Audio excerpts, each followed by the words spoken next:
Welcome, project managers, PMP exam students everywhere. I hope you're doing well.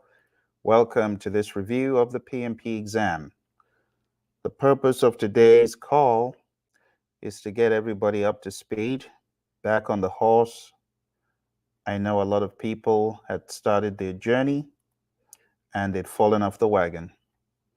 And right now we have just a few days to Thanksgiving. And after Thanksgiving in the United States, you're going to be hit with the end of the year festivities. And sad to say, a lot of folks are going to further fall off the wagon and probably not even get certified, except they do something about it. But before we get into the strategies to get back on the horse, let's talk about the PMP exam requirements for those of you who had questions about it. So at a high level, you need between 3 to 5 years of experience, 3 years if you have a degree, 5 years if you don't. The exam is 180 questions, multiple choice, single answer, multiple choice, multiple answers, drag and drop, and other aspects of the exam. And then it's 230 minutes. So let's scroll down to the bottom and get straight into the eligibility. It says, high school or secondary school diploma. If you have a high school diploma, you need 5 years of experience for this exam. You also need 35 hours of project management education.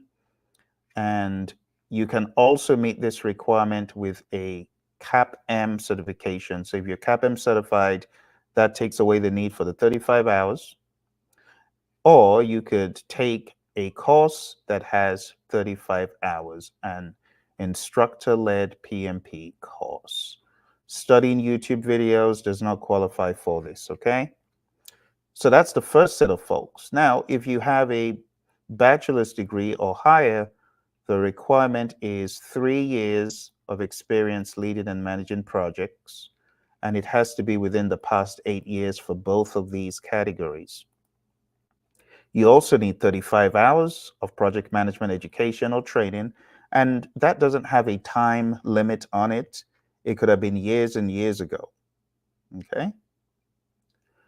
And the CAPM or any of the other options I mentioned. Requirement set C is a bachelor's degree or higher from a GAC, globally accredited program with the PMI. 24 months of experience, which is 2 years leading and directing projects, and 35 hours of project management education. So it's pretty straightforward. Someone asked the question, must I have the title PM? No, you don't have to have the title project manager. You don't have to be called project manager. I know a lot of directors and VPs that have taken this exam, done very well in the exam, and project management is a role. I know in a lot of firms it is a title, but you also need to understand it's a role for many people. Many people are project managers. You're just not called project managers. So those are the eligibility pieces. You really need to have this. Otherwise, your application is likely to be rejected. To complete the application is pretty easy. I have videos about this. If you just search for the Praizion PMP application video, I'm going to put that out there.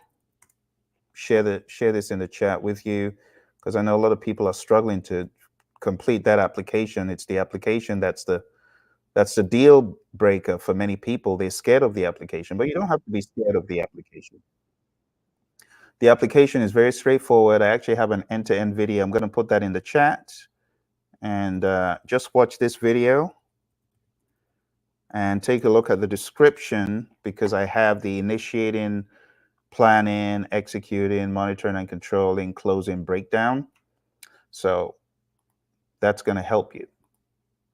Okay.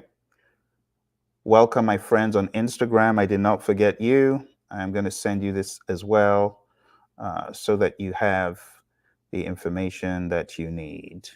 Okay. Awesome. So that pretty much is it as far as the application.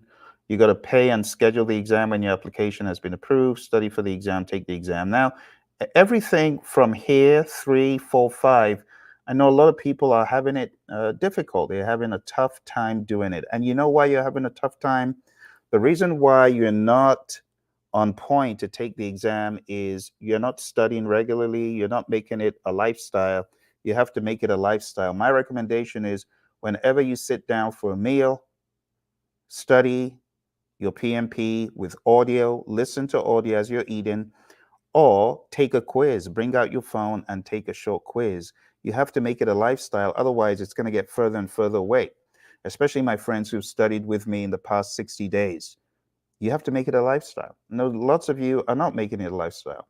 So I would recommend those of you who are on pmpdoctor.com, keep studying on PMP Doctor, take in the quizzes daily, and just don't fall off the wagon. Find a study buddy. If there's someone who was in the training program with you, keep studying with that individual. It is going to help you immensely to stay on the horse and keep studying with that individual. At this point, I want to take any questions. Are there any questions about anything PMP related? Because if there are no questions about anything PMP related, I am going to be sharing for about 2 hours plus a number of topics. We're going to talk about agile, we're going to talk about predictive, we're going to talk about hybrid, and I'm going to be giving you further insights as to how to compartmentalize your studying. So right off the bat, let me ask the question, have you read the PMP exam content outline? If you haven't read the content outline, please download the content outline from the link I'm about to share and make sure that you study the content outline, that you really understand what is in the content outline. I'm going to put that in the chat as well. This is the holy grail. Forget everything else. I know lots of you are going for training programs with different trainers. If they have not told you about the content outline, they're not doing it right. This is the book, or I should say the booklet, because it's just a few pages. But these pages are gold. They are going to help you immensely, like wildly help you. Okay? Why don't we go there? Let me bring it up so that I can give you some better context about why this is important. Because I know lots of you, you just want to do questions, questions, questions. And, you know, while questions are good, if you don't understand context, you could still have it tough. So let's jump in here. Let me give you context real quick, and then we'll move into some other stuff. Your exam is this. Those of you finding a hard time studying, your exam is 3 things. Let's just keep it simple. Don't think about 49 processes. Don't think about Agile Practice Guide. Don't think about PMBOK 7 or 6. Let's just keep it simple for this occasion. 3 things. And I need you to do each of these every week. Week 1, people. Week 2, process. Week 3, business. That's all I ask of you. If you want to get certified in 2024, do these 3 things. Week 1, hit people squarely. Week 2, hit process squarely. And process is a beast. Week 3, hit business. Let's take a look at what is in each of these domains. Week 1, you've got 14, right? Every day, just give me 2 tasks a day. The PMI wants you to be able to sensibly, methodically, effectively manage conflict. So you need to understand the context of conflict in general. You need to understand something called the Thomas Kalman conflict mode instrument. It's there in many books. So you need to understand avoid or withdraw, right? Compromise or reconcile, force or direct, all that stuff. And you need to know it down pat, and you need to know the differences between them.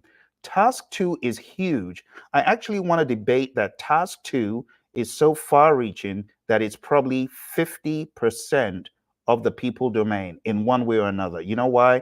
Because everything rises and falls on leadership. Even on the PMP exam, it's very leadership driven. It's agile leadership, right? It's leadership as a project manager, leadership in the traditional environment, the Hersey Blanchard model, and all the other models of leadership that you've ever learned. This is where you need to be thinking about all those Maslow's, McGregor's, Herzberg's. They're in one way or another related to task 2. So it behooves you to get this down. And let me just keep it real. Let me keep it 100 because I know you ain't got no time for lies. I just want to show you the honest truth. Lots of you are struggling. Maybe this book is the book you need. It's the PMP exam immersion. This book breaks everything down into tasks. So I know you're going all over the place, like combining so many books, and you shouldn't do that. You shouldn't do that. You should stay with a book that distills it down into people, process, and business and makes it very simple. So task one is a chapter in that book. Task two is a chapter. And in each chapter, you're going to find everything you need to know about the leadership aspect. It breaks it down into an organic, vanilla flavored, meal, if you will. And I would advise you, if you don't have a book that is helping you break down these tasks, you should. And that's why lots of people are struggling, because you're trying to do PMBOK 6, PMBOK 7, Agile Practice Guide, and you don't have a pretty bow around everything. No wonder you're going crazy studying for the PMP exam. You need everything compartmentalized. And it's not about the 49 processes alone, and it's not about Agile alone. It's a hybrid goulash, okay? Task three, PMI wants you to support team performance. Have that mindset. I am not just a project manager in the corner or in the basement being told what to do. No, I support the team. I have the mentality that the team needs my support, whether I'm in an agile environment, whether I'm in a predictive environment, right? Empowering the team. You got to have power, right, to empower. And perhaps this one shows you what PMI is thinking. PMI is not seeing you as a dog's body PM. They're not seeing you as a by the wayside, someone who needs to go to the big brother. Oh, can I have the permission to do it? No, you have the permission. So you can also empower the team. Think about the PM in a strong matrix organization, or even a projectized organization, right? Project oriented organization. That's the mentality you need to approach this stuff from. Task five, ensure team members and stakeholders are trained. It's your responsibility. Yes. The PMI have shown this even in their framework, the PMBOK Guide 6.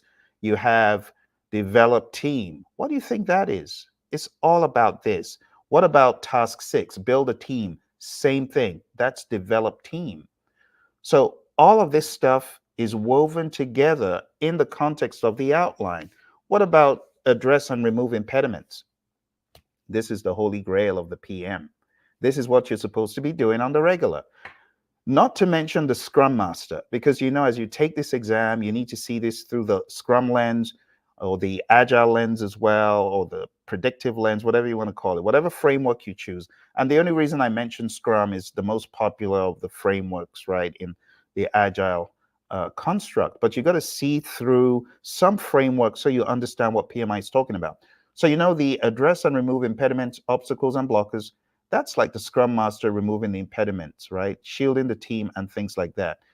Task 8, negotiate project agreements. Everything is negotiable.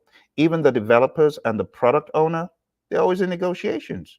How much am I going to do? How much are we going to do? Can we do this? Let's leave this on the back burner. Let's do this. Let's leave that. Or you take a look at how many people are available, right? You take a look at availability, and there's no way we're going to do the normal story points we do. Half of the team is out. So you may need to negotiate with management, different things. What about collaborating? Again, it's a mindset. What does the Agile Manifesto tell you? You remember what the Agile Manifesto says? Customer collaboration over contract negotiation. It's a mindedness. So when you're coming into the PMP exam, you can't afford to just shoot down every change request that's in the question. You got to understand the change request first. And I think the reason why a lot of people find PMP exam hard is they're bringing in their bad habits from the real world, and they haven't really lost them. So when they see the questions, they're thinking, oh, attack the customer. No, don't do that. Work with the customer, right? That's the mindset. Task 10, build a shared understanding. Break down the situation. Identify the root cause. Always go for root cause first.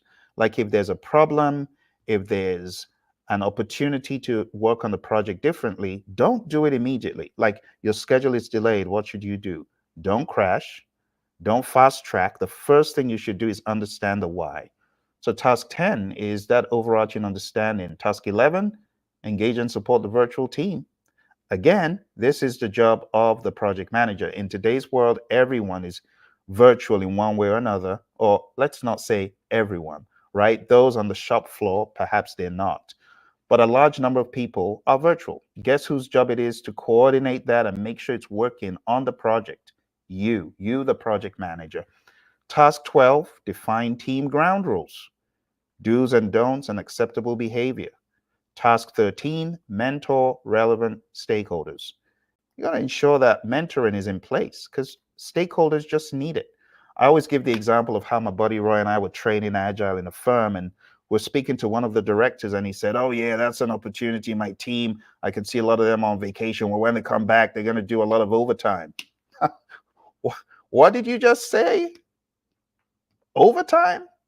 Yeah. So we looked at each other and we nodded. Yeah, this guy needs some mentoring. He still doesn't get it. He doesn't understand constant pace indefinitely. Definitely a place to mentor.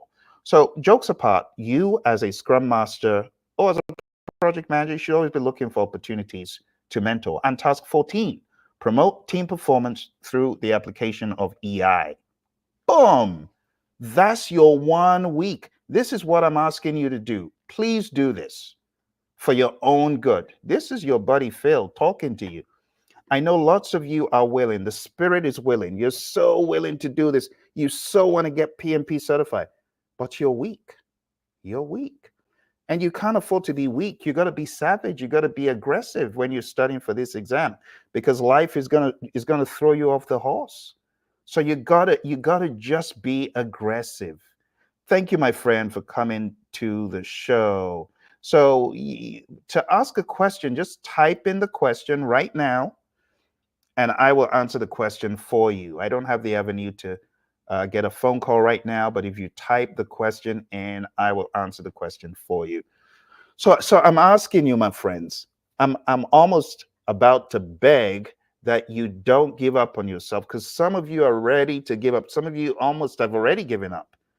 Please don't give up on this. It's going to help you the same way it helped me. The same way getting PMP certified changed my existence, changed my life, changed my trajectory. Oh my goodness.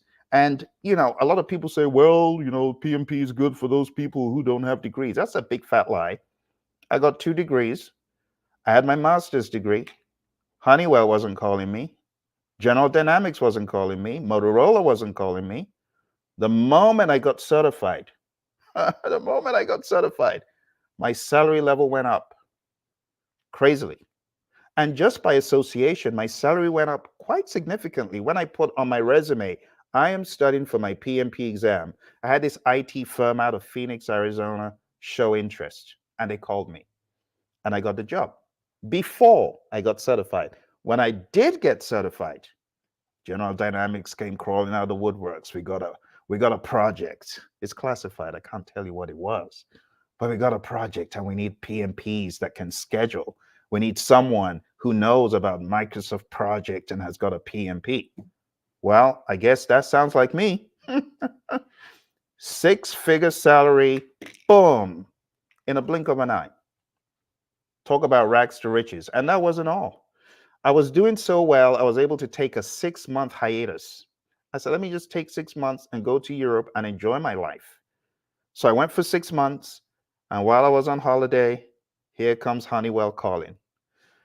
We would like you to interview for Earned Value Management Specialist. And of course, I got the gig. Why? PMP. There is no other certification I know that makes you study such a wide tapestry of stuff like the PMP does. So I'm asking you, please don't give up on yourself. Thank you, my friend. Sit down with a SEAL. Sit down with a SEAL. Say, thank you, my brother. Here's a situation. I work for General Motors, have a bachelor's degree in trying to get into project management. Here's my question. Do you think it's a good idea to sign up with the PMI? I live in Michigan. They have a chapter there. You think it will help me get a job? I also speak 5 languages. You think my language skills will help? Obviously, absolutely. So no one can absolutely chart out the course that your career will take, but you got to increase the chances of success. And one of the things that increases the chances of success is a PMP and affiliation with the right people. You got to be in the right place at the right time. You got to be in the right bus at the right time, and you got to be in the right seat. And your chances of success are bettered when you're among people that can position you for success. So the PMI chapter, absolutely. I would highly recommend signing up with the PMI chapter. And when you sign up with the PMI chapter, you know what's going to happen? You're going to see peer pressure, good peer pressure. You're going to see association, good association. You're going to have people that encourage you and motivate you and push you in the right direction and point you in the right direction as well. And both are needed. My mentor gave me a push. He said, Phil, you need to take this exam called the PMP exam. And then she invited me to the PMI chapter, and I went to the PMI chapter, and eventually I got certified. So it was very good company. Get into good company, and great things will happen. That would be my recommendation.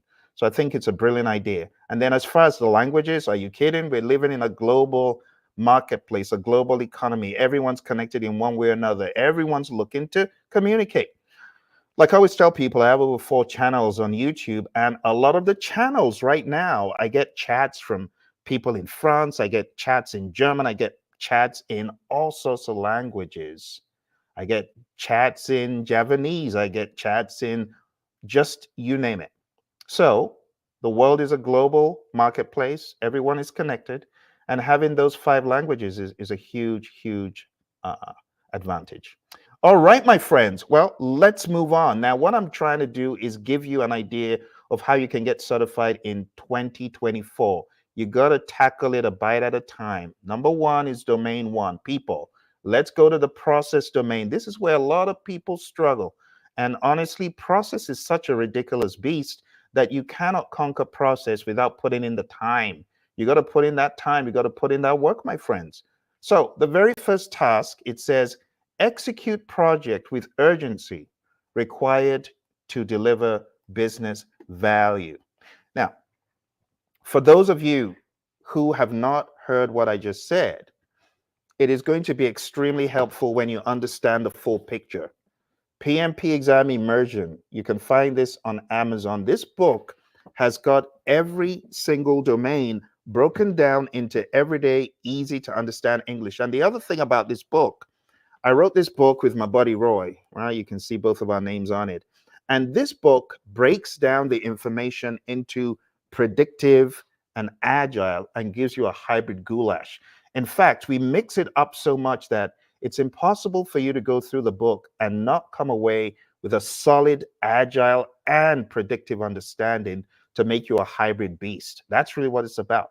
So I need you to become a hybrid beast for the exam. PMI has changed the game. It's not like, oh, 70% agile guaranteed. It's not like that anymore.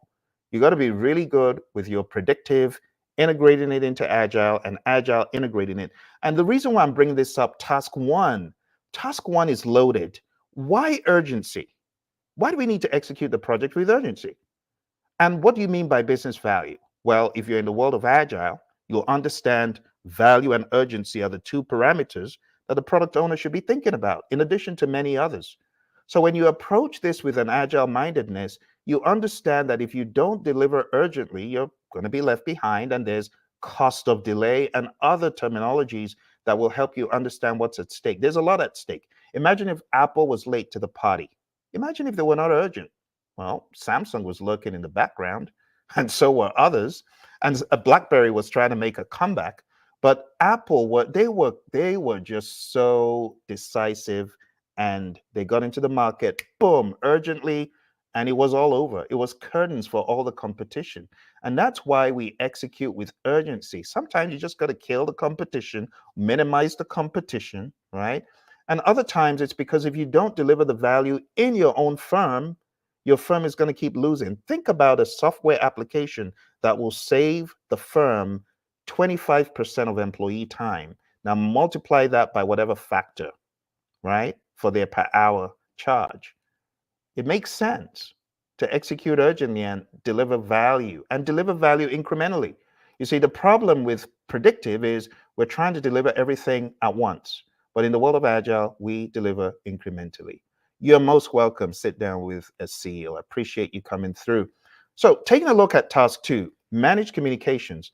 This is a no-brainer. There are 5 W's when it comes to communications. What, when, where, who, why. What, when, where, who, why. In communications, you need to think about all those. You need to think about those 5 things, and you need to have a plan that guides you on how to effectively communicate. So this one is a combination of things. In the world of Agile, how do you communicate? Transparently, all the time, right? Continuously communicate, transparently communicate. Task 3, assess and manage risk. You got to have that risk register. Whether you're in the world of Agile, whether you're in the world of predictive, it makes sense to have it. But do you know all the components of the risk register? Identify risks. What do you have in identify risks? Cause, risk, effect. You got to have the CRE model, and you need to understand the relevance. Because if you have multiple causes of a risk, if you attack that cause, that's the end of all those risks. So you need to attack it from that mindedness. Then you have qualitative risk analysis. A lot of people in firms, they say, oh, it's a high, medium, low risk, but that is qualitative to a fault almost. You got to get even more specific by having a risk score. So you want to have a probability rating, an impact rating, a risk score, and then you prioritize the risk by score. Now, the PMI, they'll be quick to tell you, well, quantitative is optional. So you don't necessarily have to do quantitative risk analysis in the real world, but for your exam, you want to understand quantitative risk analysis. You want to understand the business case for it. So if you're doing a quantitative risk analysis, you should think about probability, but this time in percent. You need to think about impact, but this time in currency, dollars, yen, euros, or even resource hours. You multiply both, you get what we call the EMV, expected monetary value.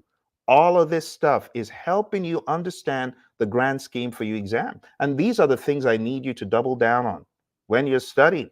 So week 2, I need you to go crazy on this stuff, mind deep, take mock exams. We have a lot of mock exams on PMPDoctor.com. Let me chat that in, because I know lots of you're wondering, how am I going to do this? Your answers are right in front of you, right in front of you.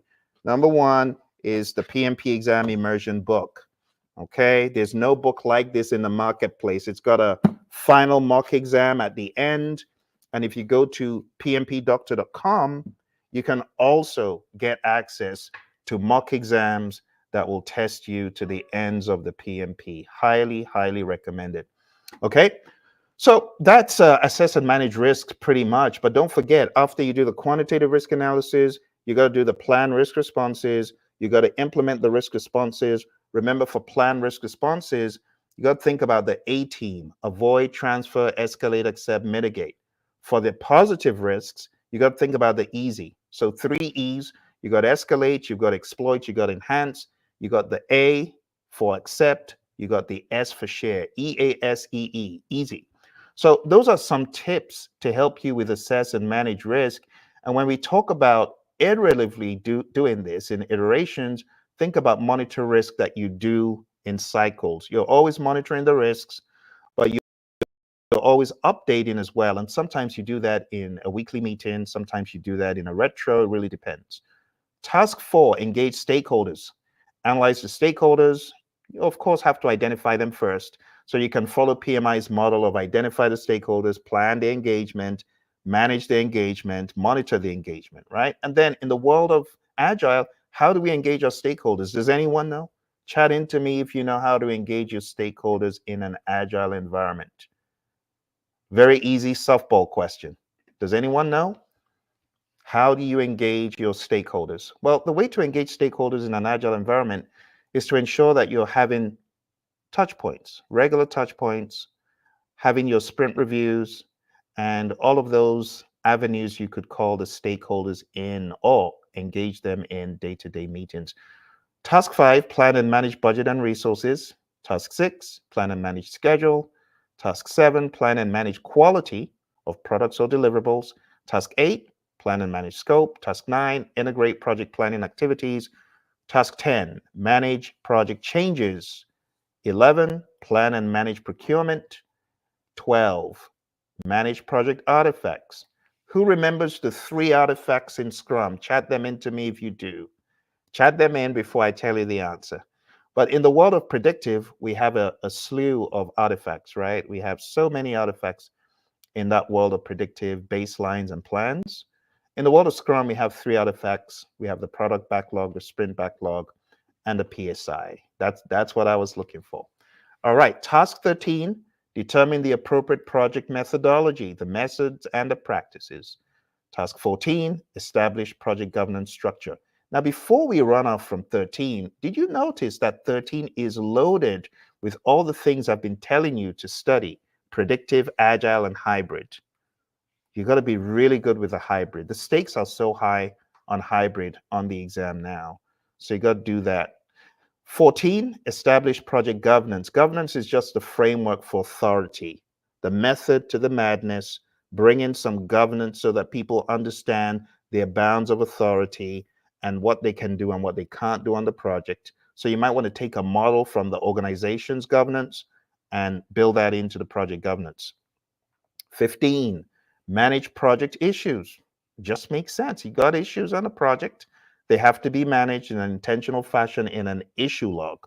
That's an output of direct and managed project work. 16, ensure knowledge transfer for project continuity. This is just talking about the managed project knowledge process and then the retrospective. And similar, right? You always want to be sharing knowledge all throughout. Don't wait for the retrospective, but always transfer knowledge as it becomes available. And 17, plan and manage the project or phase closure or transition. In the world of Agile, we're always ready to close. In the world of predictive, probably not so much. So understand the business case for closing in the world of Agile, in the world of predictive. A lot of times in Agile, we may just do it in a more DevOps kind of a way. It becomes almost operational with tickets coming in. And at the same time, we can have projects that get shut down. Okay. And that's it for process. Hey, what have I asked you to do so far? I've asked you to study week 1, people, week 2, process. I want to show you a free repository, a treasure trove of information that will help you study for your exam. It's over 50 hours. I'm telling you, no one gives you 50 hours for free, but I do. I give you 50 hours free. Think about that. 50 hours. Here's the link. When you go to this link, you're going to find the 40 Days to PMP Exam Success Program. And this is a program that I have put together to help people who are studying, people who are just like me. Your little buddy Phil studying 20 years ago, almost, looking for material, not able to find material. Poor Phil. He tried to get material from a guy on eBay. The guy sold him a book and said, well, that's all you're going to get. I got to go back to work. Phil was high and dry. No materials. Hey, I'm giving you 50 hours in this playlist. All I need you to do is watch the videos, pay attention, answer the questions. This is a playlist that has been carefully curated for you. Okay? Now, I put this together using hundreds and hundreds of hours of my time. A lot of people say, Phil, you do a lot of stuff. You're always on the move. Yeah, I got to do this stuff on the move because I'm always traveling or training. So I do this when I'm in motion. I just put the camera on and I'm cruising down the freeway and speaking about this stuff. Look, all you need to do is watch a video a day or 2. That's all I'm asking. And all you need to do is skip when there's an ad, just skip the ad, move on to the next thing in the agenda. Yes, there are ads as a result of the channel being monetized, and I appreciate you watching because it helps me, right? So all this stuff is entirely free. As you can see here, I'm about to show you the format of these trainings. So let's jump into the training. And here's one. Here's one of the videos. Here's one of them. In some of the videos, I'm doing a recap of what was taught. In other videos, I'm going into some really, really dense content. But you can see it's a playlist. So when I ask you to study week 1, do people, week 2, do process, I'm not leaving you high and dry. I'm giving you 50 hours of additional training and coaching. Okay? All I ask for you to do, smash the like button, watch the channel, stay tuned to the channel, and it helps me, it helps you as well. Okay? The final week number 3. Week number 3, and this is accelerated because I'm getting a little bit frantic. Some of you started this journey with me in May. May, June, July, August, September, October. My goodness, 7 months? You're beating my record of doing this in 6 months. You're doing it in 7. No, we need to do it 2024. So this is the final domain, business environment. Number 1, plan and manage project compliance. If you're not familiar with compliance, again, this book, it has everything broken down from an agile perspective, from a predictive perspective. In fact, you know what this book is? This book is a business book for project managers. It's not PMP exam alone. By the time you've studied this, you'll get in everything from Hersey and Blanchard, Victor Vroom, the 5 stages of team development. You're also getting a distilled version of information from Colin White, business strategy and stuff. And by the time you're done, this stuff will make sense, more sense. And that's what I want it to be. I don't just want you to get certified. I want you to kill the game. I want you to dominate. And you know the way you dominate is by putting the information into your head and then living it. And that's what I did. I make it pragmatic. So that's task 1, plan and manage project compliance. Task 2, evaluate and deliver project benefits and value. 2 things, benefits and value. What exactly is value? Value is the net benefits that you experience from a product, service, or result. And if you aggregate the benefits and it's not substantial, you feel there's little value. Like someone says, oh, I have a smartphone, it can call people. Yeah, but so what? I mean, even a flip phone can do that.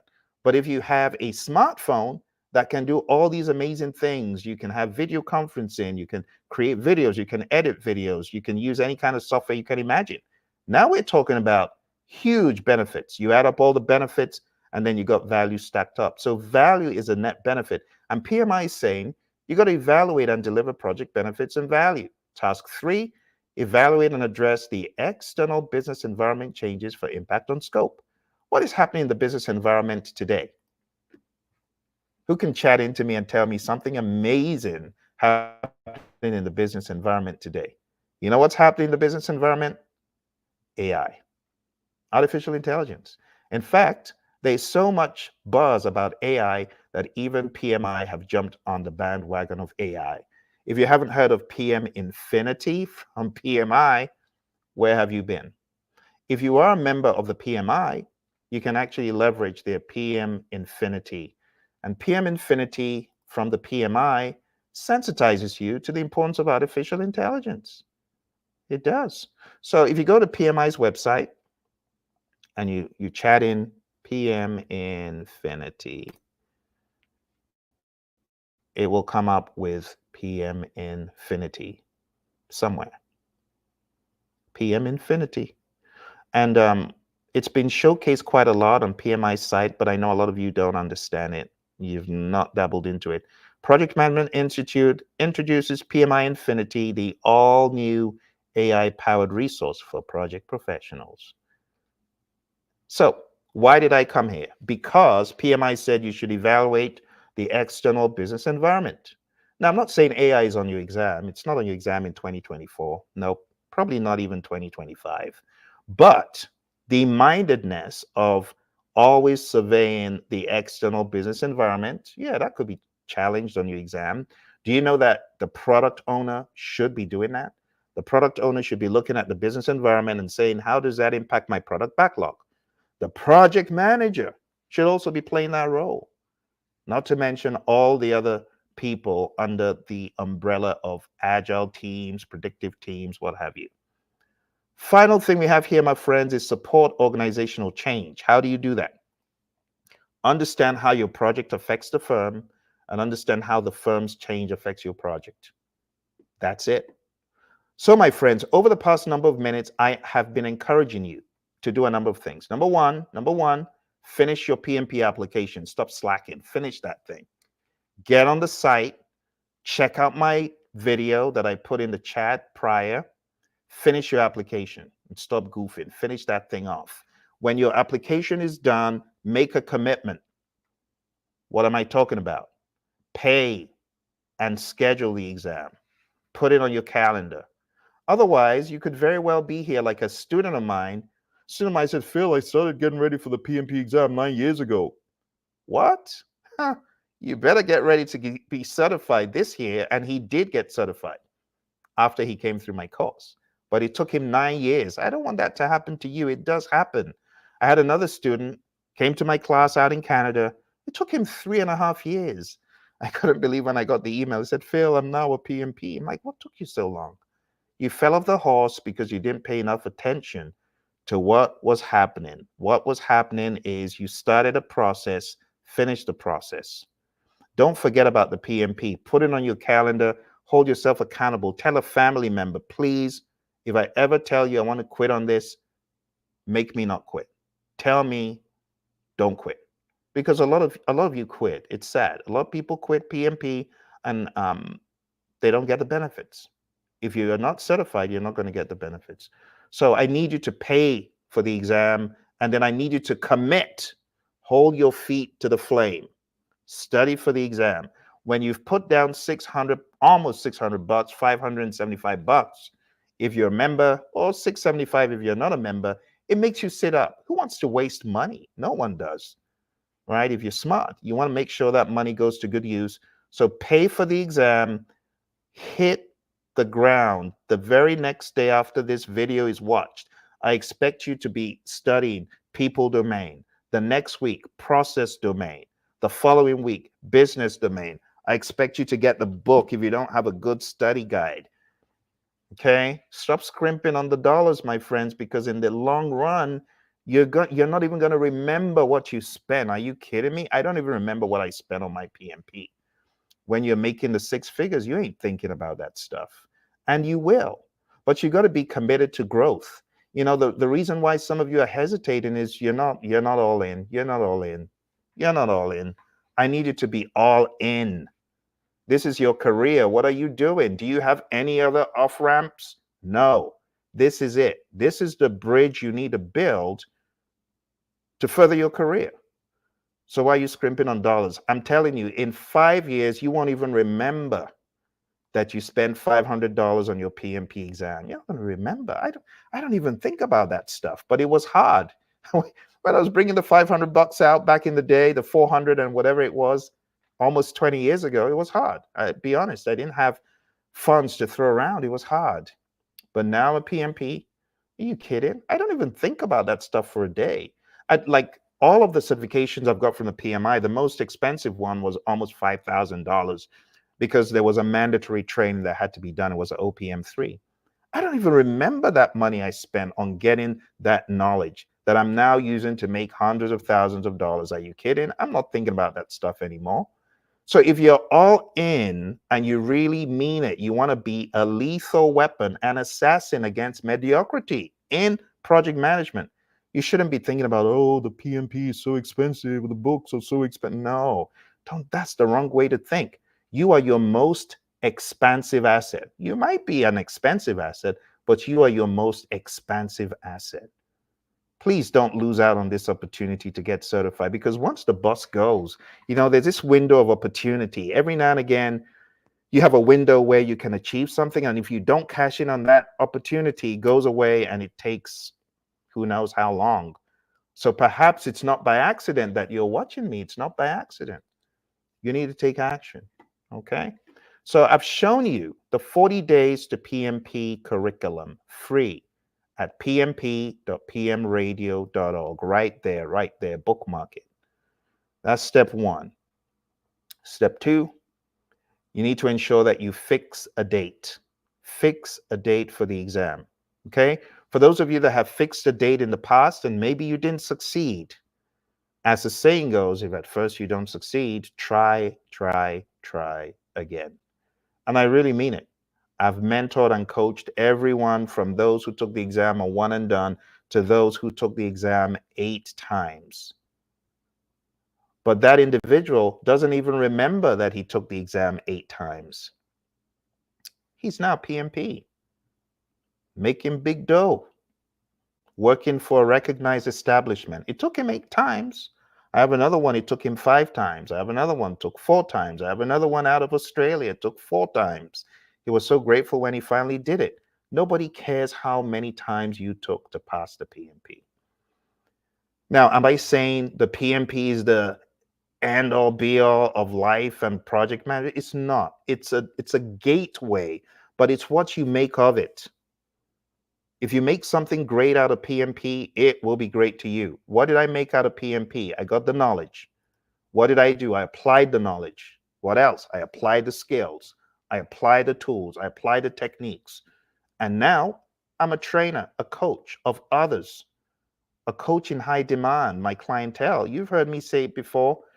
The FBI and NASA and the US Air Force, those are my clients. The US Army Corps of Engineers, the US Army. I could keep telling you client upon client on the world stage, but I wouldn't have gotten there if not for the PMP. The PMP. That's what got my focus on project management, and that's what has brought me to where I am today. And I'm a lifelong learner. I'm always learning. I encourage you to be a lifelong learner.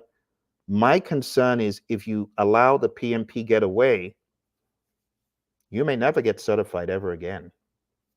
And then you'll be looking back 10 years from now saying, I wish I had done it when I heard that crazy guy on YouTube talk about it. Don't let the opportunity go, my friends. PMP is for everyone. Get certified. Well, my friends, how are you doing? Welcome to PMP 2024 Live. It's always a pleasure to be with you, those of you who are on the journey to getting certified, to being a PMP. And for those of you who are already certified, I'd like to say a massive congrats to you. Really excited to be able to meet with you once again. So don't be a stranger. Let me know where you're calling from or where you're listening to me from. And for those of you that may have any questions, now's a good time to begin putting the questions in. But the purpose for our meeting today is to once again realign your journey towards PMP exam success. Okay. I know lots of you have plans to get certified in 2024, but it's important that you be focused on the right direction. All right. Because this PMP exam, when you look at it, it's full of content. It has so much information in it.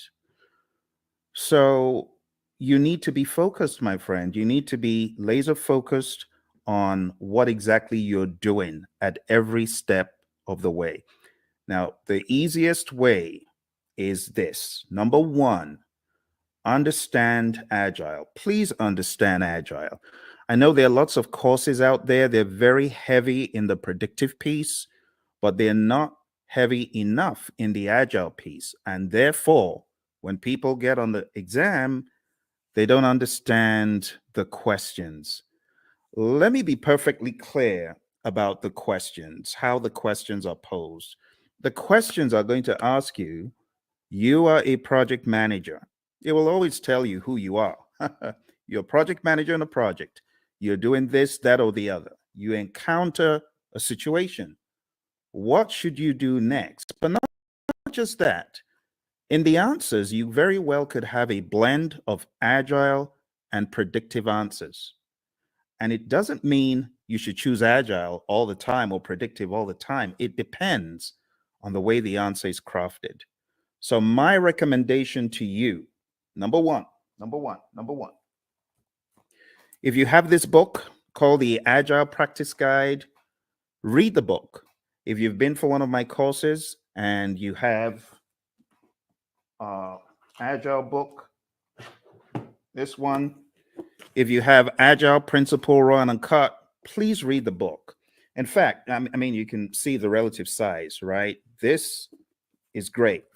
This goes deep. This brings you into the discussion like from a layman's perspective. So if I were you, you can get this on Amazon.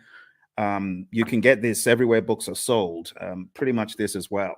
So I would recommend, if you are weak in Agile, beef up your Agile understanding to the point where you know pretty much where the question is going, right? You got to know from an agile perspective the values, the philosophies, the thought processes, like just vanilla flavored values. Know your values really well, right? Just know through this work we've come to value individuals and interactions over processes and tools, working product over comprehensive documentation, customer collaboration over contract negotiation, responding to change over following a plan. And even though there's value in the items that we just kind of discredited, we value the items on the other side more. That's what you need to be thinking. Then you go over to the principles.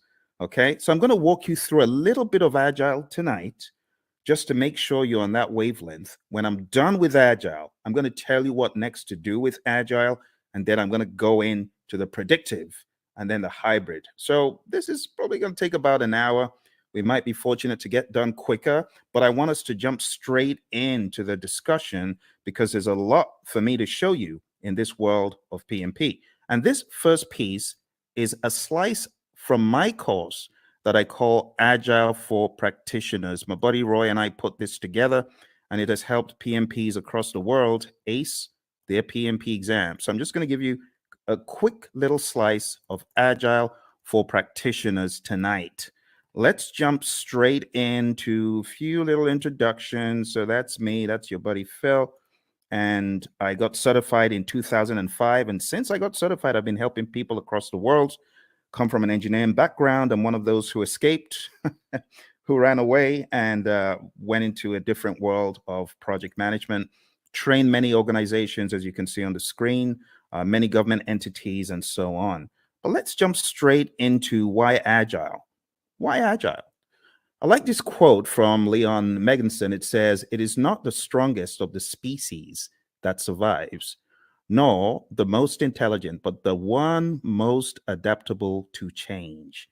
It's all about adaptability, my friend, isn't it? You might recall on page 14 of the Agile Practice Guide, the Stacy model.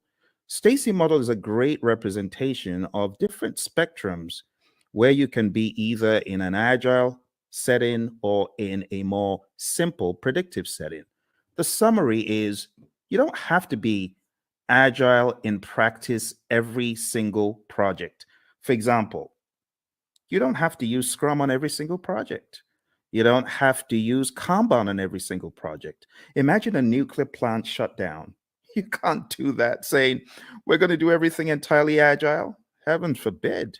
You got to be predictive in some instances. And that's why we have the simple zone where we are close to agreement in the requirements and close to certainty as far as the technicality. So we've already gotten that out of the way, right? There's that understanding. Now, taking it up a notch to help you with your philosophies, the idea is in the world of project management, which of these is most important every time? If I asked you to select three things, just three things that you feel are mega important every time, what would they be? Would you choose time? I'm curious. Why don't you chat into me and say, "Hey, Phil, this is what I think. This is what I think is most important on projects all the time." You want to try that? Go for it. Go for it. Go for it. Tell me, what do you think is hyper important? Three things, if you're going to choose three out of these. Any ideas? Is it schedule? Is it budget? Is it scope? Is it customer needs? Is it quality requirements? Or is it team satisfaction? Which three? Chat into me. I'm waiting for you, my friends. I'm waiting. I'm waiting. Come on, you're project managers, right? So you already know the answer to this, hopefully. Which would you choose? Which would you choose?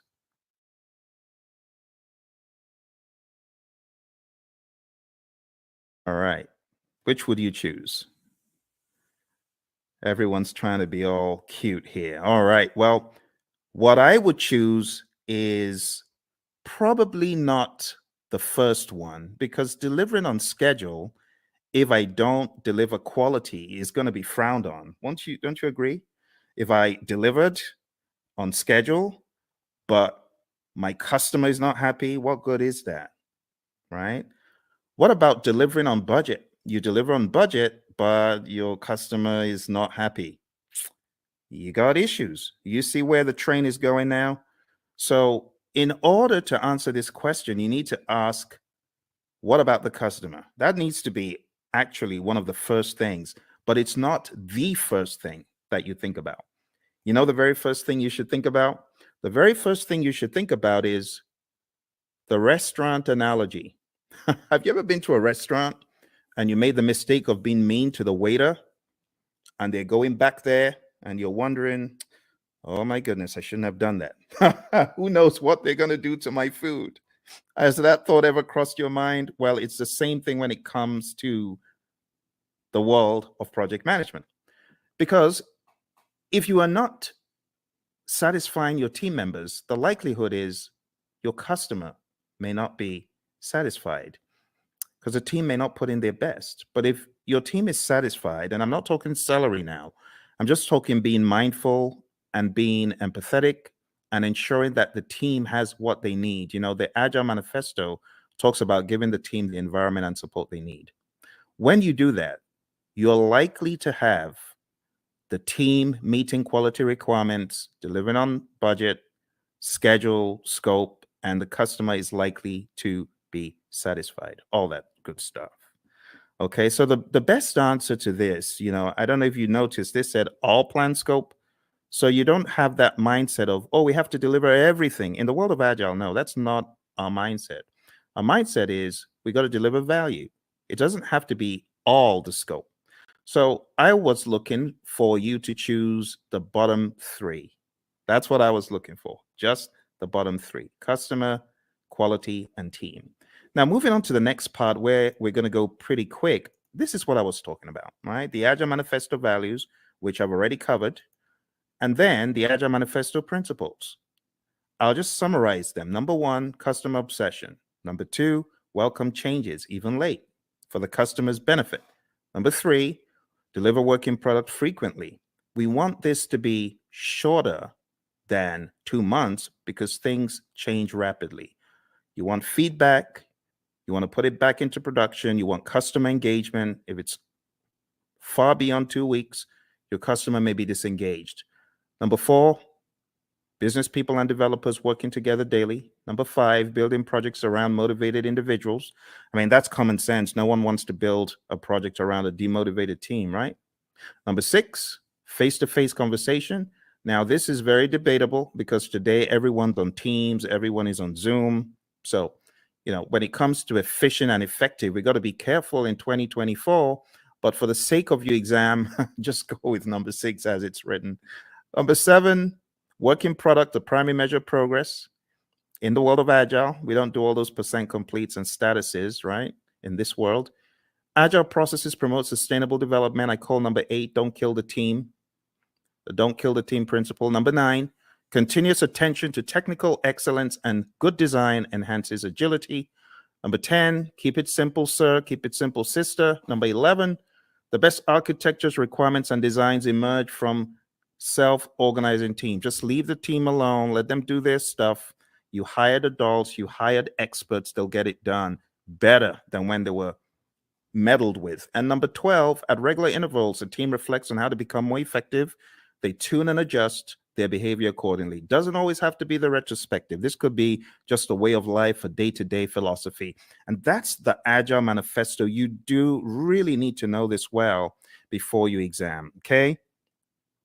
Now, let's go a step further. There is one more thing in the world of Agile that I like showing, and that is a difference between the predictive thinking, which is encapsulated on the screen right here. You can see in the traditional world, scope is fixed, but in the world of Agile, what happens? We flip the triangle on its head, and scope is now flexible, right? What is fixed is we have a fixed time box, that's schedule, and then we have a fixed budget, team size. So don't forget these core things about the world of Agile. Finally, before we get out of Agile, I just want to remind you, because I know a lot of people fight this one. The most popular Agile framework is Scrum, okay? If you haven't read the Scrum guide, you should. Go to scrumguides.org, download it, read it, right? Scrum is a lightweight, easy to understand model. It's based on 3 pillars of transparency, inspection, and adaptation. This is a sequence of activities. What happens? Number 1, we have a product backlog, and it's a list of all the things our customers want. Then we have an event. It's called sprint planning. Sprint planning is where we meet to decide what we're going to get done in the sprint. As a result of that meeting, we get a sprint backlog. Once we get our sprint backlog, we then have our marching orders. We are already in the sprint, technically, once we start the sprint planning event. But the next event that happens is the daily scrum. The daily scrum is something that we do every 24 hours. Don't say, oh, we do a weekly daily scrum. No, that's not a daily scrum. It has to be daily. So the daily scrum is where the team meets. They meet as a sync up meeting. It is not a status meeting. Please don't choose that on the exam when they give you the trick question that says the daily scrum is a what? Don't choose status meeting. It's not a status meeting. It's a planning meeting. It's a sync up meeting. There's a difference. So it's not status. Don't think status.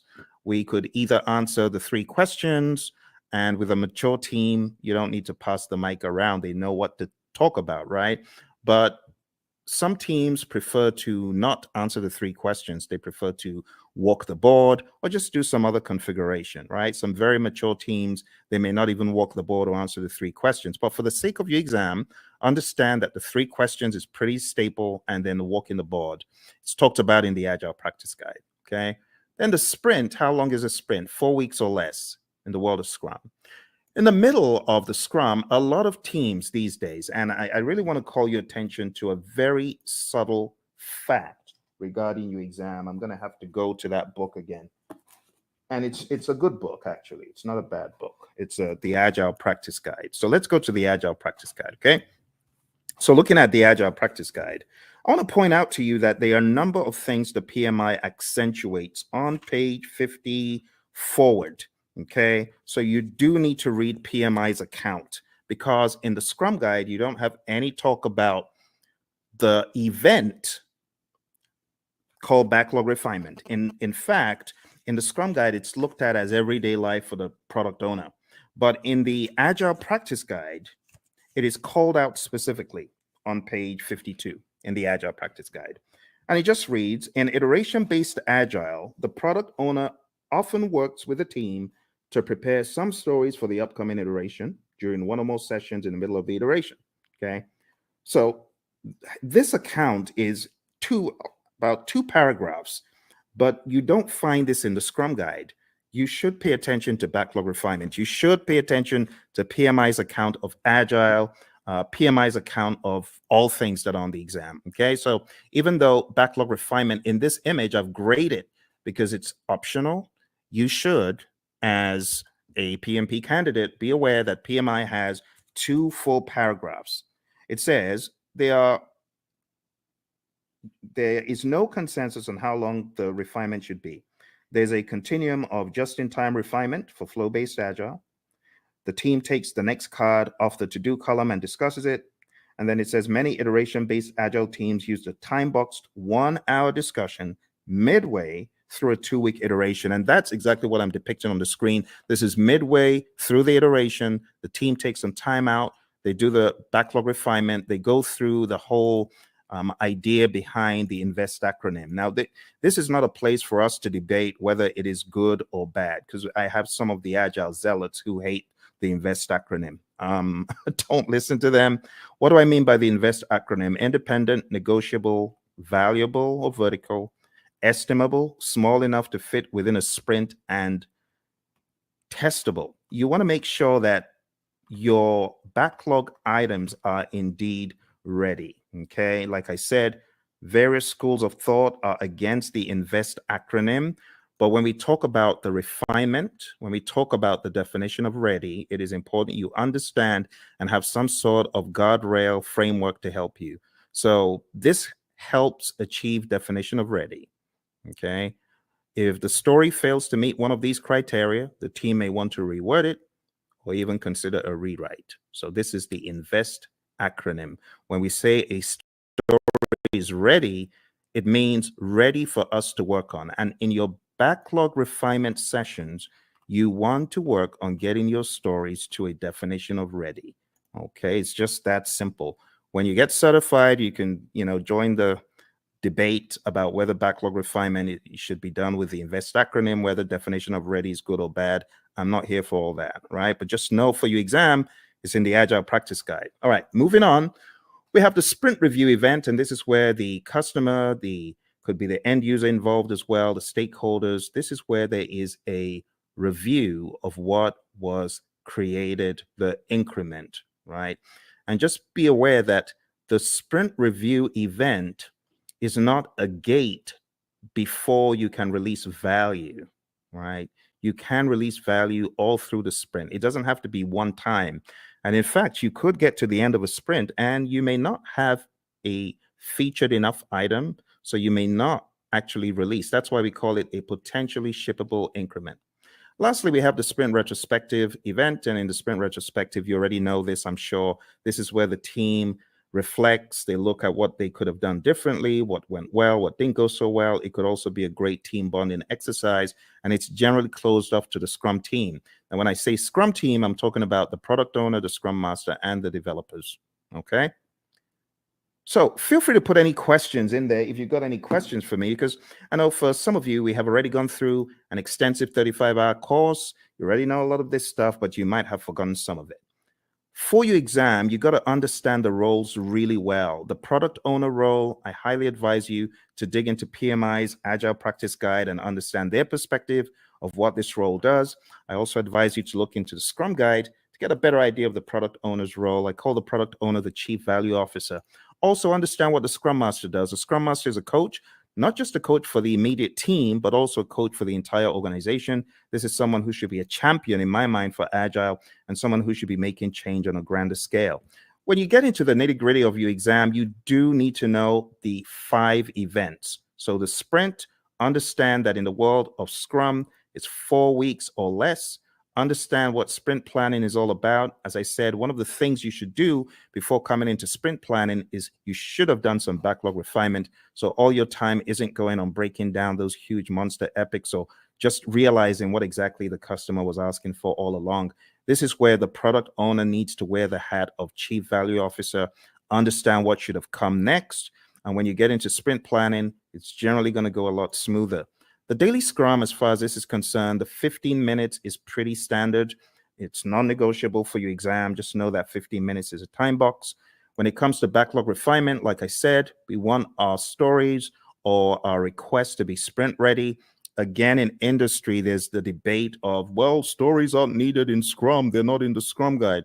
Yes, but for your exam, understand what stories are. I have to say these things because the landscape of Agile is changing very rapidly. When it comes to the sprint review, it's showcasing working product to the stakeholders. It's important that we don't relegate it to just a mere demo, but we see this as a working meeting.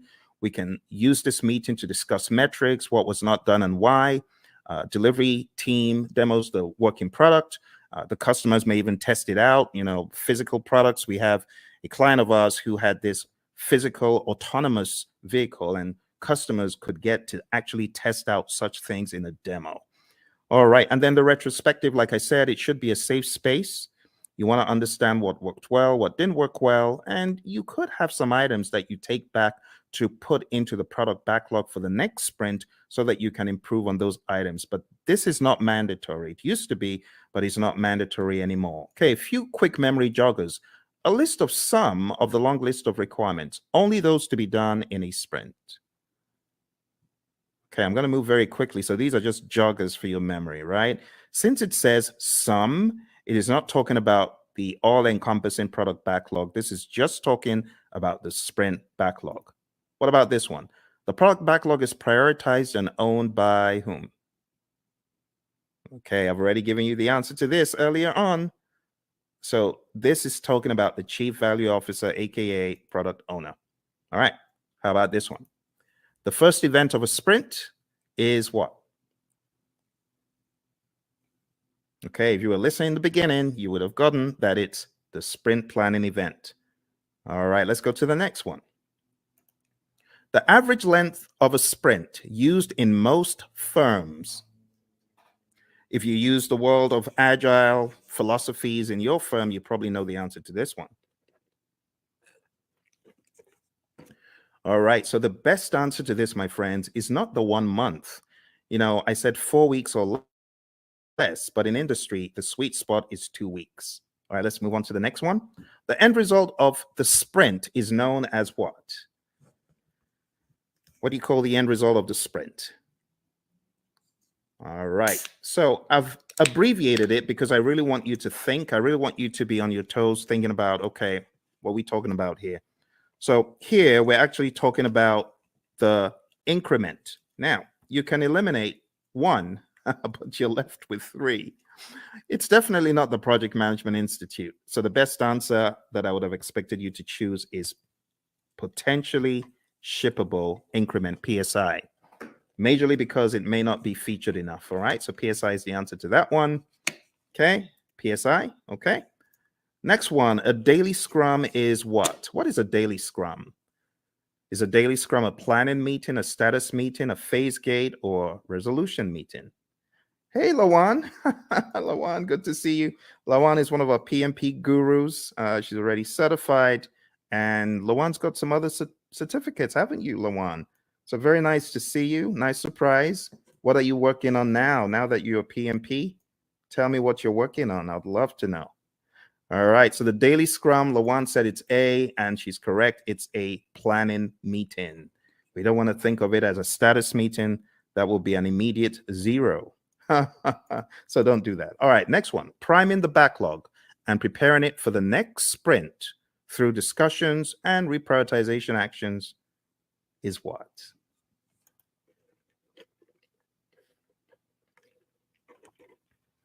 Awesome. Lawan is on it. She is on it. She hasn't forgotten it. Not missed a beat. Thank you, Lawan. The best answer to that is indeed what you chose. The answer is backlog refinement. And backlog refinement, we talk about it as being not mandatory as far as an event, but in the Agile Practice Guide, we see it there front and center. All right. The potentially shippable increment should be shown to the customer in a demonstration. This is known as what?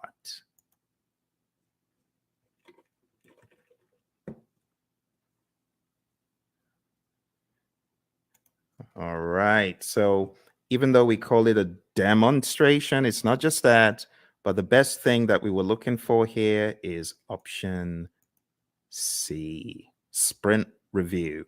Now, again, just so you know, there's a lot of controversy in the world of Agile and Scrum when you call the sprint planning or sprint review or sprint retrospective a ceremony.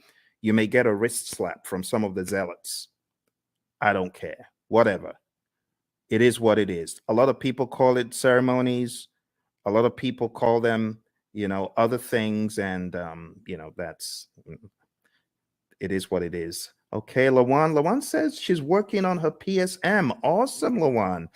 I know that you've already taken a lot of Ken Schwaber's PSM pre-test, so just keep doing that. And honestly, his site is probably the best place to be to just keep taking them over and over again, reading the Scrum Guide over and over again, and listen to our audio because we've got audio out there on our channel, as you know.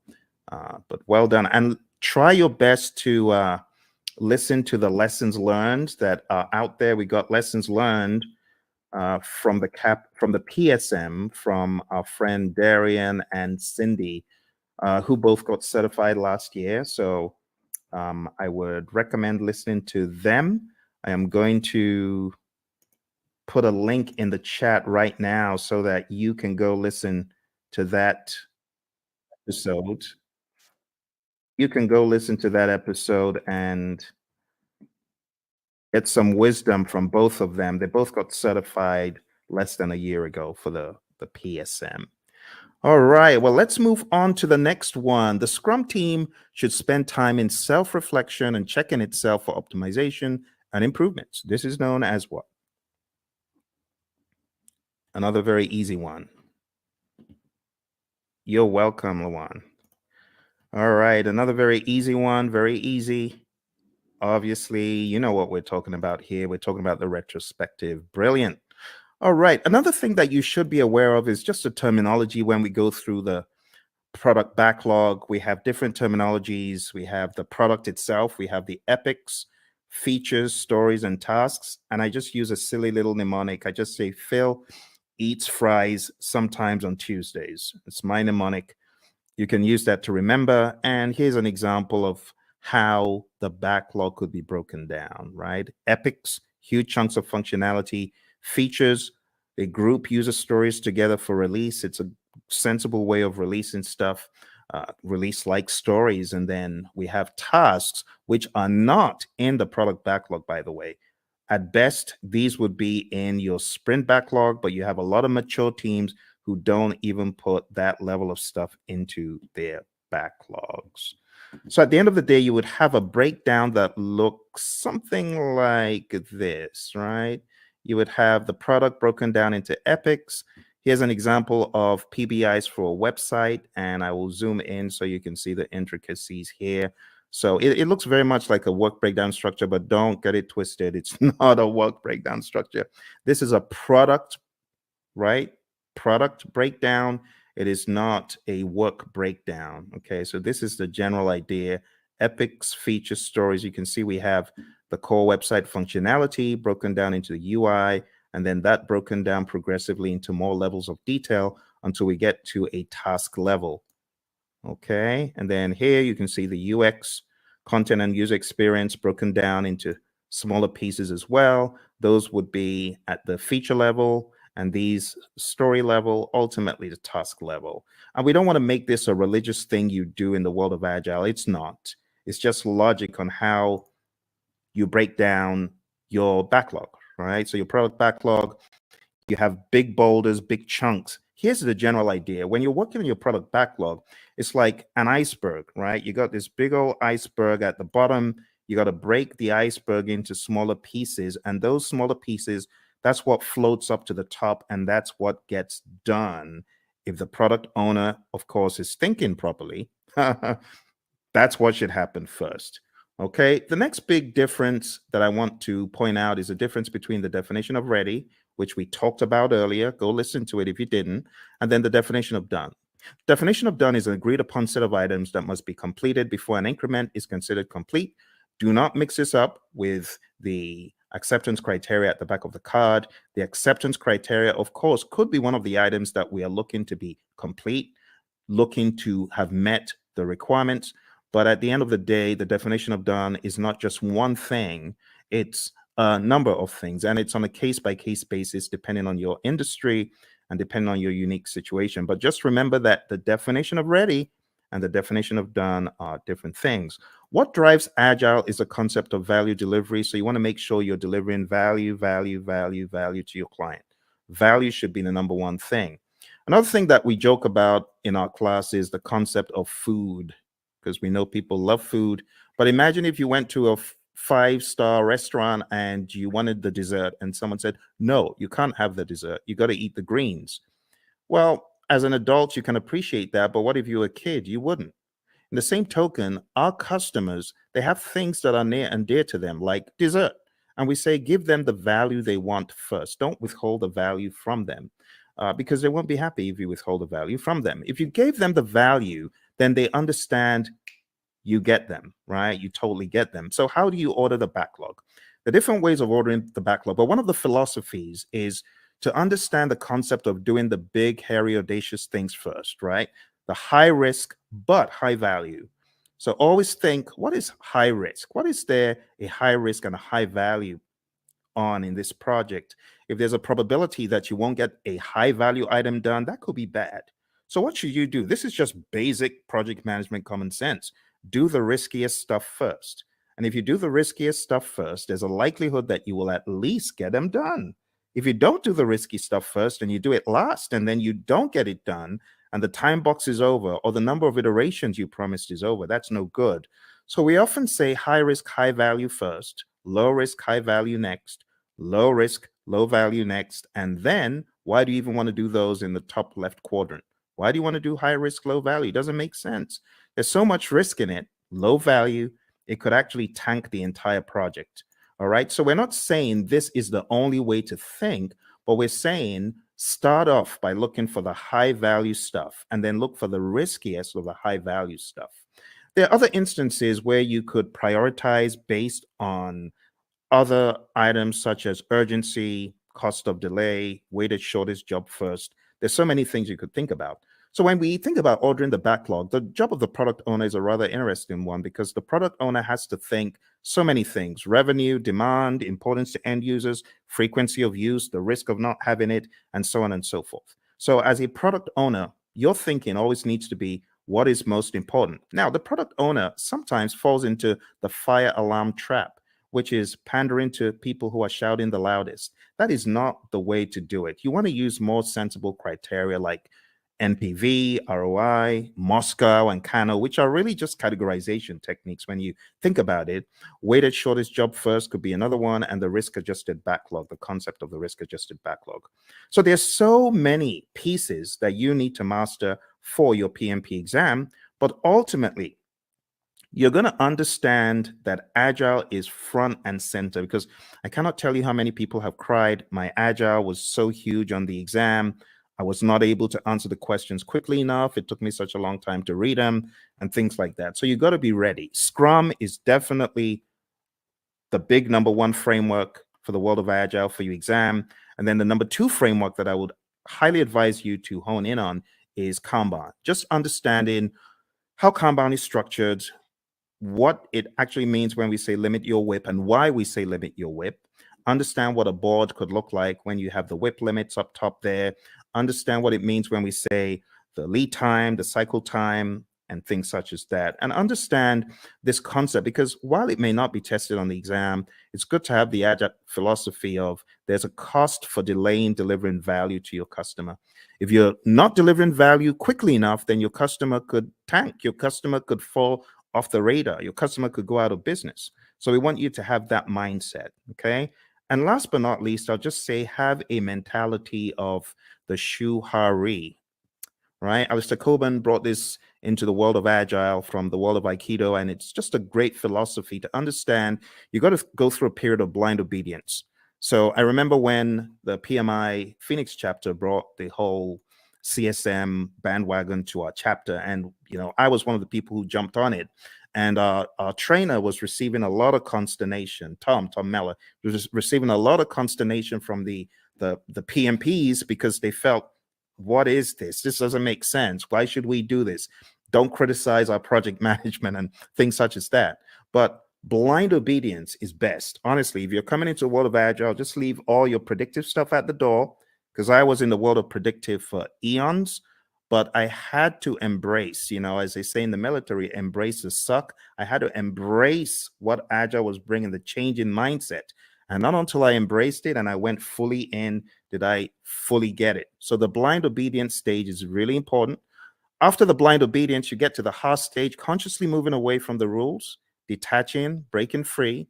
And when you have done this for a period, you now understand the why, and you are just on autopilot Agile when you get to the restage. You're unconsciously finding an individual path to go beyond or transcend.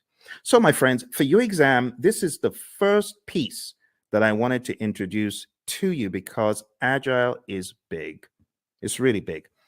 Now, if you haven't already realized, your exam is going to be based on people, process, and business. And people, process, business could cut across the world of Agile, or it could also cut across the world of predictive. Yes. And that is why the 12, I should not say the 12 principles. 12 principles are important. That's in PMBOK 7. So let me just get the 12 principles out of the way for a quick second. 12 principles. Let's talk about that. So for those of you that haven't read about the 12 principles, I want you to download a PMI PDF. I'm going to try to put that PDF in the comments below. So PMI 12 principles. I'm going to share a very, very helpful PDF because it could help you, like if your exam is tomorrow, you obviously aren't going to have time to read this book, even though it's not as big as the 6th edition, but it's still a significant effort. But maybe, just maybe you could go through the 12 principles in this PDF. So let me show you what is in this PDF. And this will be a very quick run through because the philosophies are quite important. Okay, so let me share this with you. The philosophies in the 12 principles. Let's go very quick. So you can see the 12 principles over here, right? You can see stewardship, team, stakeholders, value, and so on. Let's start from stewardship. Going all the way back to stewardship. So this just says you've got to be a diligent, respectful, and caring steward. All of those things there are extracted from the PMBOK 7th edition, and this is kind of like the most significant part of the book in my mind. So if you open up the PMBOK Guide 7th edition and you go to page 24, okay, I want to make it very clear, very clear. Okay, here, this is it. This is it. I know it looks transparent, but this is it. PMBOK 7th edition. So if you go to PMBOK Guide 7th edition and you go to page 24, it says, be a diligent, respectful, and caring steward. And that's what you see here, stewardship. Stewardship includes integrity, care, trustworthiness, and compliance. And the summary is this: act responsibly to carry out activities with integrity, care, and trustworthiness while maintaining compliance. And that's it. Let's go to the second one. Number 2, team. So if you follow me to the next one, page 28, it just says project teams are made of individuals who wield diverse skills. And the summary is create a collaborative project team environment.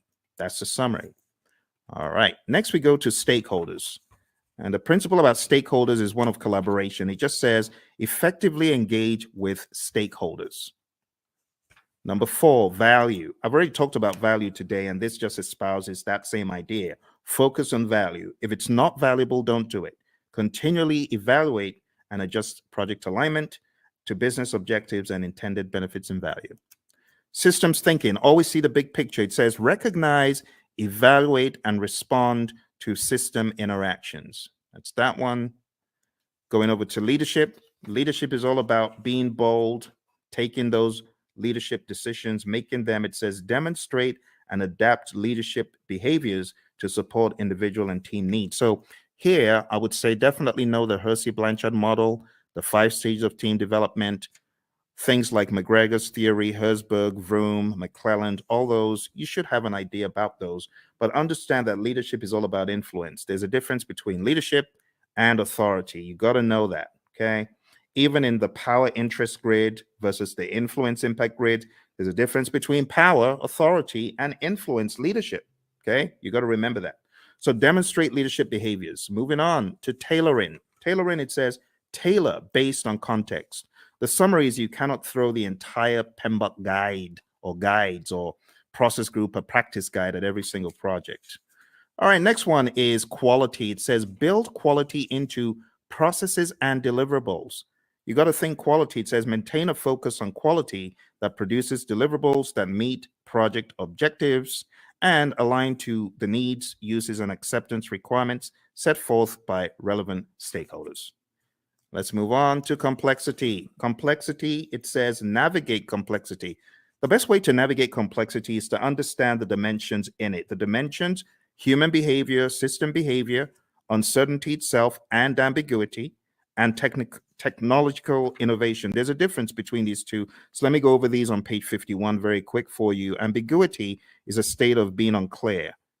It says of not knowing what to expect or how to comprehend a situation. Then it says uncertainty is a lack of understanding and awareness of issues, events, paths to follow, or solutions. The summary is this: PMI is saying complexity is a characteristic of a project, and you as a project manager, you need to know how to manage it. How do you manage complexity? Let me take you back in time to the Stacy complexity model. Remember? Now, how did we say we would work on complexity? We're going to break things down into smaller pieces, do things in iterations. Sounds like Agile, right? Because that's what we're talking about. All right, number 10, optimize risk responses. It says continually evaluate exposure to risks, both opportunities and threats, to maximize positive impacts and minimize negative impacts to the project and its outcomes. Number 11, embrace adaptability and resiliency. It says build adaptability and resiliency into the organizations and the project team's approaches. It says most projects encounter challenges or obstacles at some stage. The combined attributes of adaptability and resiliency in the project team's approach to a project help the project accommodate impacts and thrive. Adaptability refers to the ability to respond to changing conditions. Resiliency consists of two components: the ability to absorb impacts and the ability to recover quickly from setback or failure. Last but not least, we have number 12, one of my favorites, and this says enable change to achieve the envisioned future state. It says prepare those impacted for the adoption and sustainment of new and different behaviors and processes required for the transition from the current state to the intended future state. Here's the deal, my friends. If you're ever going through change, just remember that people are different. Some people cannot absorb change very well, and others can. So you must approach it from a humanistic standpoint. You have to be empathetic. You have to understand the J curve, the way the J curve works. People are going to be in that valley of the J curve, pondering and wondering, how does this impact my life? They're going to be down in the dumps. So what the PMI advocates quite a lot is sense-making sessions. Don't forget the people. All right, and that's pretty much it for PMBOK 7. For those of you who have been asking the question, Phil, does that mean I need to just read the entire PMBOK 7? I've told you, listen to what I'm telling you. Read. I've given you one PDF. Can I give you one more PDF from the PMI? Let me give you one more PDF from the PMI. I'm going to give you the domains PDF because I know some of you, you're still wondering, but what about the domains? I need to know the domains. Okay, I'll show you the domains. You want domains? We'll go to domains tonight. I'll show you. So here we go. Here are the domains. Okay, just to ensure that your curiosity is satisfied, there are 8 domains in the PMBOK Guide 7th edition. Now, stay with me because I know some of you are fixing to run away. Stay with me. Okay, I got to explain this. This is PMBOK 7. This is PMBOK 6. PMBOK 6 is a wildebeest. It's huge, right? It has 756 pages. This one, on the other hand, has 300 something pages. However, when it comes to predictive project management, this does not do a good enough job, which is why the PMI have included in their library something called Process Groups of Practice Guide. And that took from the now out of publication 6th edition, and they put together Process Groups of Practice Guide to walk people through the knowledges and process groups. Because, should I just be honest? People ain't buying the domains. People are like, we've known the process groups and knowledges for the past 2.5 decades. Why are you giving us? It reminds me of the Israelites. Why are you giving us this stuff to eat? Why are you giving us PMBOK 7 to eat? So let me show you the summary, okay?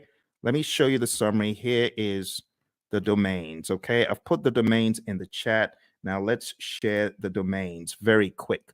Now, I'm going to read for you from the PMBOK Guide 7th edition, and hopefully you will not ask me this ever again because I feel it's not a very good use of our time, but I know some of you are curious. So let's go to page 7. And another thing about this book is it has 2 sets of pages.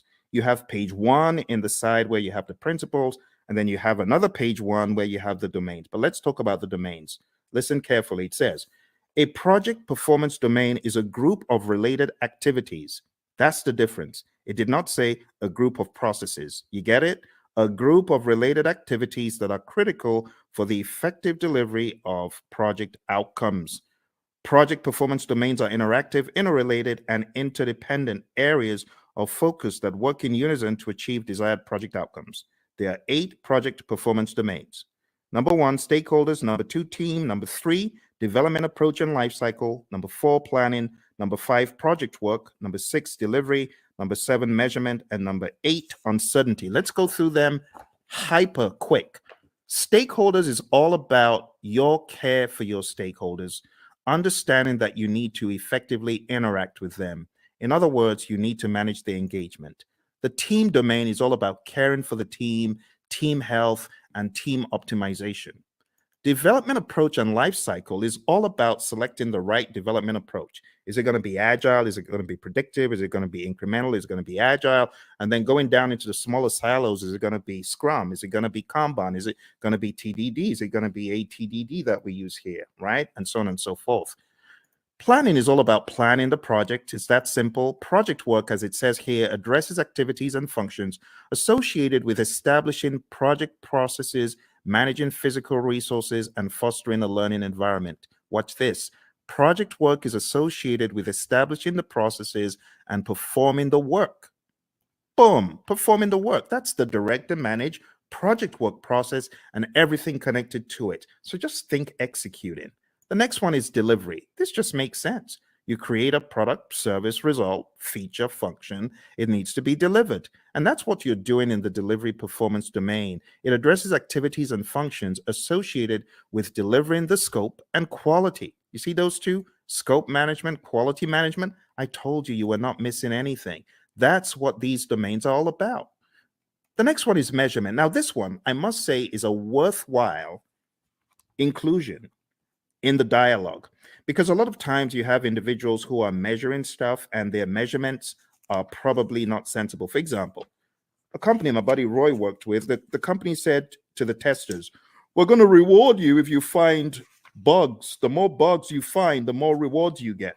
So these people aren't stupid. Of course, they had friends who were developers. So the developers started cranking out some soft bugs, not really malicious bad bugs, just soft bugs that will get their buddies a reward.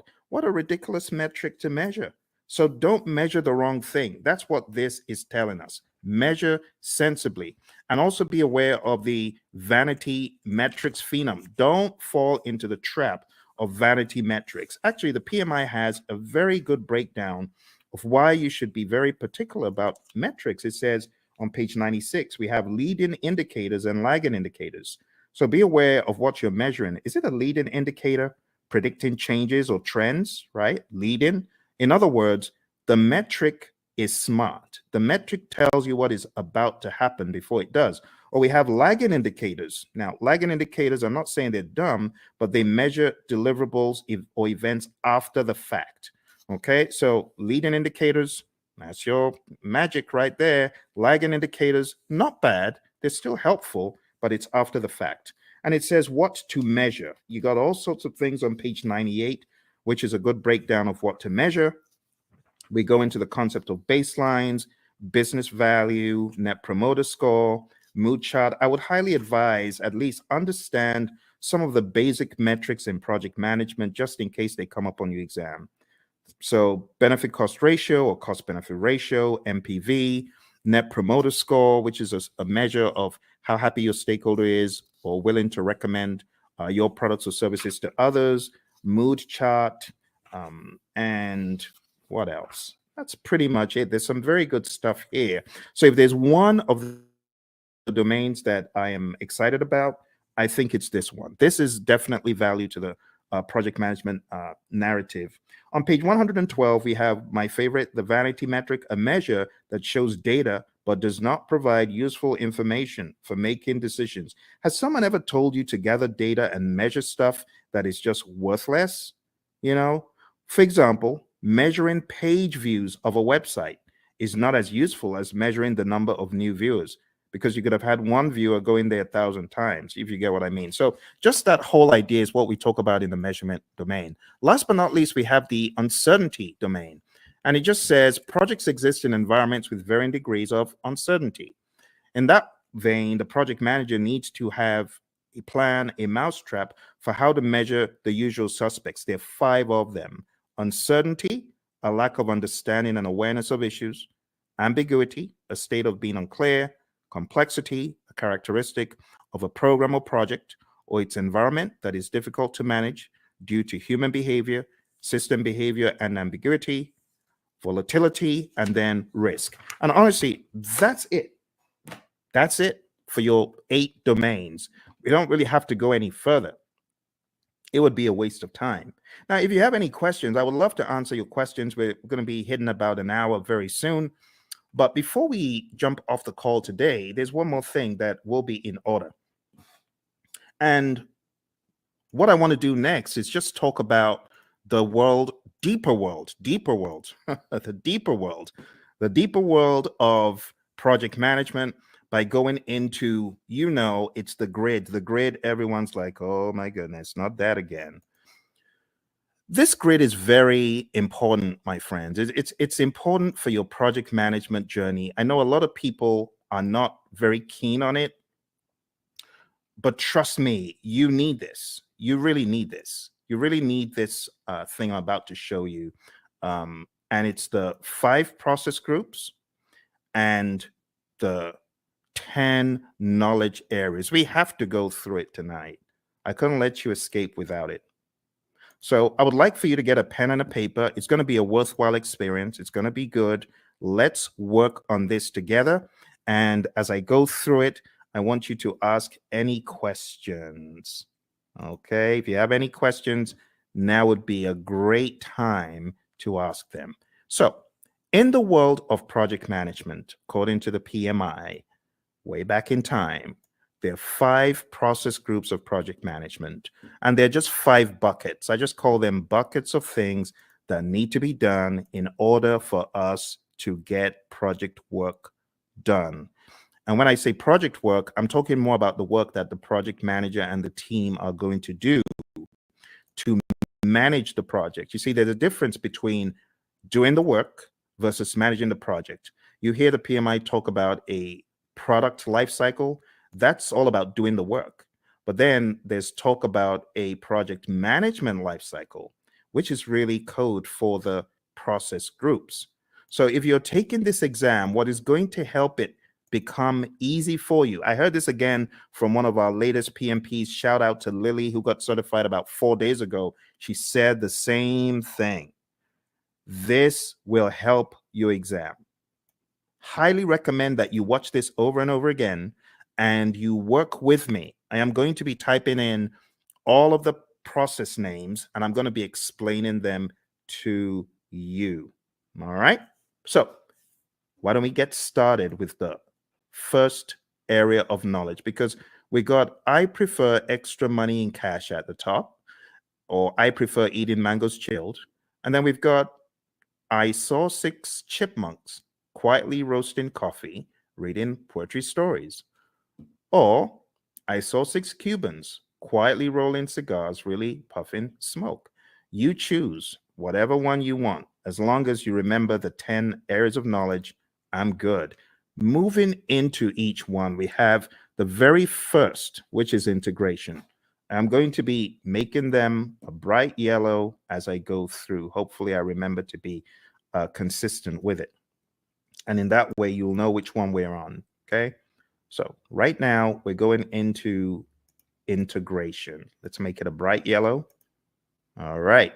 So in integration, the very first thing that happens is the develop project charter process. And in develop project charter, you are creating a document that authorizes the project. You, the project manager, could be working on this, but you don't necessarily have to, because if you've got a sponsor who is capable, they could create this by themselves. They don't need you to do it. But other times they may ask you to do it. In fact, in a lot of companies, the project manager creates the charter, the sponsor signs off on it. So you have to understand that dynamic. All right. Next, going over to planning. The next thing you do in integration is you develop the project management plan. And this is where you put the big plan together, because there's a lot of stuff that actually happens under the process that we're not seeing yet. There's stuff that happens under integration, and all of that rolls up, technically speaking, into integration at the end. We'll talk about that progressively. Next, going into executing, we have the direct and manage project work process. This is where the work is being done and the major output is a deliverable. So think about it. Everything that you're doing in project management, whether you're making a chicken sandwich or whether you're working on software or code or whatever, you will have the time when you need to do the work. And direct and manage project work is where the project manager is helping by directing and managing what needs to be done. Okay. From director managed project work, in addition to deliverables, we get something called the issue log, and we also get work performance data, which is just like you as a project manager, you are observing what is happening on the project. You're observing how many widgets have defects. You might be observing which employees are unable to come in for work. We call that work performance data. The other thing that happens here in executing and integration is manage project knowledge. Okay, and then moving over to monitoring and controlling, we have a process called monitor and control project work. And this is where we are creating reports. We call them work performance reports. And the reports help understand the status of the project and so on. And the other thing that happens here is called perform integrated change control. And this is where you are reviewing the change requests that come in. The change control board is also involved. So you would review the change request as it comes in. If the change request is not in formal writing, you are encouraged to put it in formal writing, and then you review it, you do an impact analysis, and then you send that information to the change control board, and they can review the change request and decide whether it's going to be done or not. And then in closing, we have the close project or phase process. Close project or phase. And this is where you close out either a phase in the project or the project as a whole. Now, what I want to do right now is just comb through them in a little bit more depth. All right. We get a project charter from here, develop project charter over here. From develop project management plan, we get our project management plan. From director managed project work, we get our deliverables. From managed project knowledge, this is where we do our lessons learned. We get a lessons learned register. From monitor and control project work, we get our work performance reports. From perform integrated change control, we get our approved change requests. Remember, we could also say the change log is technically an output from here. But remember, your exam is not based on all these inputs, outputs, and stuff. They just help you understand the flow. It is important for you to understand the flow, my friends. And then we have close project or phase. So closing out the project or a phase in the project. This is where we have a final product, service, or result transition as an output. We also have a final report as an output. Okay. Now, these are not just random words that I made up. These are indeed things in the PMBOK Guide 6th edition, and things that are helpful for you to know as you traverse the landscape of project management as you prepare for your exam. Okay. All right. I hope that makes sense. Do send in any questions if you have questions. So that's the first knowledge area. Now, everything that happens under integration, you got to look at it like this. Look at it like this. All this stuff under rolls up. All the stuff under rolls up, technically speaking. Now here, I know we only have one process here, but technically speaking, what you have in identifying the stakeholders, you want to make sure the stakeholders buy into the charter. All the stuff you have here in planning is going to add up to your project management plan. All the stuff you do in executing is pretty much governed, talking about governance from an integrative standpoint.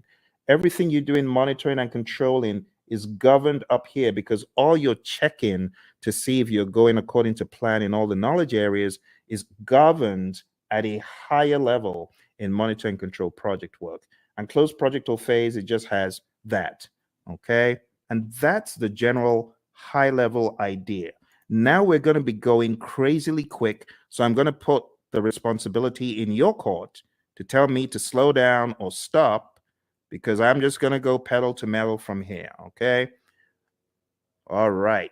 So draw along, follow along. It will be a good exercise. Going into planning, we have plan, scope, management as a process where we decide how to manage scope.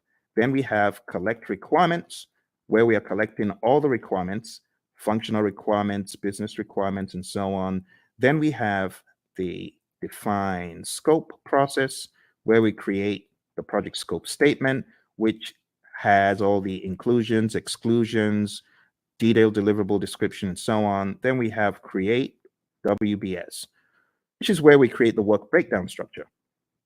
Then we jump across to the monitoring and controlling process group. And here we have two things. We have validate scope. This is where your customer checks the product, service, or result. And then we have control scope. And this is where you, as a great project manager, you're controlling the scope, making sure people aren't adding extras. Okay, good. Let's move into schedule management. In schedule management, the first thing that we have here is plan schedule management. Plan schedule management is where you create a plan for how to develop and manage the schedule. Then we have define activities, where we list out the activities that need to be done. Sequence activities, where we put the activities in order of occurrence. And estimate activity durations, where we decide how long each activity will take. And then we have develop schedule, which takes everything into account. And voila, we have our final schedule, right? We also from here have our schedule baseline. Just to make sure you understand the difference, there's a difference between having a project schedule, which is a living, breathing schedule that you update just sensibly as a project manager, versus the schedule baseline, which is a particular version of the schedule etched in stone. So there is a difference between the schedule baseline and the project schedule, and it helps to know that. Last but not least, on the other end of the spectrum, we have control schedule, and this is where we ensure that our schedule is going according to plan. Okay? Be sure to ask any questions. If you have questions, I will be moving a lot quicker from here. Going into scope, we have three things we do. Three things in planning and one in the monitoring and controlling section. Here we plan cost management, and that's where we plan how to manage cost. Then we estimate costs. We estimate the cost for each line item, each task. Then we have determine budget. And this is where we roll all the task costs to a final total amount. And then lastly, here we have control costs. And this is where earned value lives. Now, when I say where earned value lives, this is where we use the earned value metrics. The earned value metrics could help us see trends where we're likely to end up, or previous performance across schedule and cost and even scope. Just remember for your exam, you need to remember SPI, CPI, CV, and SV. You need to remember that they all start with EV. They all start with earned value, right? That's an easy way of remembering. If it's a variance, what do? You subtract. If it's an index, what do? You divide. So that's another quick tip. And then if it's schedule, then if it's schedule performance index, plan value is the other thing. If it's schedule variance, plan value is the other variable. If it's cost related, actual cost is the other variable for cost performance index and cost variance. Okay, so let's zoom into that for the sake of those who may have forgotten. The big thing for your exam is really knowing what does SPI mean if it's 0.4, or what does CPI mean if it's 0.4. Anything less than 1 is bad for the indices, right? Greater than 1 means you're doing better than projected. Anything less than 1 is bad. Equal to 0 means you're equal to 1, I beg your pardon, for the indices means you're right on target. For the variances, if it's 0, it means you're on target. So if you have a 0 variance, that's good. If you have a negative variance, that's bad. If it's greater than 0, like if you have even a $5 cost variance or schedule variance, that means you are actually better than planned. Okay, so those could help you in your recall for the exam. I'm going to put them over here. I'm going to make them a little bit smaller because they are not really a process. It's just something to remember. All right, let's go over to quality. So in quality, we have plan, quality management, and we have manage quality, where we are actually carrying out our quality audits, manage quality. And last but not least, we have control quality. And in control quality, this is where we are actually checking the product, service, or result. Okay. For those of you just coming, we're doing an end-to-end coverage. It's a very rapid means for you to catch up on the PMP. Once this live stream is over, it is likely you will not see the video because the video will be pulled down. You won't see this video once it's over. So if you know you're not able to stay, unfortunately, you will not see this video afterwards. All right, let's come out. Let's go back in. All right, there we have it. So we've got plan quality management, manage quality, and control quality. Moving on to the next thing we're talking about, we're going to talk about resources. Moving on to resources, we have 6 things here. We have plan resource management. We have estimate, activity, resources. And those 2 happen in planning. In executing, as far as resources concerned, we have acquire resources, we have develop team, and then we have manage team. And what are the differences? In develop team, this is where our team goes for team building. They get trained, they get educated in project affairs if they need to, or technical things. And then in manage team, this is where we give the team feedback. And last but not least, here we have control resources. All right. If there are any questions whatsoever about what you get out of the processes, please ask. I know I'm going pretty quick because I have so many videos about this stuff on the channel that I'm expecting that you might have maybe even already gone through some of those. Okay, let's go on to the next one. Next one is communications. And in the communications knowledge area, you're going to do 3 things. You're going to plan communications management. You are going to manage communications. In other words, you're going to communicate. This is where you're going to distribute information to people. This is where you could have reporting done in meetings. And last but not least, we have monitor communications. Okay. Again, I want to encourage you, if you haven't mastered this, this is important for your PMP exam. I know some people feel, oh, this is old stuff. Trust me when I tell you, I cannot count how many people I've heard from that this helped them put the big map together. So I really want to stress, if you haven't mastered this, please spend some time in doing so. Okay. All right. Let's make these a little bit smaller because we got a really big one coming up. We got risk. Risk is a significant beast. It's very, very big. So let's go on to risk. And risk starts off, as usual, with plan risk management. This is where we create a plan for how to manage risk.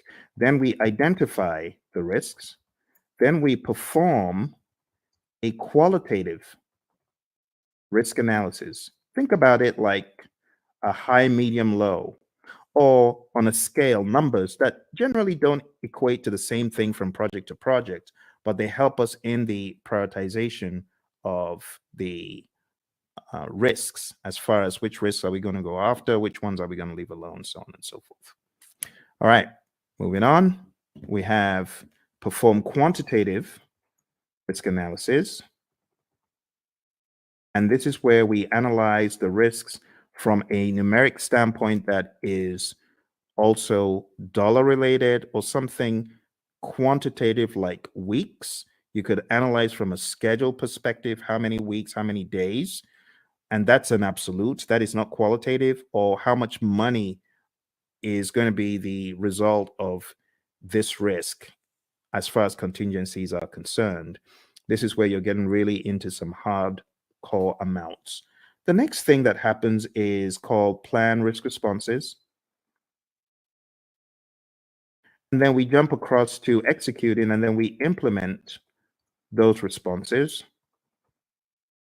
Okay, and last but not least, we have monitor risks. Now, when it comes to plan risk responses, again, I'll take some time out to talk about the A team, not Mr. T and the A team, but avoid, transfer, escalate, accept, and mitigate. Okay, so these five are your approaches for negative risk or threats. We also have another five for positive risk or opportunities, and I'm just going to put them here sneakily. I know it shouldn't be there, but I'm going to put them there because I want to share them with you. I call it EASEE, easy, right? Easy. It just stands for exploit, accept, share, escalate, and enhance. You got to know these really well. Look on the channel because I have videos. Avoid. Let me just blow this up a little bit so that you can see it a little clearer. Okay, let's blow that up. Okay, so avoid. And feel free to take screenshots. That's fine if you want to take screenshots, right? So avoid is avoiding the risk altogether 100%. The risk doesn't happen or it doesn't impact at all. Transfer is transferring to a third party. Escalating is elevating the risk to either your boss because it's beyond your power or your authority, or you could escalate because it's affecting other parts of the organization.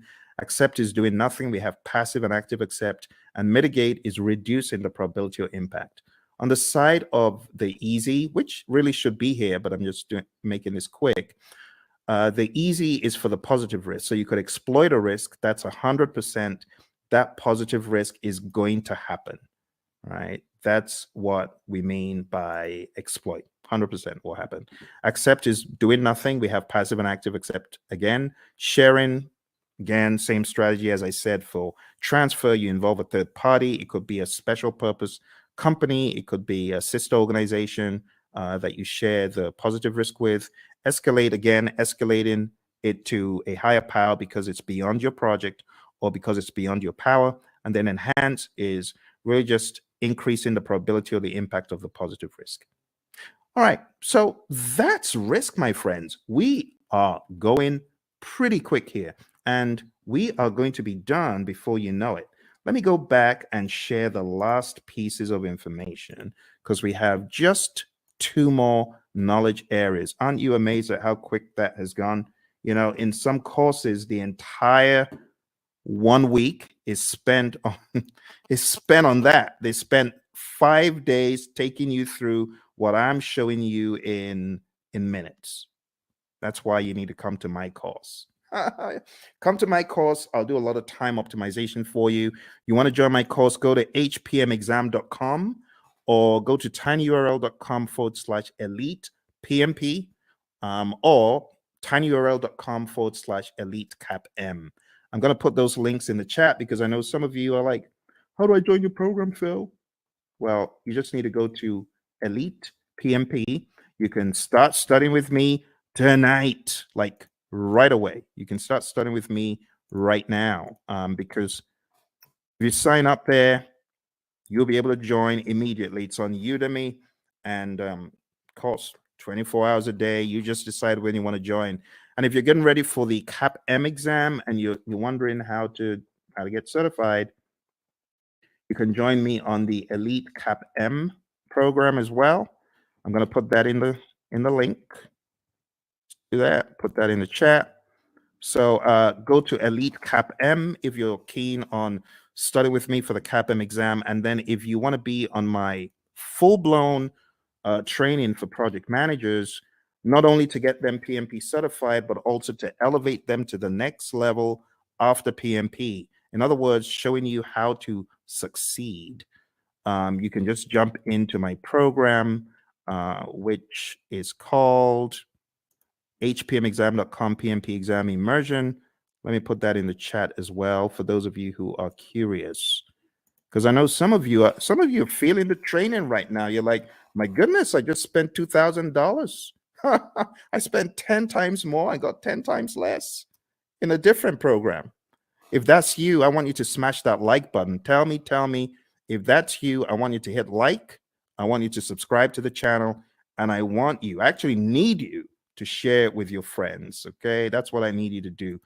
So if you want to study with me, do that. And if you're like, Phil, I ain't got a dime. I'm just trying to get by. Hey, that used to be me. That used to be me back in '05. I didn't have a dime. And that's why I've got you covered. I've got you covered. I've got a free 30-hour program right here on YouTube. For those of you who are on YouTube, those of you who are on the other platforms, thank you for joining me from the other platforms. I see you. I see all of you across the platforms. So if that's you and you're like, Phil, I ain't got a dime, I got you covered. I'm going to put a link in the chat, and this is to my 30-hour free program, totally free. All you need to do is go on to pmp.pmradio.org, and I've got over 30 hours of free video. Free, totally free. No catch, no catch. The only thing I ask though, if you really want to support the channel, because I know some of you you gained so much from the channel. Just go get the book, PMP Exam Immersion, right? The PMP Exam Immersion book. I'm going to show you tonight how to put everything together in context. And if you wanted to get this book, like download the book right away, you can. This book has the deep secrets to your PMP success because it puts everything together. It puts agile, predictive, hybrid, it weaves it all together. It's called PMP Exam Immersion, the book. So I know I have the course, but this is the book. And if you get the book on the link that I just shared, you'll actually be able to download a workbook. And the workbook has 100 of these crazy, what should a project manager do next kind of questions. So whatever the case, whether you can afford it or not, I got you covered. For those of you who say, Phil, I'm just, trying to survive here. That used to be me. So I got you covered. Don't worry. Just go to pm.pmradio.org, and you're gonna be extremely delighted when you see what I have in store for you guys and girls. Okay. So let's jump into the final piece of our journey today, which is going over the last two. I'm going to make the others very small, just so that everything can fit on the screen. Okay. Some of these processes, they occupy a lot of space. I might be able to make a few of them bigger, like quality is actually not that much.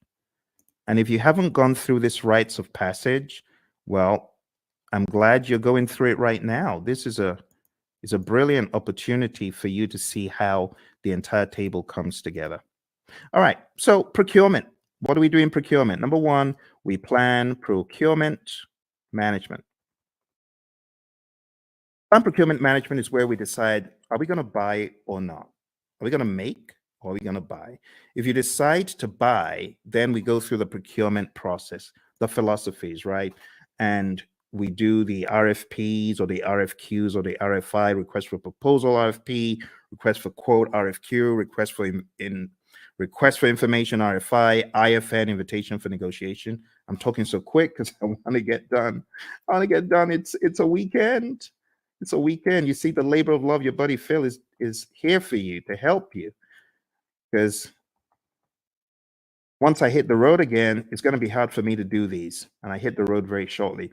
All right, conduct procurements is where you take a look at all of the proposals that were sent in and you select one or two, you award a contract, and then control procurements.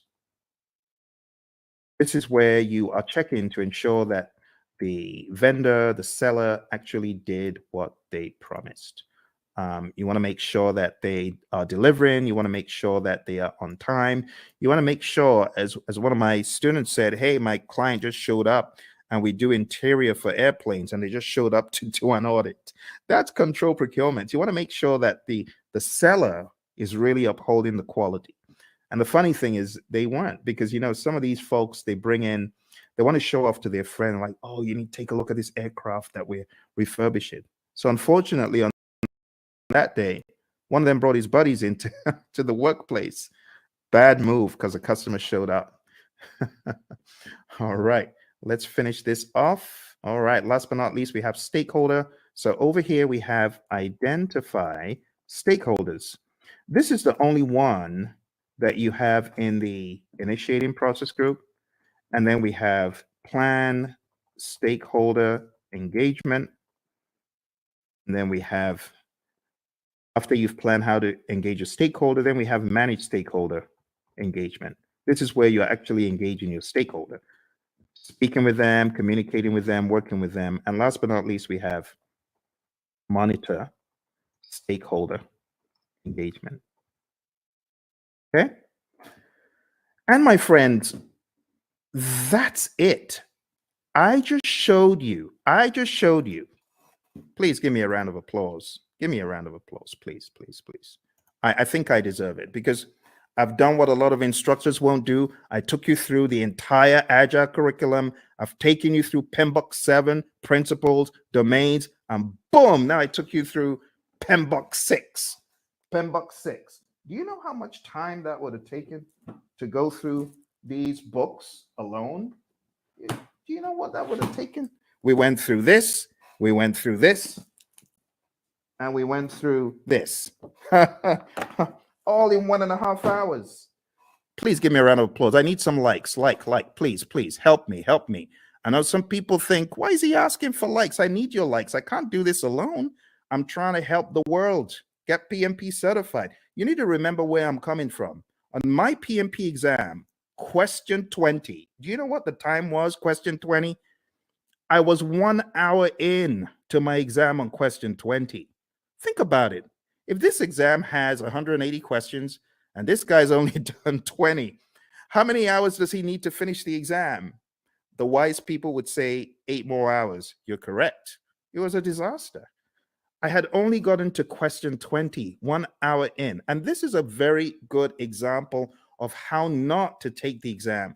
Don't take the exam saying, oh, I've got to answer this. I'm going to use all the time I can to answer this one question. No, don't do that. Don't do that. I was spending 3 minutes a question. How foolish. Instead of me to go with my gut and just keep mowing them down, just keep going. Even if you feel they're not right, you don't have the luxury of time. I've had a lot of students who say, Phil, I was shocked. I ran out of time. Normally, before I got into the exam, I was killing all of my mock exams. Of course, because the stakes are higher. Your brain is going to be working differently. You're going to be working differently. So don't try that stuff that you do at home on the real exam, okay? Which is why I say roll up your sleeves and go to a test center, smell the coffee. It'll kick in. It'll kick in. Just drink the coffee, but smell the coffee because you realize the stakes are high. Long story short, after 1 hour, I started writing my eulogy of the PM slain in the Battle of PMP. The PMP who tried his best, the PMP aspirant, the PMP wannabe who tried his best. Phil tried his best, but alas, he was slain at the Battle of PMP. Why was he slain? He didn't have his weaponry right? So I was crafting my eulogy until a conspiracy theorist gremlin pounced on my shoulder. And I'm grateful for that conspiracy theorist gremlin. And the gremlin said, the PMI is looking at you from behind the scenes, and they can see that you got all the questions wrong, and they're giving you more of those questions. You got risk wrong, and they're giving you more risk. You got schedule wrong, they're giving you more. Why don't you go to the back of the exam? It was a crazy thought, but this is what got me out of the exam alive. I jumped all the way to the back of the exam. Back in those days, you could move backwards and forwards between all the questions. And back in my day, there were actually 200 questions. So I went all the way to the back and I started doing the questions from the back, from the back, from the back. Truth be told, hey, use this. Use this as the fire escape. For me, it was the fire escape. I started backwards and I realized the questions were easier from 200, 190, 180, 170, 160, 150, 140, and just kept doing the exam backwards and it was easy. Then I got to a pocket of difficult questions. It's like these question writers are like fiends from the pit. They know where to grab you and they just, boom, dollop a boatload of hard questions. And it's like quicksand. Don't be moved by that. You can jump over the quicksand, or you could just do C, D, E, C, C, C, whatever the options are, but don't get stuck in the quicksand. I didn't get stuck in the quicksand. Kept mowing them down. I think I had a pocket of difficult ones in 120, kept going back around 70 something, difficult ones around 50. I didn't care. I was just mowing them down, doing my best. And then I got back to question 20. And guess what the time was? 3:55. Pretty much I had 5 minutes left. And the question is, am I going to start changing stuff or am I just going to end the exam? Took a deep breath, boom, end the exam. And then the screen goes blank. You've been selected for a survey. We would like to find out, did you enjoy your exam experience? Was it clean? Did you like the staff members? Oh my goodness. Now I have to go all the way through this ridiculous survey saying, I liked it, I didn't like it. But remember, the conspiracy theorist Gremlin is saying, fail. You got to say you like it, because if you said you don't, you're going to fail. So what did I do? Yes, I liked it. It was good. It was clean, even though it was dingy and dim lit. Everything was good. It was good. It was good. It was good. Then press the end button and the screen goes blank for like an eternity. Congrats. You've passed the exam. Talk about being chased by, you watch those TikTok videos of crazy bear out of somewhere in Colorado, those bears. That was me. I felt like I had run from the crazy beast. And that's why I do what I do. Because when I came out of the exam, I promised that if I come out of the exam alive, as I'm writing this crazy exam called the PMP exam, I'm promising if I come out of this thing in one piece, 2 promises. Number 1, I promise I'll never curse the PMI. I won't curse them as I always have been. And number 2, I promise I'll tell everyone anything in the world that moves. I'll tell them this exam crazy. Crazy exam, crazy exam. That's why I say take no prisoners.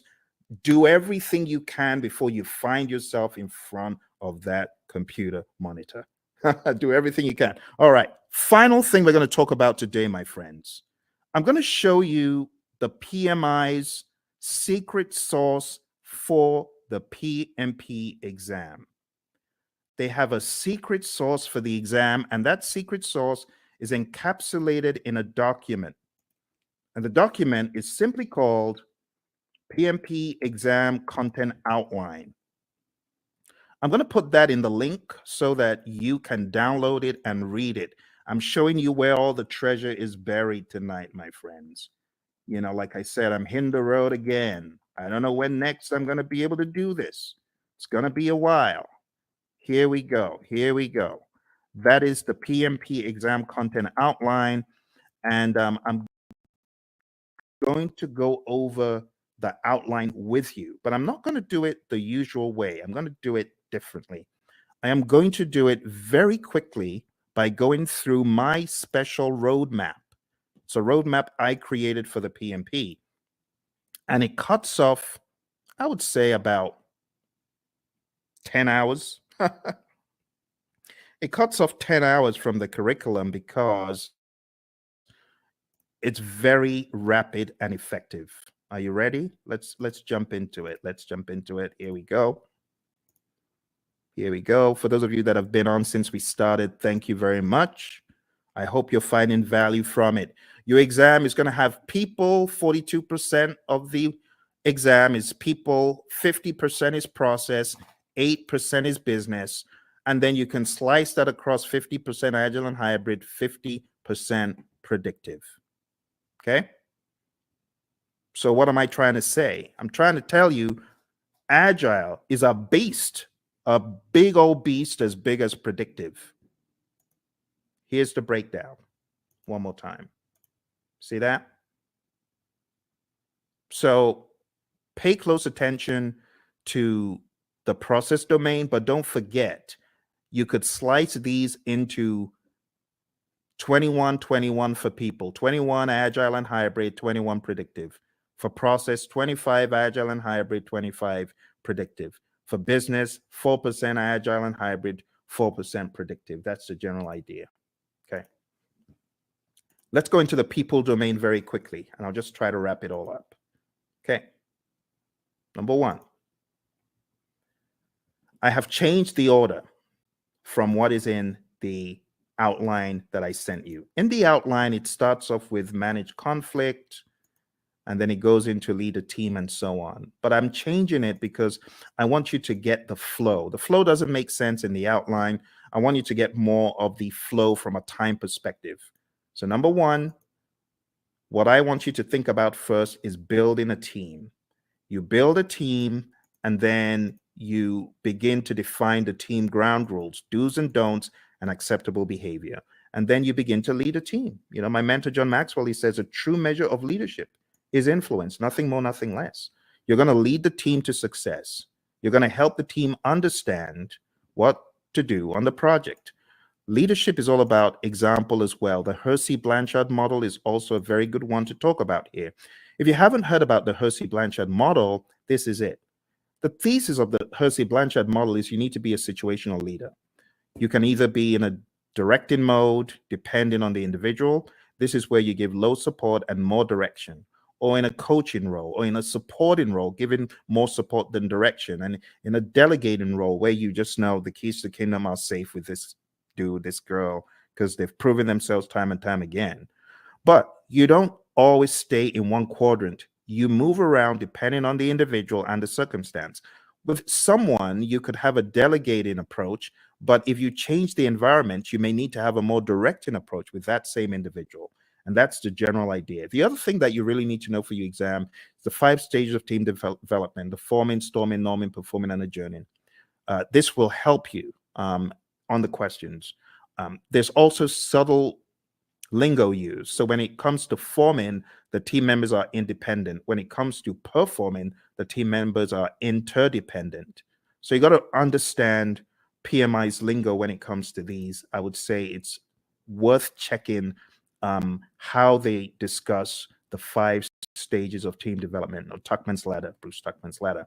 Also, as part of your journey, know the 10 tenets of servant leadership: listening, empathy, healing, awareness, persuasion, conceptualization, foresight, stewardship, commitment to growth of people, and building community. You already know the PMI isn't going to do this in parrot fashion, but you do need to be very comfortable with the narrative. Also, for the people domain, you need to understand the Thomas Kilmann conflict mode instrument.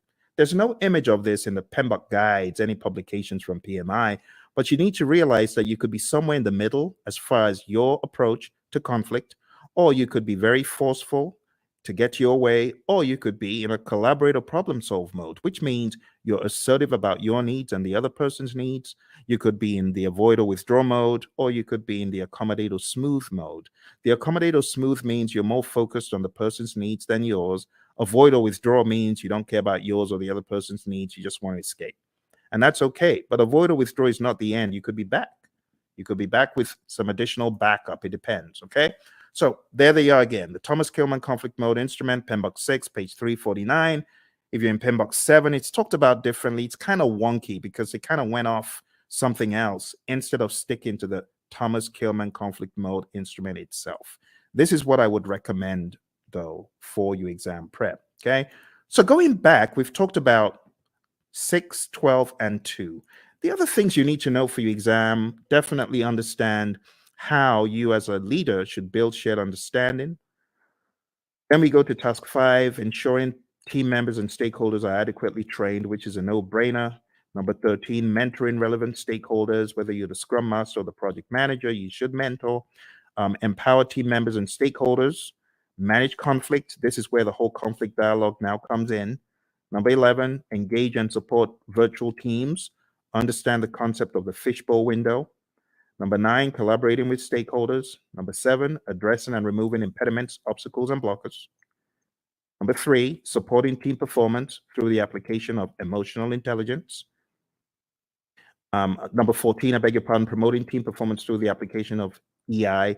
And number 8, negotiating project agreements. Now, 3 and 14 are very close. Supporting team performance and promoting team performance, they're very similar. Supporting the team means you're there for them, you big them up in a meeting, you don't throw them under the bus.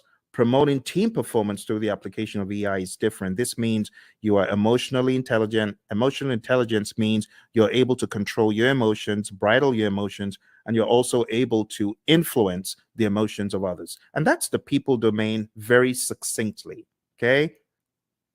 As easy as ABC. But don't forget, in the document I sent you, every one of these is broken down into smaller enablers. I would recommend going through the PDF that I put in the chat. That will help get you to excellence in this. Okay? Let's move on to the process domain. Before we get to the process domain, I really want to accentuate a couple of tools. Okay, the stakeholder power interest grid is big. Make sure you understand that before your exam. You could have the power interest grid, the influence impact grid, and other allotropes of it, and understand the planned stakeholder engagement process. This is where we have our stakeholder engagement assessment matrix. I call it the SEAM. This is where you have your current state of the stakeholder, and that is your desired state. They're currently unaware. You want them to be supportive. The question for your team then becomes, how do I get Bob from an unaware stakeholder to supportive? What are the actions that we need, right? And those are the actions that you got to discuss. So this is a great conversation piece for the real world as well, okay? In the task of collaborating with stakeholders, in which process do you build trust and gain support from stakeholders? What do you think? A, B, C, or D? All right. I'll go quick. So the answer to this, my friends, is where you are communicating with the stakeholders and working with them. And therefore, the best answer is manage stakeholder engagement. You won't get questions like that on the exam because those are very prescriptive to process name, but still you could get the process names expanded upon and camouflaged. So you do need to know what you're doing in each process. Here's another one. On your Agile project, when facilitating a meeting with stakeholders, it is critical to do what? Is it hold the meeting in person? Is it develop and distribute an agenda prior to the meeting? Is it bring snacks? Or is it use technology to record the meeting so you can reference as needed? What do you think? Which one is more agile than the others? Which one makes sense? Okay, so which one is critical? In which one would the meeting sink if you didn't do it? Think about it. It's like a trick question, but you're not required to hold meetings in person in the world of Agile. You don't have to bring snacks and you don't have to record, but it would make sense. For example, if you're holding a retrospective, it would make sense for you to have an agenda and for you to share that. Okay, so this is an example of how, looks a little bit difficult. Am I in the world of predictive? Or mine, it sounds a little bit predictive in the answers, but it says agile. So you got to be ready to face things like that. All right, let's move into the next domain, which is process. Okay, as usual, we have our roadmap, and these are the things we've just talked about. So I'll be very quick. Number one is actually task 13. So this is where you determine the appropriate methodology, the methods, the practices. Are we going to be agile, predictive, or something else? Then you got to establish a project governance structure for rules and regulations and how things work. And then number 9 is pretty much integration. You got to integrate project planning activities. Number 17 is plan and manage project or phase closure, pretty much close project or phase, which we've already looked at today. Number 8, plan and manage scope. Number 6, plan and manage schedule. Number 5, plan and manage budget and resources. So at a high level, number 8 is really scope management that we looked at. Number 6 is schedule management. And number 5 is budget and resources. I'm sorry, it's a little bit obscured because of the color on the screen. Number 7, plan and manage quality of products or deliverables. That's quality as a knowledge area. And all of these also double in the world of Agile. Don't forget. Number 3, assess and manage risks. We've taken a look at that. Number 12, procurement management, pretty much. Number 1, execute the project. Now we can execute the project. After you've done all that planning, now you execute with urgency to deliver business value.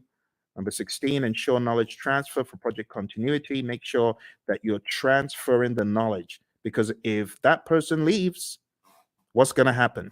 That needs to be your question. All right, manage project issues, have an issue log. Make sure you chase those impediments as vehemently as possible before they eat you alive. So we talk about impediments, obstacles, and blockers. So the question is, what is the difference between an impediment, an obstacle, or a blocker? And the answer is an impediment slows you down. An obstacle is in the way. Now you can go around it, you can go over it, but when it comes to a blocker, you're stuck in your tracks. You're stopped. That's really bad. They're all bad, but blockers are the worst because they just stop you in your tracks. You can't move. When we talk about managing project issues in the world of predictive, all of those things in your issue log. You got to go after them. Manage project changes just means manage changes using your change management plan. Your configuration management plan must also be considered. This is manage project artifacts. 3 artifacts in Agile. Who remembers?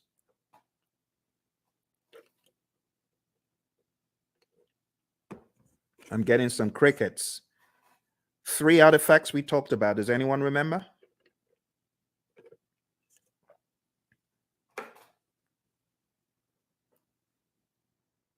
Hello? Everyone's quiet. Okay, I don't bite. All right, so the artifacts I was looking for from the world of Agile is your product backlog, your sprint backlog, and your increment, or PSI.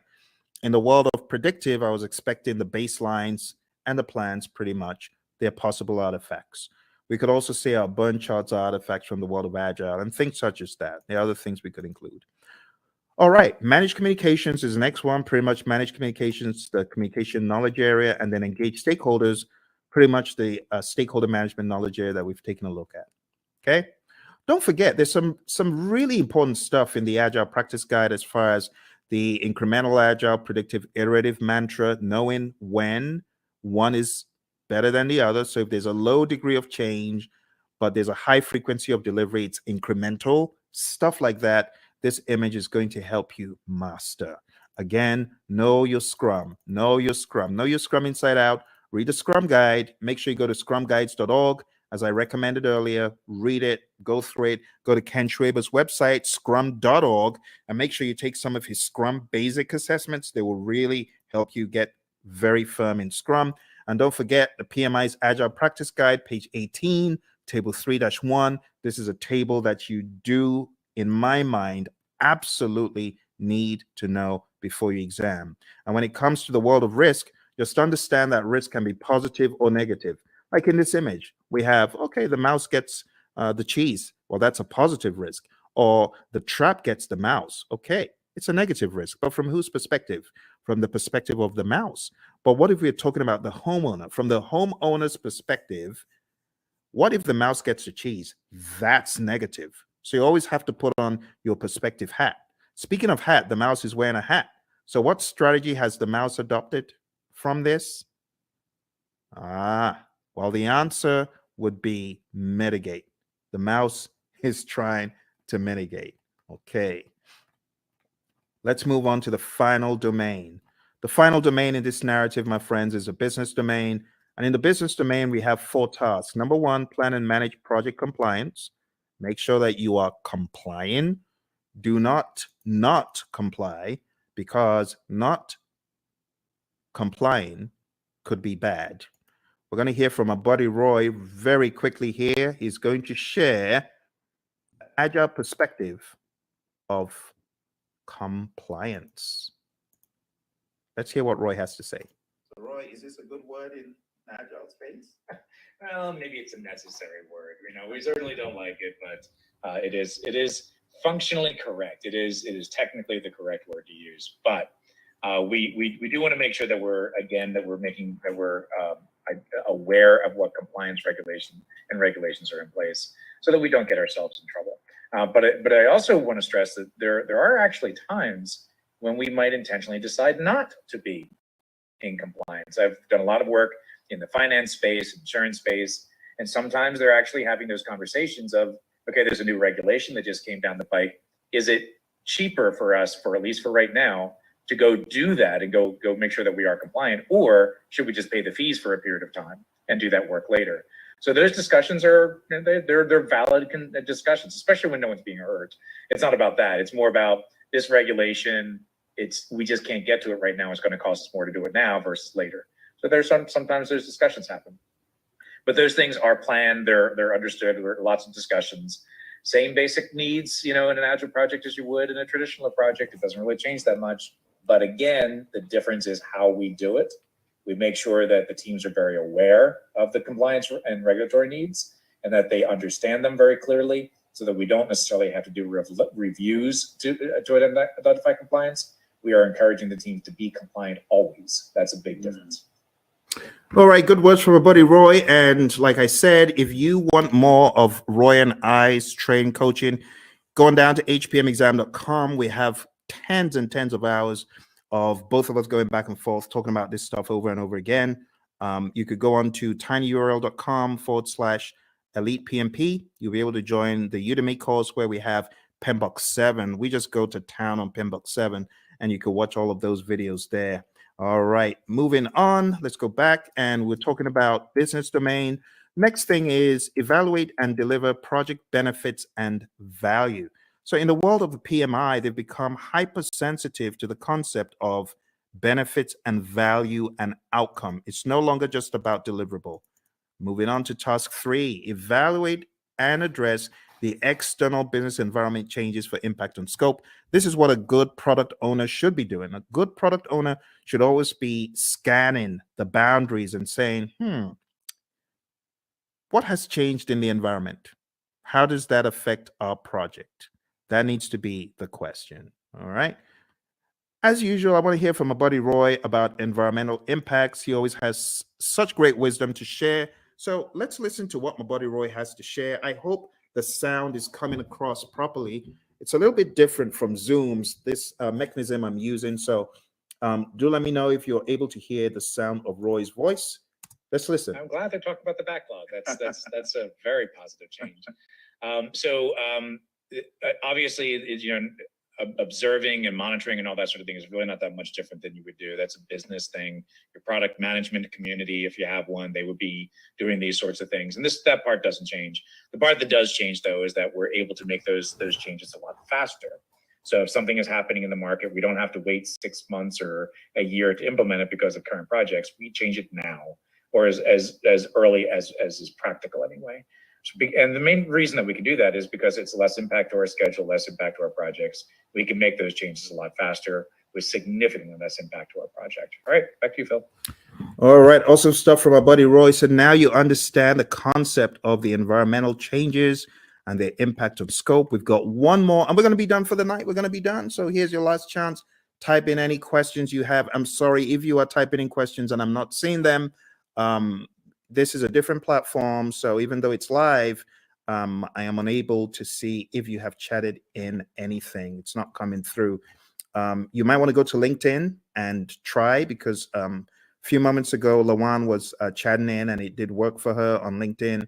So if you're typing in and it's not working, I am sorry. All right, let's go on to the final one, and it's support organizational change. And you as a project manager, this is your job. Your job is to support organizational change. If the organization is going through change, you got to be a champion for it. You got to make sense making sessions. You got to help the organization, right, in their sense making sessions. You need to spearhead and lead the charge. As it says here in what we have in 3.4, it says assess the organizational culture. That's number 1. Number 2, evaluate the impact of the organizational change to your project. And finally, evaluate the impact of the project to the organization. And then you got to determine required actions either way. That's the general idea. We're going to hear from our buddy Roy, and then we're going to wrap this up. So our buddy Roy is going to talk about organizational change from the world of Agile. Let's hear from Roy. So Roy, how do we think about supporting organizational change from this perspective? Yeah, this is huge in the Agile space. And the main reason is to enable Agile to work properly, you need to change the organizational culture. It has to happen. To support things like, experimentation and the ability to fail and, removing impediments as quickly as possible. All of these things may be contrary to the way that your organization is set up and contrary to the culture. So as project managers, as scrum masters, you need to be evangelists and champions of the process and encourage that change by educating your leaders, educating your business partners, your stakeholders, making sure they really understand what this is all about. Organizational change, let's say this, the biggest barrier to Agile adoption is organizational culture. So if you're looking for one thing that's going to be your biggest problem, it's the organization itself, the culture of the organization. So you need to pay particular attention to that, because you're going to see behaviors that are more traditional in an Agile environment. But in an Agile environment, those traditional behaviors don't work, right? If we're expecting to see things the same way, do things the same way, and just do Agile, you will fail. It will not go well for you. You might get some benefits, but eventually you're going to start seeing where the organization is going to get in the way, and you will start very quickly falling back into traditional approaches because this agile thing doesn't work here, right? And it's not that agile can't work there, it's that your organization is just not changing to allow it to happen. All right, Phil, back to you. Awesome stuff as always from my buddy Roy, my agile coach. Thank you, Roy. And with that, my friends, we are done. Or are we? There's one little piece left that I like to throw in at the end just to help you see how far we have come. Because when I tell you we've climbed 1,000 mountains, you better believe it. We've climbed so many mountains that you won't even believe. When you see the roadmap of everything we've done tonight, you won't believe how much we've done. We've done a boatload of stuff. We've done so much stuff. It could actually be a little bit mind-boggling to you. So what I like to do at this point, I like to show like a roadmap of all the intricacies of the PMP exam. So let me just go over them one by one. First of all, we've talked about the world of predictive. We've talked about the world of agile. We've talked about the people, process, and business domains. We've talked about Scrum. We've talked about Kanban. We've talked about the Agile Manifesto, talked about the Agile Manifesto values and principles. And then I've shown you PMBOK 7. I've shown you PMBOK 6. I've shown you the 12 principles and the 8 domains. Wow. My goodness. Okay, let's put it all into perspective. I'm going to show you one more image to bring it home. This is going to be the coup de grace. It's going to help you see everything in one place. Okay. But are you ready? I hope you are.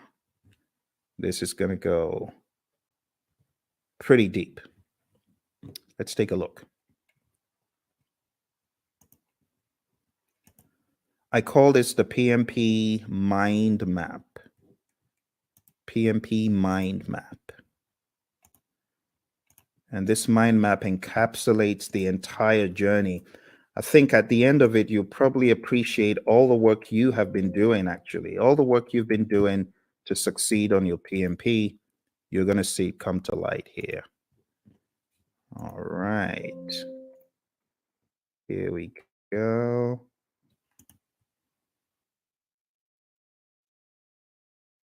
PMP mind map. You might have seen a video where I talked about this in the past, but it's always new because of the enormity of what we have done tonight. You ready? Okay. You take myself off the screen so that you can see it. All right. So we've talked about everything here in the world of Agile. See that? Let's zoom in. Agile. Talked about the manifesto, talked about servant leadership, talked about charters, and these are some other pages that you need to focus on. We talked about predictive, 5 process groups, 10 knowledge areas, 49 processes, talked about the principles and the domains, talked about the PMP exam content outline. Quick note on hybrid, if you haven't already read pages 26 to 30 in the Agile Practice Guide, you definitely want to. And then we talked about Scrum. We went through the 353, and then coming to a wider view, we've talked about integration, scope, schedule, cost, quality, resources, communication, risk, procurement, and stakeholder. We've talked about people, process, and business. And then we've talked about some auxiliary things. I told you about my experience on the exam. You got to manage your time. I told you definitely take it at a test center. I wouldn't advise taking it at home. Bad things happen to some people who take it at home. Some people are able to escape unscathed, but trust me, when it happens, when the flying monkeys come out, it's no fun. And I know a lot of people who have encountered the flying monkeys. Get enough sleep for your exam and definitely do a lot of scenario-based tests. If you haven't taken my 200 question test, which you can find, actually, I've got two 200 question tests on YouTube. If you haven't taken them, I highly advise that you do. I'm going to put them in the chat. Do that. So, well, my friends, thank you very much for joining me. I appreciate it. You take care, and don't forget, check out all the links, hpmexam.com, tinyurl /elite PMP, and tinyurl.com /elite CAPM. All right? You take care. All the very best. And bye for now.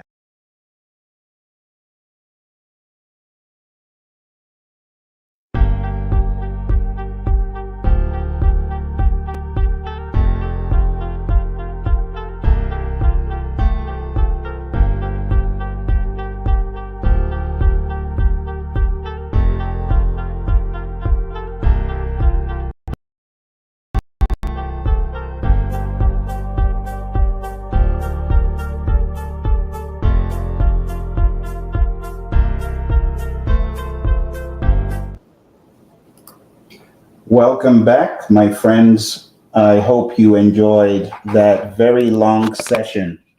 That was a very, very long session indeed. But now that we've covered it, you understand the relevance of everything I was showing you, from the topics of AI and where this comes in and where the exam application process comes in. So I'm really hoping that you are going to take some massive action where this is concerned. I know there's always an uphill climb for anything new, but hopefully the 2 hours we've spent together is going to help you. Do you have any questions? Because now I'd like to take any questions you might have on anything I mentioned. If there are no questions, we're going to go for a different flavor of training. But before we go for that different flavor of training, why don't I show you what we had discussed in the very beginning? In the very beginning, we talked about studying for 3 weeks, people, process, and business. Do you recall that? This was in the very, very beginning. Well, I want to remind you about our discussion. And now I'm going to ask you to check out this new plan that I have, because I know some of you are in time crunch. You want to get certified before the year runs out, and you need to be very decisive. You need to have an actionable plan, and you need to follow the plan. So here's your actionable plan. It's very straightforward, very, very straightforward indeed. Here we go. I want you to study people, week 1, 14 tasks. Every day, study 2 tasks. For each task, go to pmpdoctor.com, take the quizzes for that day. We have people, 14 quizzes, process, 17 quizzes, business, 4 quizzes. And your job is to take the quizzes after you have studied those tasks in the immersion book that I showed you in the very beginning. That's the general idea, okay? And then on week 4, after you followed diligently like that, week 4, I need you to take the final mock exam. And I'm talking about a 230-minute mock exam, just like the real PMP exam. You need a method to attack the madness, my friends. Very simple. 4 weeks. People, I would recommend 2 hours minimum every day. So by the time you've done week 1, you've done 14 hours, right? Times 2. You've done process 17 tasks. Well, you can say divide them into 2. So you're doing every day, roughly 2.5, 3 every day. You're going to be done in a week with process. Business, you're probably going to be done in 2 days, but you have a whole lot of time as buffer for these other 2, which are more unwieldy. And then you've got the final 4-hour mock exam, 230-minute mock exam, and that's it. if you stay true to the course, you will get done. You will. Okay? Any questions before we move on to something different? I'm not getting any questions. Well, no questions is always a sign that you understood what was said. The next segment we're going into is extremely deep. And in this section, we are going into the world of schedule management. Schedule management has got a lot of information to unpack. And while some people, they take the chance of going into the exam without really knowing schedule management, I just say at your own risk. But why not just learn it once and for all, right? Why not just learn it right now? So let's jump into the world of scheduling. It's very deep. I must warn you, we're talking about leads and lags and slack and float, and we're going hard for about 2.5 hours. Are you ready? Let's jump in. All right. Well, good afternoon, my friends. Welcome to our schedule management tech camp for today. Today, we're going to be taking a look at the 6 processes of scheduling. That is going to be quite a lot of fun. So we're going to take a look at plan schedule management, define activities, sequence the activities, estimate activity durations, develop the schedule, and control the schedule. But before I jump into that, why don't you tell me how your schedule actually went today? Or is it still going? Still going? Is anybody driving? Or is everyone stationary? I'm hoping you're stationary because this requires quite a lot of attention. Very good, Willanda. I'm glad to hear that. Let's see who else is on. Which of our friends? Katie, good to have you. Donna, Greg, Jason. I saw Jason hop on first of all. Welcome, Jason. Krishnan, good to have you. Maribel, thank you for joining today. Willanda and my buddy, Charles.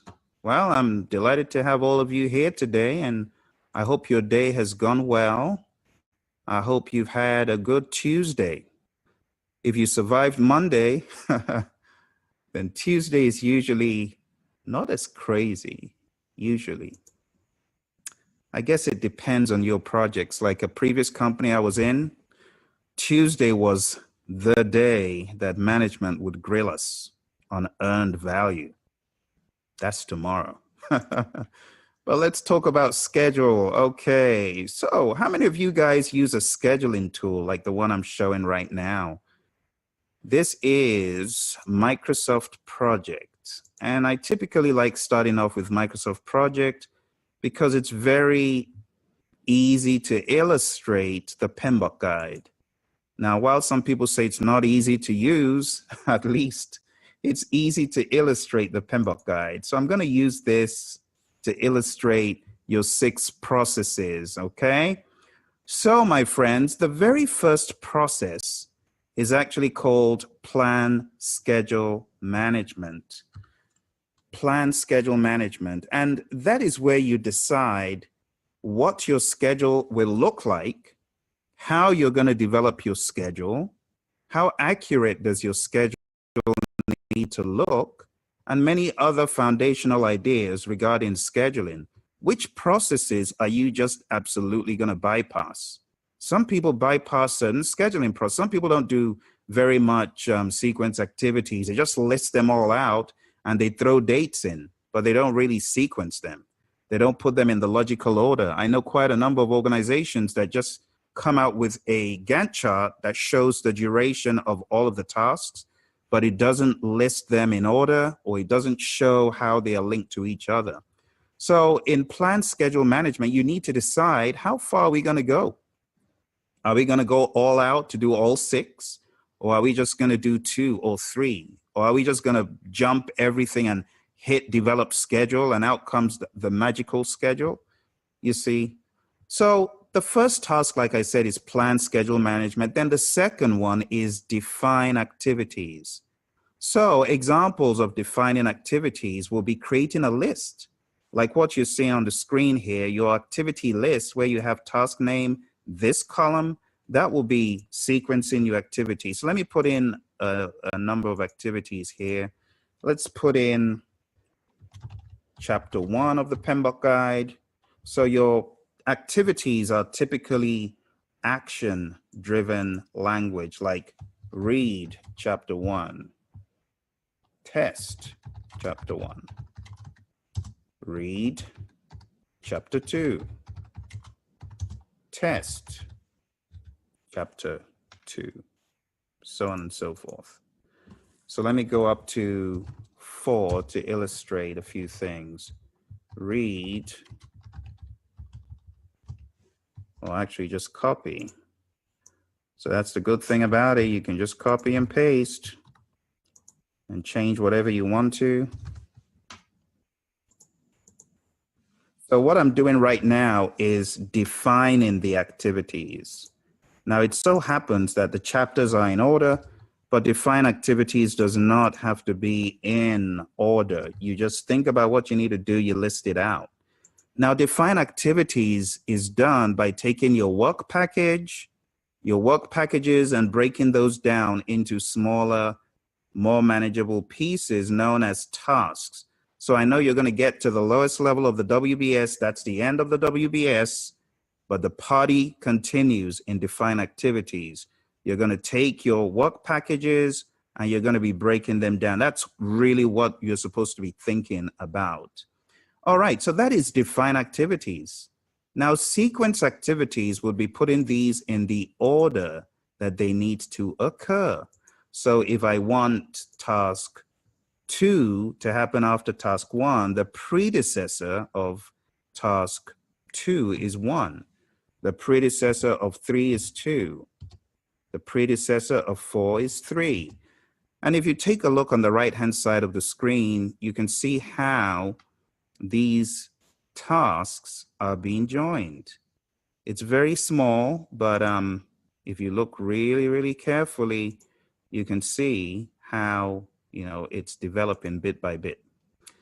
So 4 is the predecessor of 5. 5 is the predecessor of 6, so on and so forth. See that? 6 is the predecessor of 7. 7 is the predecessor of 8. And that's how you need to think in sequence activities. But we could also get a little bit creative, you know, because we have got finish to start relationships for the most part here. This is all finish to start, finish to start. But if we wanted to link task 1 and 2 with a start to start relationship, it would be 1 start to start. So this is starting at the same time as the other one. Bear in mind, we're not talking about anything to do with duration just yet. We're just trying to establish the sequence of our activities. You see, then let's say we wanted 3 and task 4 and task 5 to have a relationship like a finish to finish. We could say, okay, join chapter 3 to chapter 2 with a finish to finish. And we'll just put FF. It doesn't matter whether it's caps or not, but you can see it's now created a finish to finish relationship between them. So we've looked at 3 relationships so far: start to start, finish to start, and finish to finish. What is the relationship that we have not taken a look at just yet? Anyone? Which relationship is not represented here? Anyone know?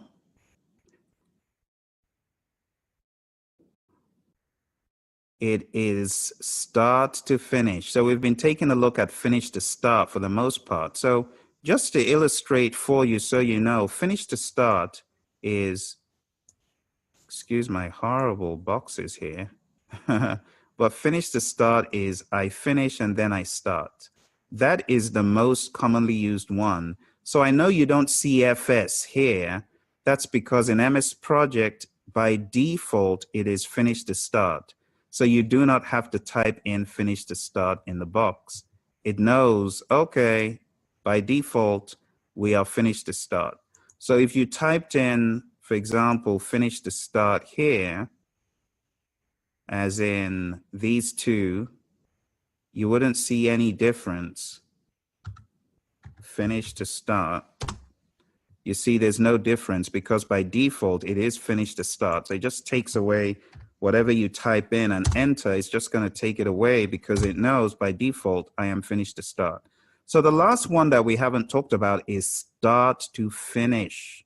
Start to finish is the one that is a little bit of an anomaly. So if we have a task here and a task here, and this is task A, for example, and this is task B, the start to finish is saying, I need to start task B. If I make this the anchor point, I need to start B before I can finish A. So think about it like this. If this is the night shift guard, the night shift guard must start before the day shift guard can finish. That's really what this is saying, you know, finish. And I'll just put this in a different color so that you don't lose sight of the finish, or I beg your pardon, the start, where the arrow is originating from, to finish. This is different from, watch this, this is different from finish to start. Finish to start would be like this. But think about it. If you made this finish to start, it wouldn't be any good if you say the day shift guard finishes, and that is what drives the night shift guard's start. No, no, no. Because this guy could end up leaving. Really, this is not dependent on anything else but the night shift guy showing up. The night shift guy showing up is not dependent on the day shift guy finishing. So the way people schedule when they do shifts is really more of a start to finish, because you kind of keep this day shift guy on site. You cannot finish your shift. You cannot leave except you're relieved of your duties. So that is how this one in particular works. And that is why this one is the least commonly used relationship. If you get that question on the exam, you need to remember that start to finish is the least commonly used relationship. If they ever ask you that question, start to finish, least commonly used. The most commonly used is finish to start. Okay, that is the most commonly used. Now, with that said, we've taken a look at a few. Let's see if we can put a start to finish. You'll see why it's so temperamental. So let's put in a start to finish relationship here and see what it does. Start to finish. Very awkward looking, but that's the way it works. Okay, so you cannot finish chapter 4 until you have started chapter 4. You cannot finish testing until you've started reading, which is kind of awkward. Doesn't make sense, but in the context that I showed you a few moments ago with the day guard and the night guard, that makes a lot more sense. This makes a lot more sense. All right, so with that, we've got a couple more things to do before we are done with this aspect. And this aspect that we have to do is the duration. So let me get rid of what is on the screen and let's do the duration. So how long does it take to read chapter 1? You guys tell me, how long did it take you to read chapter 1 of the PMBOK guide?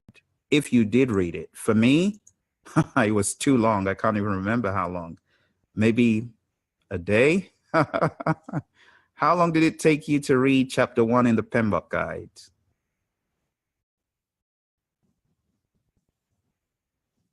Or have you read? Jan said months. I'm going to go with month. Let's go with 30 days. Oh, that is a very long activity. See how, okay, let me cut it back. Let me make it 7 days. 7 days, just so we can see it on the screen. Okay, what about the chapter 1 test? That is funny. Chapter 1 test, let's say it took you 3 days. I'll just put in some random numbers so we can move along, and you see how it all pans out. So this is what estimating the duration is. It's putting in the duration using expert judgment, using your team members, kind of like how I'm asking you guys, how long did it take you to do this? You know, you would need to have people on your team that have the expertise in reading the PMBOK guides and and being able to take the test and so on. So that is estimate activity durations. And the next thing, boom, you've got your schedule. But guess what? There is some input from here that needs to happen. So if I randomly put in team members' names, you know, at least I know who is assigned to what. You know what I'm saying? So I need to put in some team members' names. See?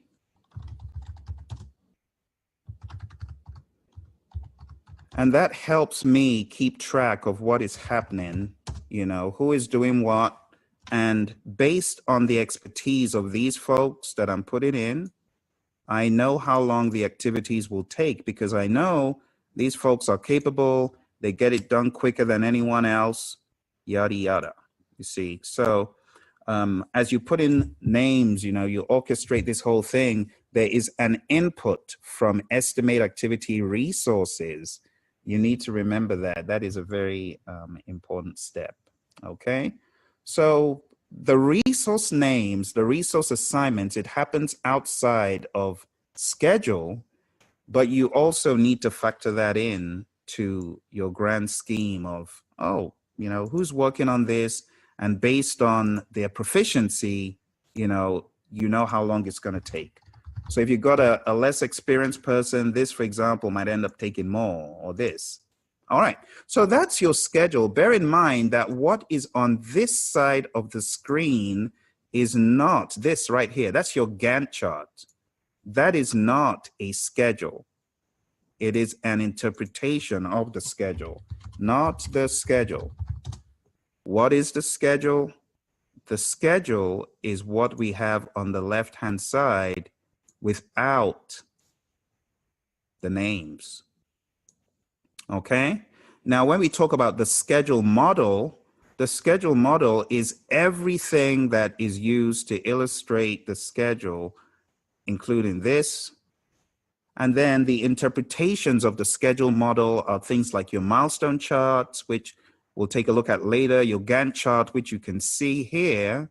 All right, so when you hear schedule model, we're talking about the different components, the resource names, everything that makes up the different interpretations you're seeing. So this is an interpretation of the schedule model. You see, the Gantt chart or the milestone chart, so on and so forth. All right, beyond that, I would advise that you read the specific definitions in the PMBOK guide, because that will help you familiarize yourself with PMBOK guide terms. So similar to yesterday, my friends, I would like you at this point to take out your PMBOK guide and go to figure 6-1, go through it really quick, and I am going to give you a quiz that is closed book in the next 2 minutes. So open up your page in the PMBOK guide to 6-1, and if someone can be as kind to chat into us, 6-1 is what page in the PMBOK guide, while I crack mine open on my iPad. Thank you very much. I think someone's come to our rescue here. The page in question is 174. Thank you, my friends. Oh dear, a lot of people are already on it. All right, take a look at page 174. Okay. And if you get done taking a look at page 174 within 2 minutes, then wow, you must have read it in advance. But you can go on to things like the inputs, tools, techniques, and outputs table. So figure 6-3, maybe spy on that, page 179. And I'll just type in the pages that you can glance at after, because I really want you to do well on this. So go to page 179, page 183. I'll type them in, don't worry. Page 187, 195.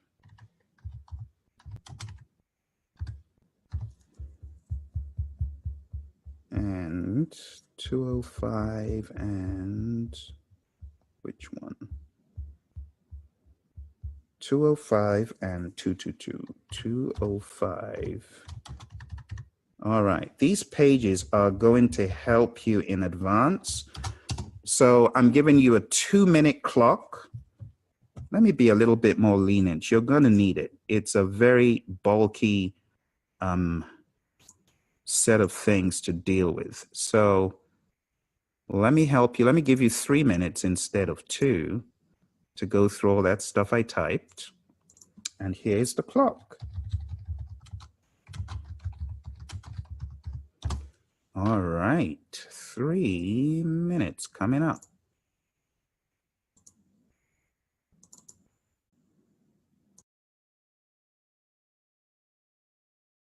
So off we go.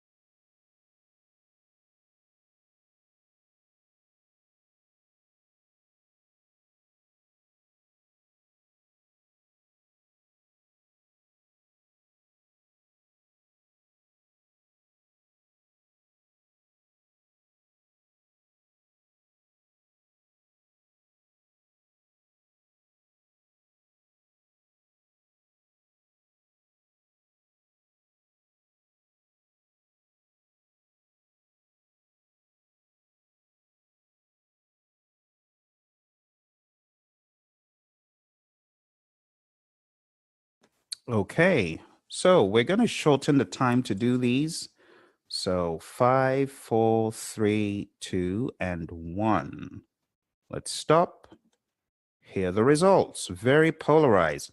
So I'm actually glad we're doing this, because we are going to find a number of things out for those who are not completely familiar with this topic. Okay, so the clue, or the trick, I should say, to this is to observe the origin of the arrow. Where is the arrow coming from? The arrow is coming from one part and going to another. That's the trick. You need to observe where the arrow is coming from and where it is going to. So let us look really carefully. Where is the arrow originating from? That's the question. It's originating from either the start or from the finish. And it's going to either the start of another activity or the finish of another activity. You see that? So this is coming from the finish of an activity and going to the finish of another activity. For that reason, we look at the answer to this, believe it or not, as being a finish to finish. Now, I'm not sure how many of you have actually paid close attention to this before, but this is a very good eye-opener, because majority of folks got this one incorrect. All right, so this is time well spent. Spending time doing this is gonna pay us off big time in the long run. Okay, so that is finish to finish. Do you have any questions about that? questions that I can answer for you? Or are we good? Does it make sense now? So you need to look for where the arrow originates from. That's the clue. Okay? Let's go to the next one. Here we go. Here's your poll.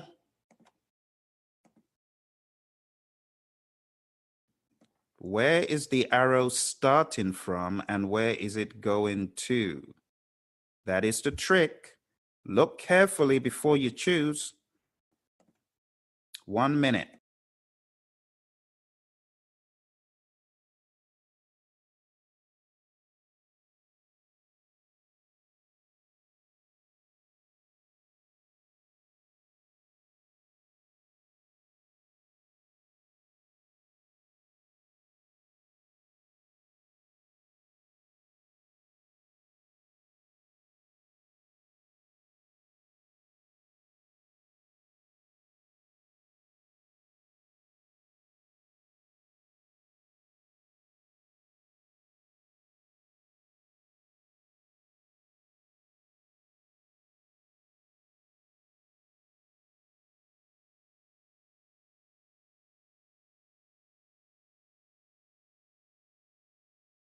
Three, two, and one. Let us end the poll. Here are the results. So it seems like we've done some self-correction. That's good. So if you take a look at where the arrow originates from, where the blunt end originates from, you see that? It starts from here and the arrow ends here. So where the arrow goes is the last part. This is the start, as you can see, going to the finish.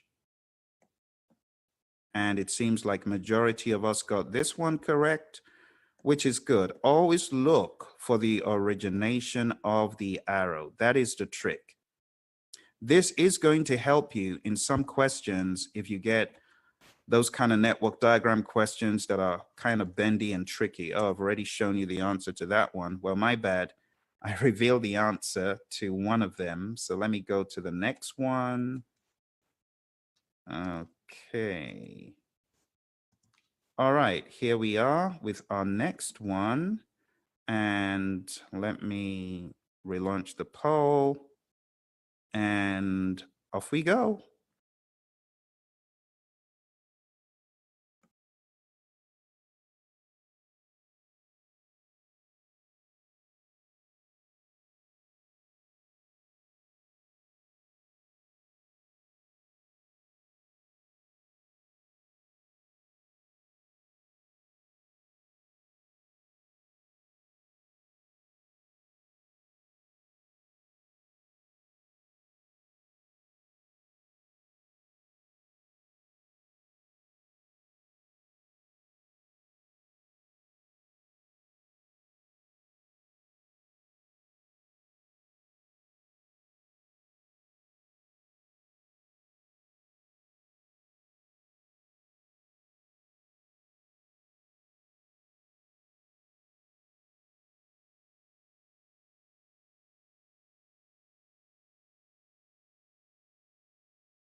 All right. Well, it seems like we all did well on this one, and I really wanted everyone to get their little vote in, and that is correct. It seems like we've done our self-correction. Awesome. It is indeed C. I'll be asking you a few more of these as we go along, but for now, we'll go into some of the meat of what we have for today. But very well done. I'm glad that you were able to self-correct, and now you know what those arrows are all about whenever you see them. All right, so we've talked about the 6 processes. For those of you who are just coming, we've talked about the 6 processes. I gave an overview of how it looks in Microsoft Project. So plan schedule management is developing the schedule management plan. This one, you really need to remember there are three biggies. You've got your activity list, you've got activity attributes, and you've got milestone list, all of them coming from defined activities. This is big, very important. I'm going to be showing you the data flows for where these three things go as inputs within schedule management. Sequence activities, you need to remember that the project schedule network diagram is your output. This is what you use to illustrate the activities sequence. And this is how you find the critical path and all that other stuff. Afterwards, we do our duration estimates. That is what we get out. We also get out our basis of estimates. Next, we do develop schedule. That's where we compile all the information together. We get a boatload of things from here. I would like you to pay close attention to some of the things we get out of develop schedule that are very unique. So let's go to 6.5 and let's take a look at what we get out. So first of all, let me put them in order, in some order, outside of whatever they've given us here. But the schedule baseline, oh good, they put that first. That is big. Your schedule baseline is going to be used to measure. You see what I'm saying? It is the basis that you're going to use to measure your performance, to measure your schedule performance. So the schedule baseline is big. And then if you're looking at page 205, in the outputs, the next thing listed is your living, breathing schedule. There's a difference between the schedule baseline, which you are not allowed to change except with permission, versus your project schedule, which is your living, breathing schedule that you are always updating. Note, I didn't say changing, but you're always updating it to reflect actuals. You are not changing the baseline, you are changing the schedule in terms of the updates. So the baseline, the schedule baseline, you do not change that at all. But when we talk about modifying the project schedule, that is your living, breathing schedule with actuals. So there's a difference between your baseline, which management says, these are the dates that we want to see all these things delivered, versus, oh, well, we tried, we weren't able to do it on this date. This is the date we did it. Those are actuals. So there's a difference between those two.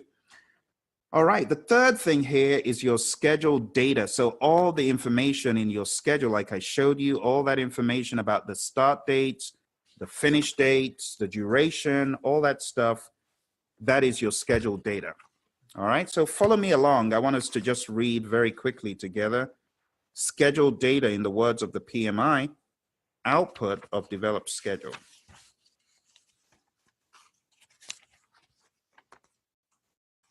And you got to fly over all of the boatload of things to 6.5.3.3, page 220. And it says the schedule data for the project schedule model is the collection of information for describing and controlling the schedule. The schedule data at a minimum. This is worth highlighting, my friends. Page 220, line 2. The schedule data includes at a minimum the schedule milestones, schedule activities, activity attributes, and documentation of all identified assumptions and constraints. The amount of additional data varies by application area. Frequently supplied as support in detail includes, but is not limited to, resource requirements by time period, often in the form of a resource histogram, alternative schedules such as best case, worst case, not resource leveled, or with or without imposed dates, and applied schedule reserves. Schedule data could also include such items as resource histograms, cash flow projections, order and delivery schedules, or other relevant information. So the summary of it, folks, is depending on the application area, your scheduled data could be a lot more robust than those first 3 bullets.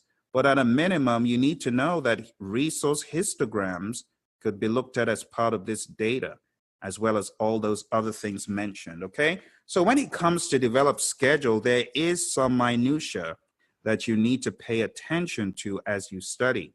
And those big ticket items, the first 4, let's cover this one as well. Project calendars. So project calendars, it says here on page 220, it identifies working days and shifts that are available for scheduled activities. It distinguishes time periods in days or parts of days that are available to complete scheduled activities. Basically, it shows you working time and non-working time within which you can complete the project. That's the summary. So these ones that I've mentioned here, folks, very important. Schedule baseline, project schedule, schedule data, project calendars. You got to know them well. Now, something else to realize from this talk is change requests, which do not typically appear a lot in planning, can be seen. It says modifications to the project or to the project scope or project schedule may result in change requests to the scope baseline and other components of the project management plan. Schedule change requests are processed for review and disposition through performing grade change control. Preventive actions may include recommended changes to eliminate or reduce the probability of negative schedule variances. So what are they trying to say? They're trying to tell you that you may end up having to modify scope if when everything comes together in the schedule, you realize, oh, let's cut this off. This is going to take us out too far. For whatever reason, you might decide to add or reduce scope based on what you're scheduling. You see, all of the knowledge areas are interconnected, and working on one area could unravel stuff that needs to be corrected in other areas. That's the summary of it all. So develop schedule is a very important process. This is where it all comes together, and this is where you need to look out for possible changes as well as those 4 unique things: schedule baseline, project schedule, project calendars, and schedule data. Last but not least, we've got control schedule. And without going into MS Project to illustrate this, you've got a tracker where you can track % complete in MS Project.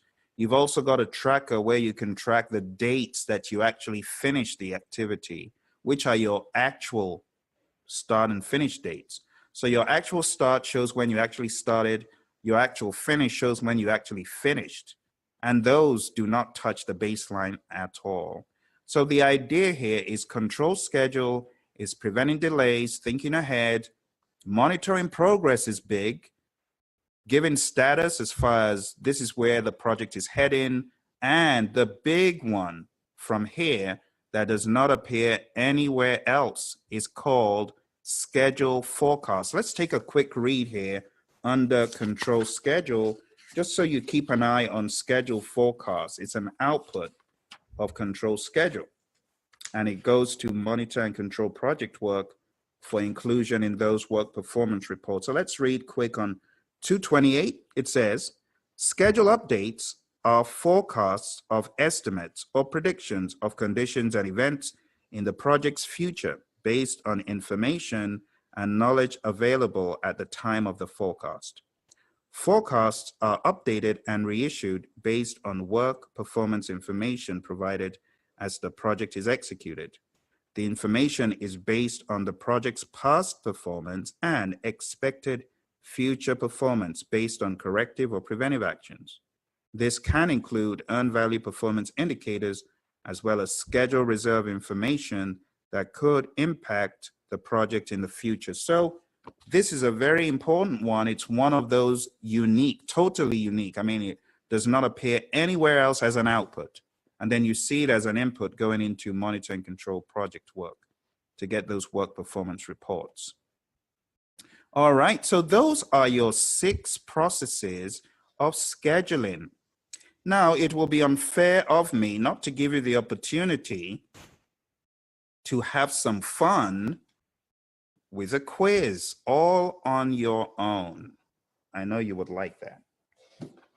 So why don't we get a browser ready? I'm going to give you a URL in the chat for you to type into your browser and for you to have just a quick 6 minutes of fun. All right, here is the link. And it also has a password. And the password is PMP Don. All right. So if you head on down to that link that I just typed in, it will take you to a page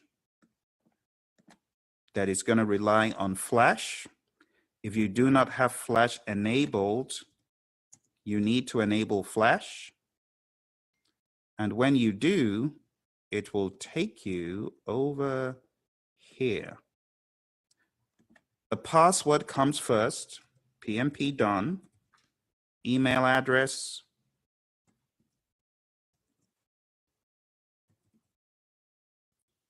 and login.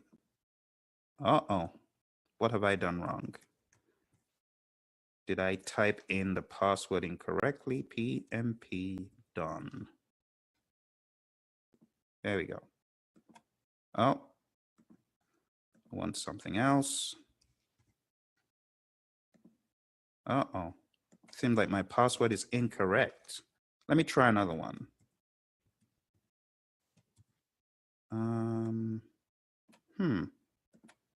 Okay, so the password is not what I typed in. It is PMP Big Win.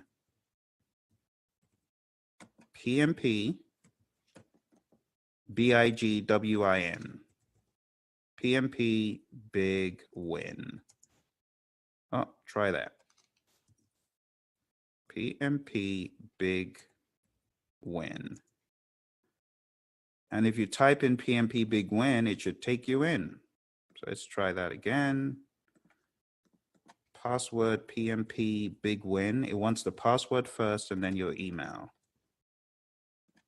And in we go. 5 questions in 6 minutes. Okay, so I'm going to start the timer. I'll give you 7 minutes to check your mistakes.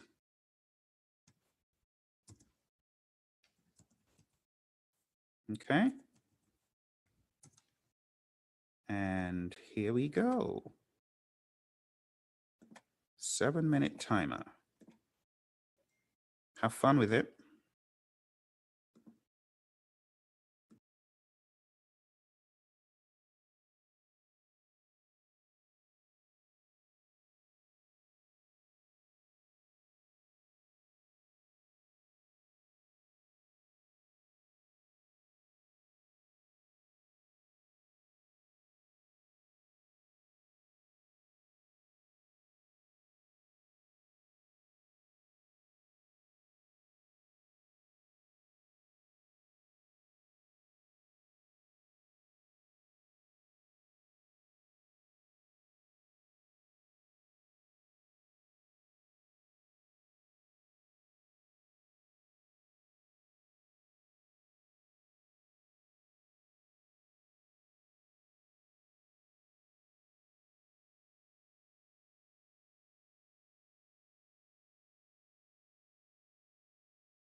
All right. It seems like our time is up.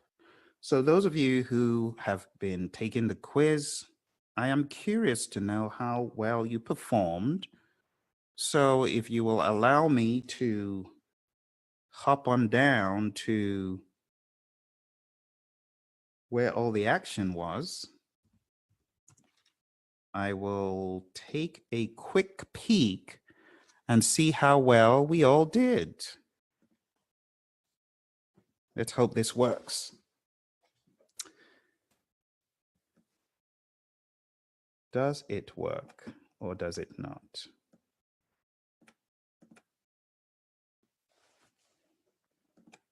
Don't worry, I'm not going to tell anyone what you got. I'm just going to take a quick peek and see how well we all performed. 5 questions, you know, and you can take this again at some point. Very good. I see a lot of folks did well. Nice. Very good.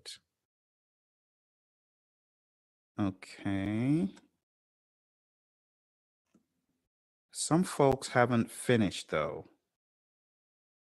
Some folks are still on it. But nonetheless, well done. Those of you who were able to finish. Let's see who else. Okay, fair enough.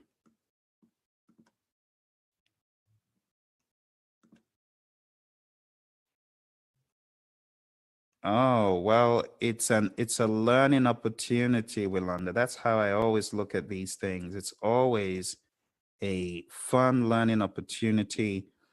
I always tell people, find the gaps before the PMI does. Okay, so it's all good. That's the name of the game. It's to find the gaps before the PMI does. So well done. Any attempt is a great attempt, because remember, the main goal is to find what we don't know. So if we are finding stuff that we don't know, it's a win. It is a win. Believe me, it is a win. So just so you know, Greg, everyone's questions were shuffled a little bit. So if you want me to take a look at your one, I can do so. If you send me an email with the kind of question layout, I will take a look at it and get back to you. But everybody had questions shuffled. So I think in all, there are about 15 or 12 or 15 questions, and they're shuffled each time you take them. So, but you did well, Greg. I saw your score. So well done. Well done.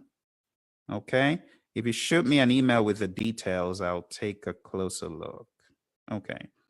And this is for you to go in and play with it again, you know, before the end of the course. Just go in and play with it. Those of you on the LMS, this is it's embedded in some quiz somewhere. So a lot of times I just extract questions and give them to you. So if you've been on our LMS long enough, it is possible you have seen these. It is possible. All right. Well, let's shift gears here. Like I said, don't worry, folks. You can take this again and again and again.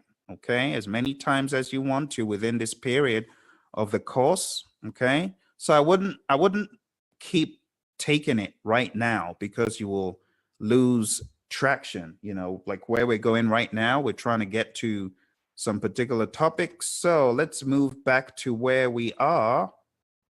Schedule management.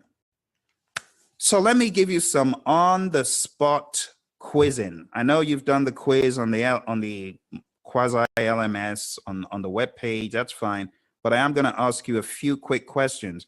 What is the major output of sequence activities? Major output of sequence activities. Just chat it into me. If you can do it privately, that'll be nice. I don't think you can you? No, you can't chat privately. Okay, never mind. Just chat it in public. What do you get out of sequence activities? I'll take the first answer I get. Give me the full one, Willanda. Full name. Thank you, Christian. That's what I'm looking for. Project schedule network diagram. All right, tell me the 4 unique things, pretty unique, that you get out of developed schedule. Go. What do you get out of developed schedule that is pretty unique? 4 things. What are they? Schedule data. Thank you, Jan. That's 1. What are the other 3? Schedule baseline. Thank you, Donna. Rolanda typed in project calendar. That's correct. Schedule data, schedule baseline, project schedule. I think we got them all, right? Is there one that we didn't get, or did we get them all? We got them all. Good. Schedule baseline, project schedule, project calendar, and I think someone typed in schedule data. Fantastic. All right, tell me the unique thing you get out of control schedule. Control schedule. What is that unique one that goes to? Thank you, Rolanda.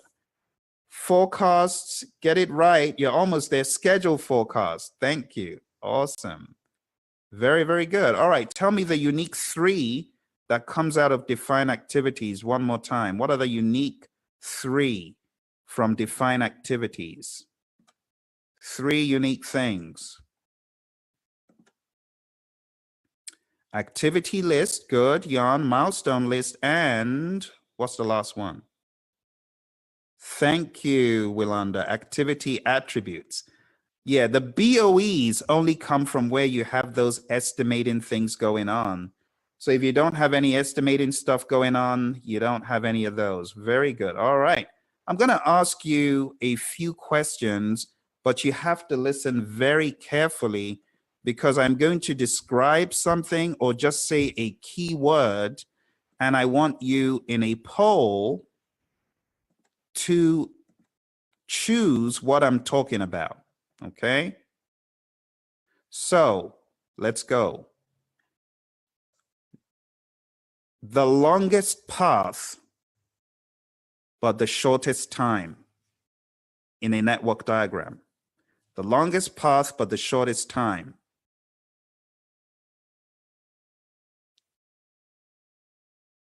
The longest path, but the shortest time. What am I talking about? Okay. Longest path, shortest time. 5, 4, 3, 2, 1. Awesome, guys. You guys know this stuff very well. You got it right. The answer is critical path. Let us relaunch the poll. Here's your next one. Deliberately delaying an activity. Deliberately delaying an activity.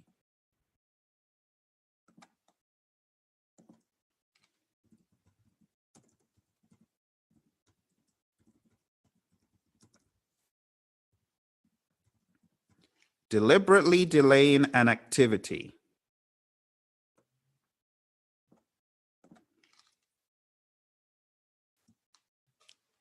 Twenty more seconds.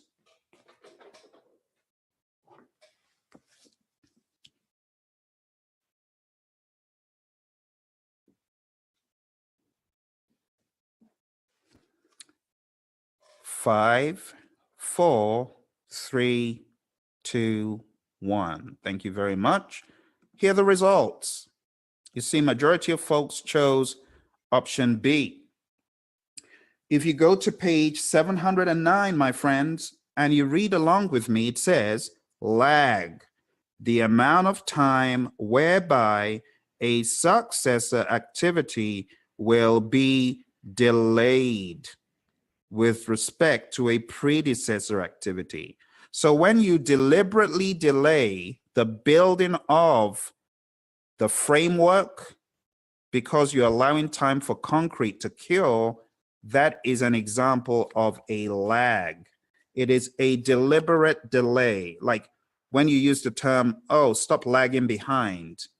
That is really what lag is all about. It's deliberately delaying an activity for one reason or another. All right. So the answer to that is B. If you go to page 192, just to clarify it again, you can see they've got an example here of a lag. So you can see write draft and edit draft. That is an example of lagging edit draft by 15 days. Okay. Now, what they have has since been corrected in the PMBOK guide because you show lag with a plus. So what you have in the PMBOK guide should actually look more like this. It should look more like this. And you should have start to start plus 15, because it's the plus 15 that is the lag. Okay, so the PMI have since corrected this, write draft and edit draft. This has since been corrected in the PMBOK guide. Okay, so start to start relationship with a 15-day lag. Okay, now if it was lead, you can see an example of lead on the other side of the image, complete punch list and landscape building lot. So in that example, they're showing you that you don't have to wait to get done with the punch list before you start the landscaping. And for that, they have shown you the relationship that looks something like this. And this was punch list, and this was landscape. And you can see they've got a finish to start relationship, but it's got what? It's got 2 weeks of lead. So it would be shown as a finish to start relationship with -2 weeks. Okay. If you want to put your FS -2 weeks, finish to start with 2 weeks of lead. All right. So lead time, let's read it. It says a lead is the amount of time, page 192, the amount of time a successor activity can be advanced with respect to a predecessor activity. Okay. For example, on a project to construct a new office building, the landscaping could be scheduled to start 2 weeks prior to the scheduled punch list completion. Right, my friends. So let's move on to the next one. The next one I have for you is this. This one gets a little bit tricky, so I need to type in some words so that I don't lose anyone. Here we go.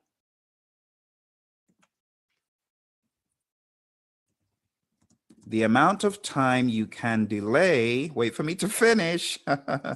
I know some of you already know this, an activity without affecting the project's end date or successor activities start date. All right, and let us relaunch. Go.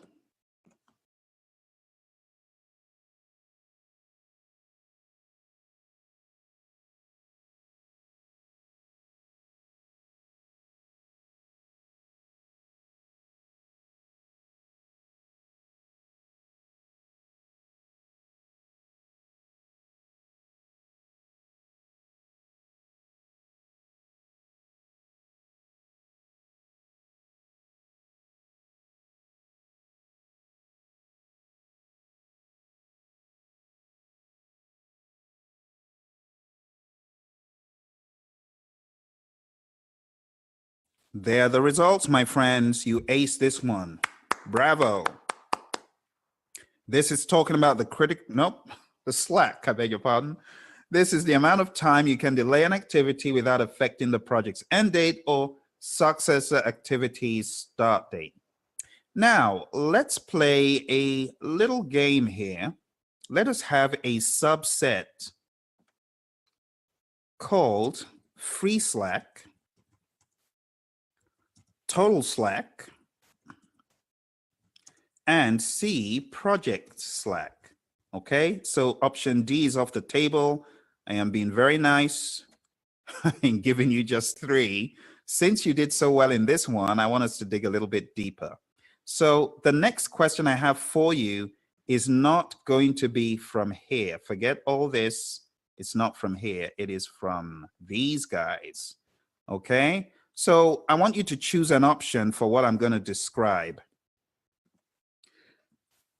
The amount of time you can delay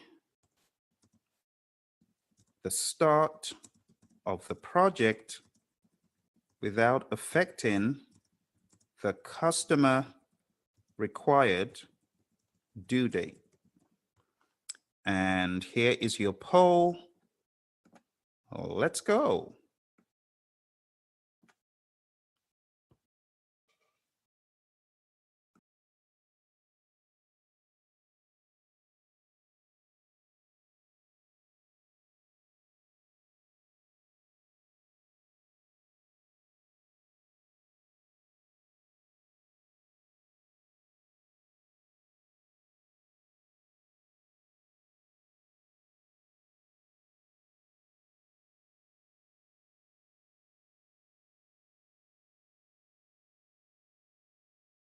Five, four, three, two, and one. Thank you very much. Let us take a look at what we've got, my friends. Here we go. Here are the results. Highly polarized towards C. That is because the answer to this, my friends, is not in the PMBOK guide, but this is talked about in our course.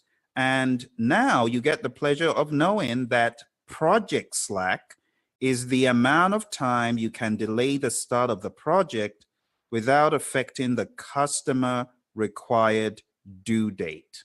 That is classic project slack. Okay. So if you didn't know that before, you might want to just write this down quick or take a screenshot, whatever you need to do. But if you're working on a project, just think about it. You got the start of the project and you've got the end of the project. And then you've got the customer required due date. The customer required due date, let's say this is on the 31st of the month. The end of the project is on the 15th of the month. We started on the 1st of the month, for example, okay? You need to look at getting this done within this time frame, but the customer actually does not want the deliverable until the 31st. So you've got 31 minus 15. You've got 16 days of project slack. In other words, if you delayed this out 16 days, you would still be able to hit the target, because we're looking at the amount of time between this and this. Okay, you would still be able to get that done if you started on the 16th. You would be able to end on the 31st still. So that is how you calculate it. The way you calculate project slack is equal to the customer required due date minus the project end date. Okay, just keep that in mind. You never know where you may bump into that one. Okay, not in the PMBOK guide, but definitely worthy of notice. Okay, so let's go on to our next one, and I'll just tell you what it is while I get rid of all of this. So the next one is the amount of time I can delay an activity without affecting the end date of the project. Let me type it out so that everyone's clear. The amount of time you can delay an activity without affecting the end date of the project. So now we've got one taken off the table. This is going to be very, very easy for you. Let me erase this so there's no confusion, and let me relaunch. There we go.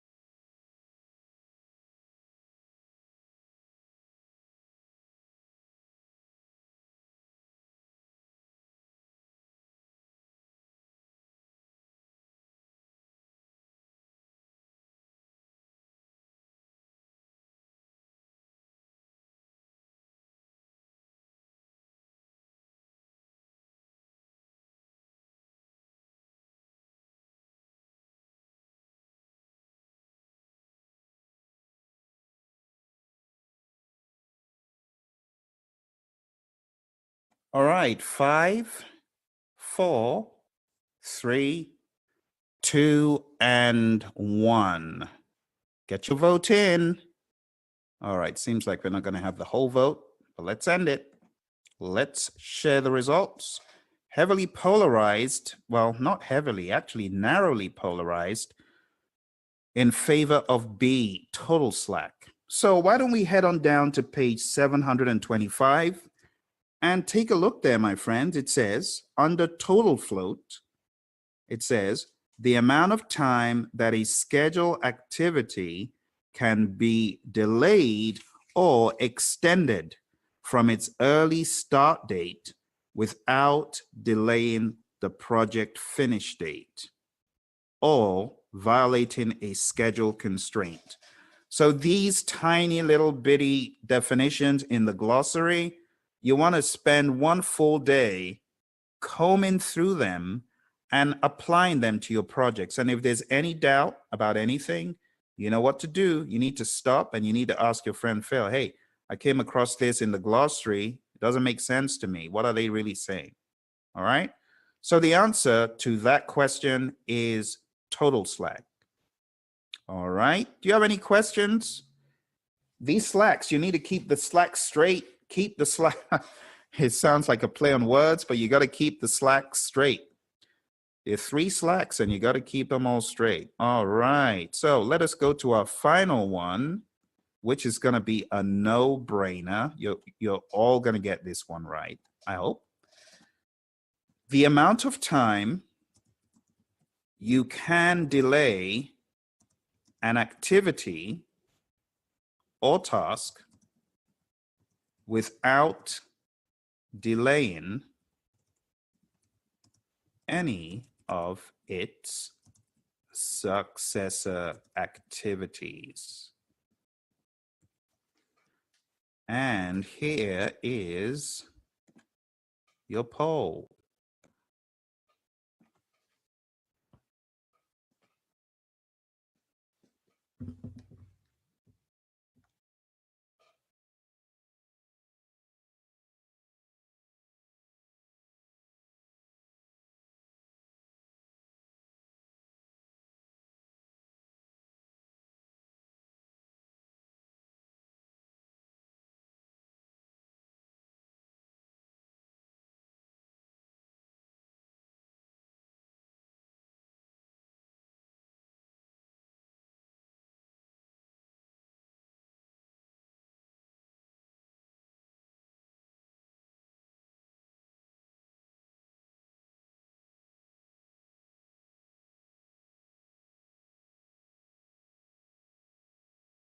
All right, 5, 4, 3, 2, and 1. And the poll, the answer, as you can see, is heavily polarized towards option A. That's because free slack is indeed the amount of time you can delay an activity or task without delaying any of its successor activities.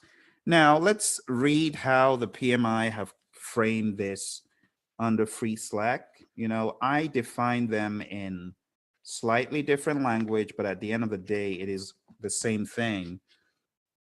So free slack, or free float, some people call it float, on page 707. Just so you know, slack and float are used interchangeably, okay? So free float, the amount of time that a scheduled activity can be delayed without delaying the early start date of any successor. See that?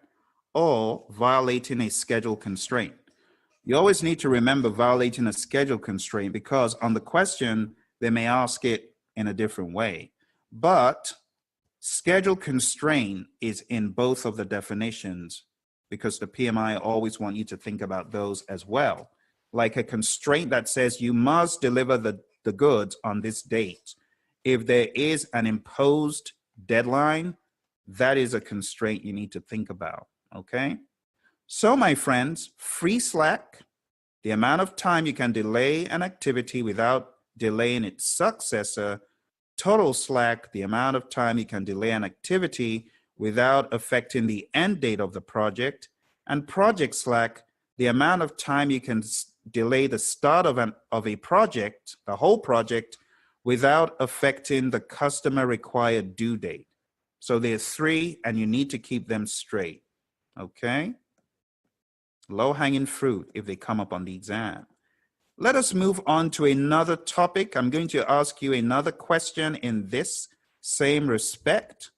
And the first question I'm going to ask you, just to kick the tires, is you are ensuring that resources are allocated in equal amounts throughout the project. Now, this could be tricky, so I'm going to make sure you guys see some text in the next few seconds. So spreading, I'll just call it spreading out resource allocation over the project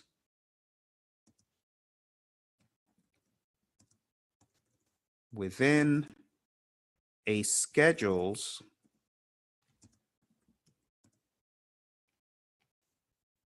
slack or float. All right, here we go. Think about it. And here is the poll.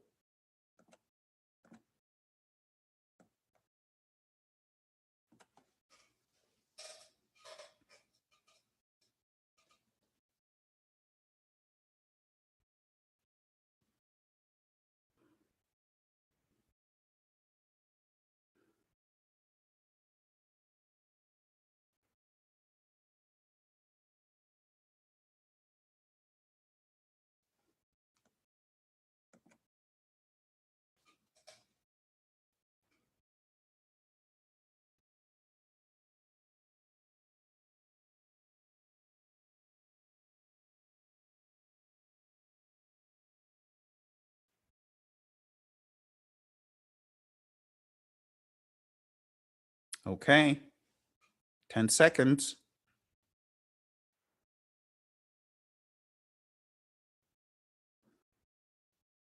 Very well done. Okay, if I end the poll right here, I will share the results. And taking a look at the results, a lot of folks chose A. Some folks chose C. But the correct answer to this, I want you to self-correct by checking it yourself in the PMBOK guide. Spreading out a resource allocation over the project within a scheduled slack or float. Okay, so that is key. I want you to go look up all of them, and I want you to try this again because majority of folks botched it. Let's do it again. Check it in the PMBOK guide. Open up your guide to the definitions in chapter 6. Refire. 1 minute.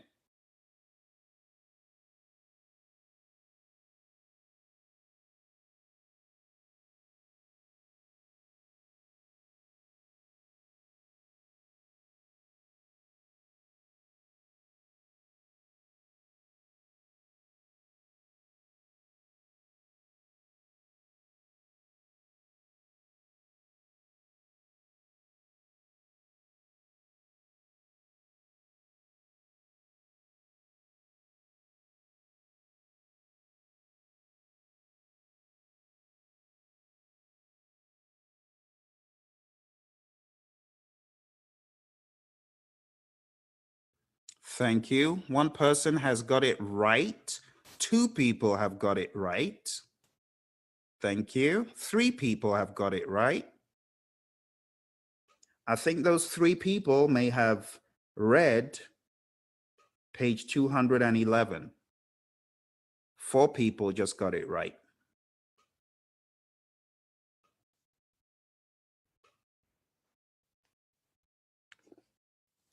read page 211, and you got 2 bullets there. You got to read both to know which one is best. Best. Best. There's some key words there that I want you to find.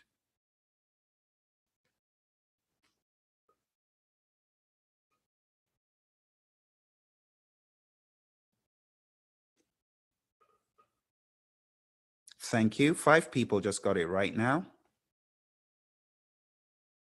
7 people. Woohoo!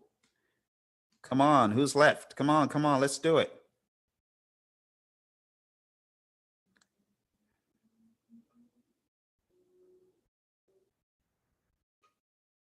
Okay.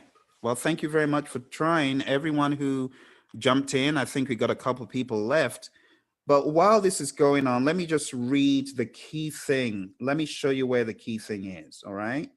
The key thing is on the second to the last line.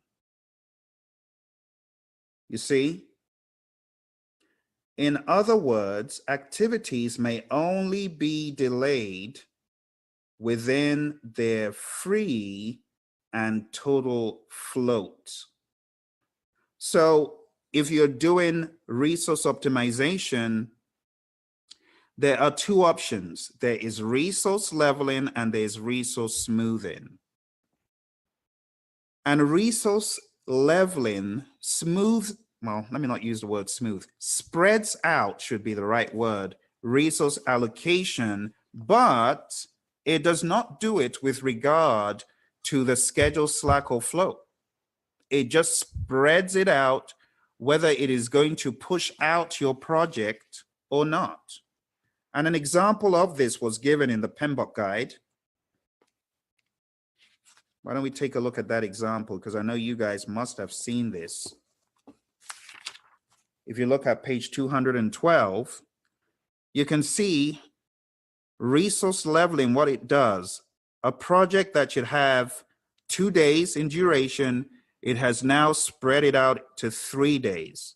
So it did not have any consideration for the slack or float or whatever. It said, no, I'm just going to spread out the resources, which means instead of Phil working 40 hours this week, or working 80 hours, let me say this week, I'm going to spread out the other 40 hours into the many weeks ahead. I don't care. However it's filled up, as long as Phil doesn't work more than 40 hours, I'm just going to do that. That's what leveling does. Smoothing says, wait a minute, we do not want to touch the critical path. But if there are pockets where we have some slack or float, then we will fill in Phil's extra 40 hours into some of those days. But we are not going to violate the critical path as it currently is. That is the difference between the slack and float consideration in resource smoothing versus resource leveling, which has no regard for the critical path, okay? So if you read the language here, resource leveling, it says, a technique in which start and finish dates are adjusted based on resource constraints with the goal of balancing the demand for resources with the available supply. Then it says, if you go to the third from the last, it says, resource leveling can often cause the original critical path to change. See that? Available float is used for leveling resources. Consequently, the critical path through the project schedule may change. So while resource leveling uses any float, it does not adjust the resources with consideration for that. So it doesn't adjust it within the schedule, slack, or float. It could use slack or float, but it will just wipe out anything else. So it will use up the slack or float and it will extend the critical path. So it's just like a monster consuming everything in its path. This is the difference between leveling and smoothing. Leveling has no regard. It uses the float, but it does not spread it out within the float. It spreads it out beyond the float. You know, it will consume the float and anything else. But resource smoothing will not spread out those resources beyond the float. Okay, so in this case, when you take a look at these options, my friends, This would have been correct, but it's not the best option. This is not the best option or correct, you see, because the word within a schedule, slack, or float means there's a barrier. You cannot go outside of this. And the best one in that respect would not be optimization, it would not be leveling, it would be smoothing. So this just shows you, folks, that you got to know your definitions, pinpoint precise, because this is what PMI do on exams. They are very pinpoint precise. And if you miss that within, float, or slack, you could get it wrong. Okay. Is that clear, or do you have any queries that I can answer or clarify? Because this is one of the major topics people have questions about. See? To go a step further, to give you some further clarity, my friends, this is what you need to be thinking about. You need to be thinking about various resources allocated on a project. This is the 40-hour mark. Okay? And you got all of this extra that I'm shading. What are you going to do with all of this extra hours? So you got resource A, B, C, D. These are their histograms. Resource C is the worst. What are you going to do with all of this? If you are really in a bid to spread out the resource usage, what are you going to do with all of this?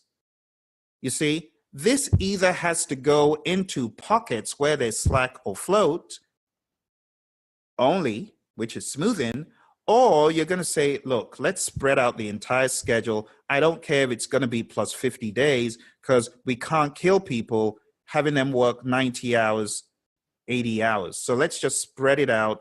And instead of the schedule being like this, the schedule is now like this, because all of this is the smoothing, well, I beg your pardon, is the leveling that you've done, okay? The smoothing that you do will still be within these limits. You see, smoothing will not push it out, but leveling, like I said, it consumes everything and more, and it pushes it out, okay? So you probably want to read that a little bit more, get familiar with the differences and the pinpoint precise definitions. All right. Now, with that said, my friends, we have one more that people often talk about, and I'm going to give you a quick quiz about this one as well. So the language here is paying money to expedite a part needed for the project. All right, here we go. Paying money to expedite a part needed for the project. What is it? Paying to expedite a part.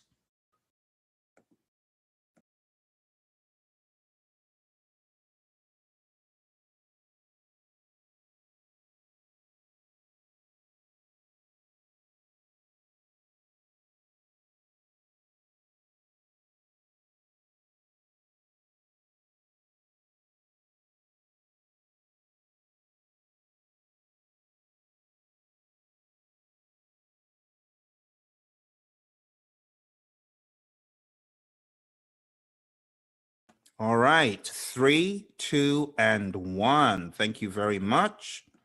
Here are your results, my friends. So we're very polarized equally between crashing, fast tracking. But let's take a look at page 215.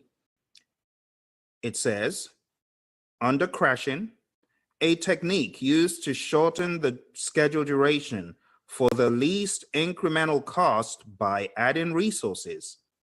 Examples of crashing include approving overtime, bringing in additional resources, or paying to expedite delivery to activities on the critical path.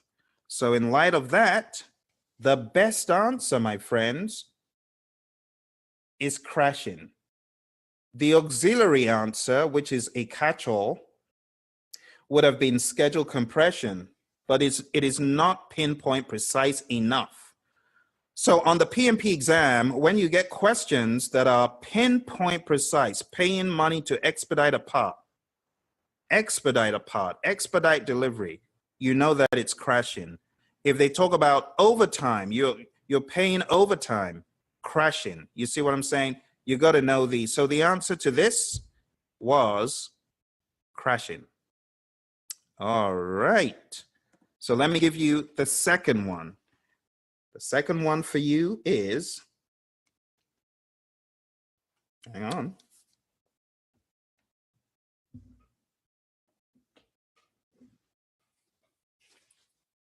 I'm going to give it to you in a language that will be very, very easy.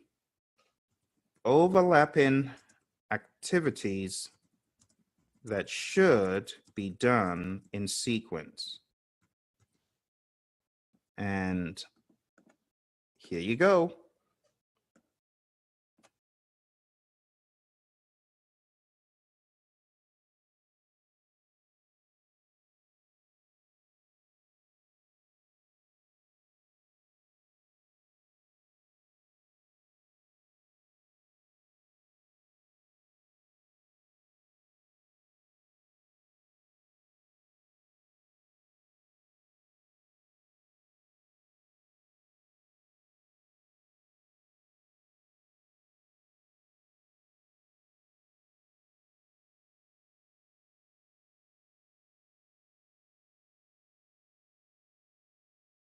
All right, my friends, 5, 4, 3, 2, just in time. Thank you very much. Let us share the poll. All right, so again, this is one of those where we can see the answer heavily polarized towards fast tracking, and that is because it is the best option. Now, fast tracking is a type of schedule compression, but when you get a pinpoint precise definition, you got to choose what is best. So if you take a look at what they say about fast tracking is really just overlapping what should have been done in parallel.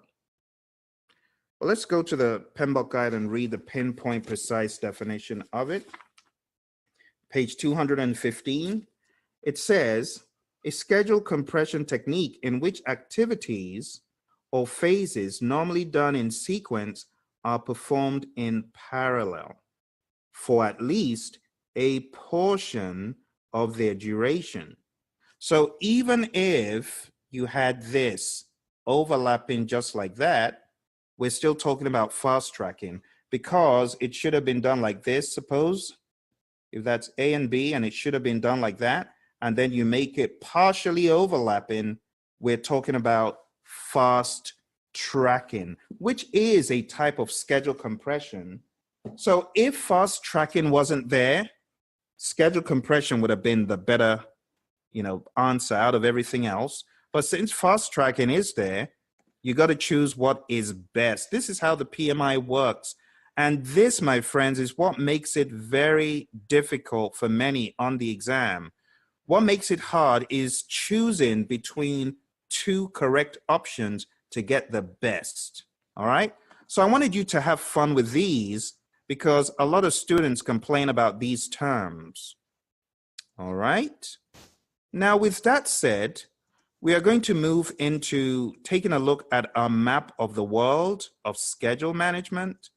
And I'm going to give you the opportunity to ask questions regarding that table, figure 6-1.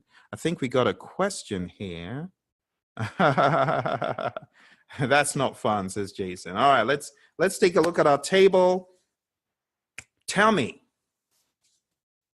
what would you like us to talk about in finer detail? Is there anything? Because these quizzes were kind of built with the pain points that some folks raised in mind. Now, critical path is still coming. I've got some on those. So we can shift gears to the critical path if you wish. I know I've given you guys quite an intense first 1 hour plus. So do you guys need a little break? Get your senses together. You've been looking at a lot of numbers. Okay, I'll give you a break soon. Let me know, do you have anything that you would like me to explain? Because I'll just take it quickly and explain it for 1 minute and move to the next one. Questions? All right.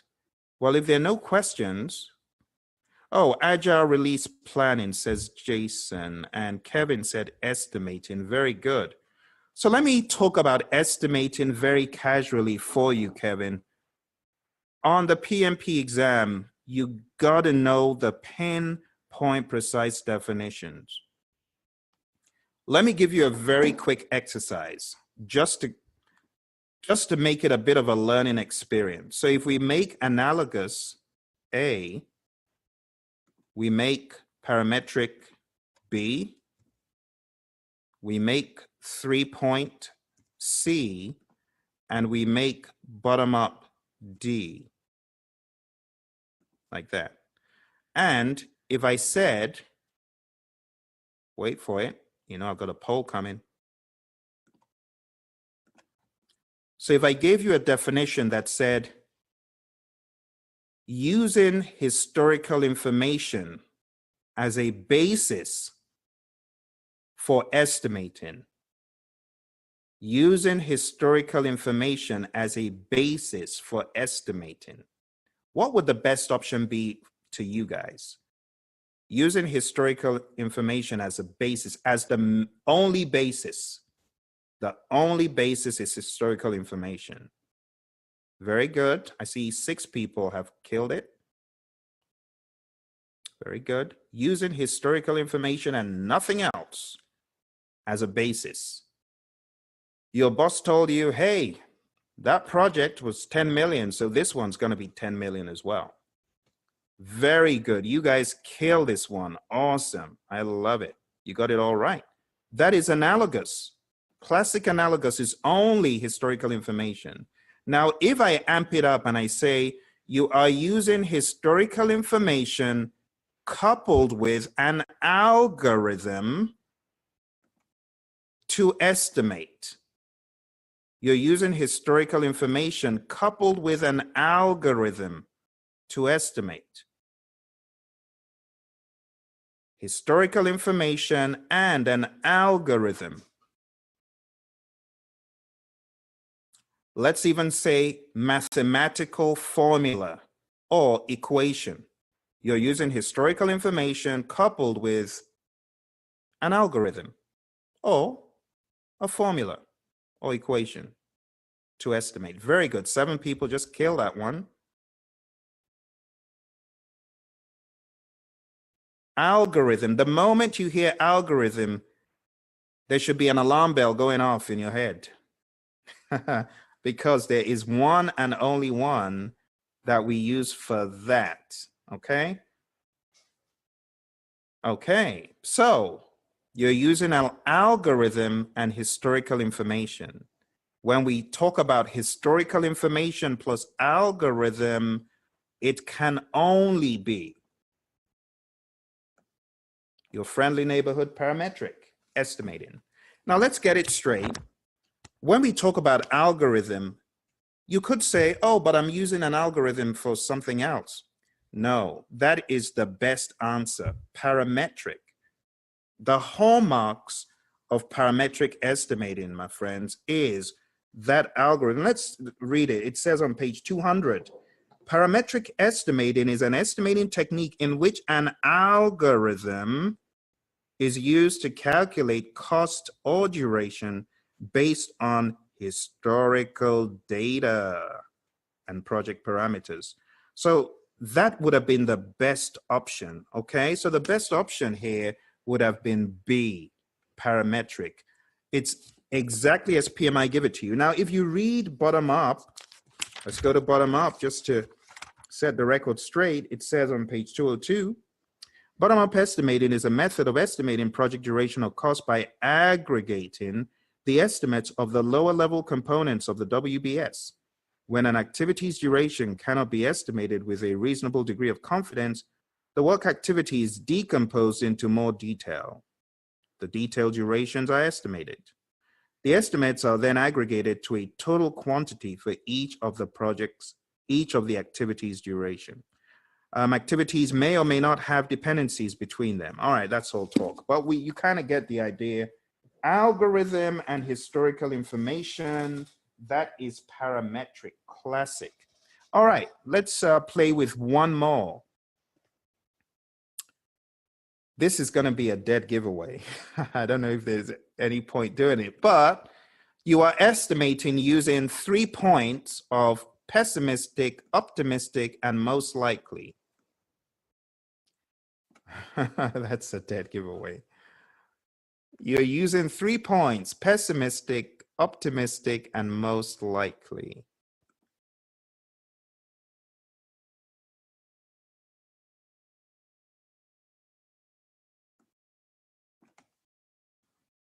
Very good. Everyone aced this one. I think we got a great question in a few seconds ago. So you guys did great. The answer to that one is indeed C, 3 point. Very good. Now, let me throw in one more. Let me give you an A and a B. A is beta distribution, and B is triangular distribution. All right. So I've eliminated C and D for you. Your boss has sent you to work on a brand new project with new technology, never been done before. Okay, which of these would you use? Beta or triangular? Brand new project, never been done before. No one in the company has a clue about this technology. Which one would you use? Never been done before, brand new technology. Everyone's clueless. Even the best engineers are like, what are we gonna do? What would you use?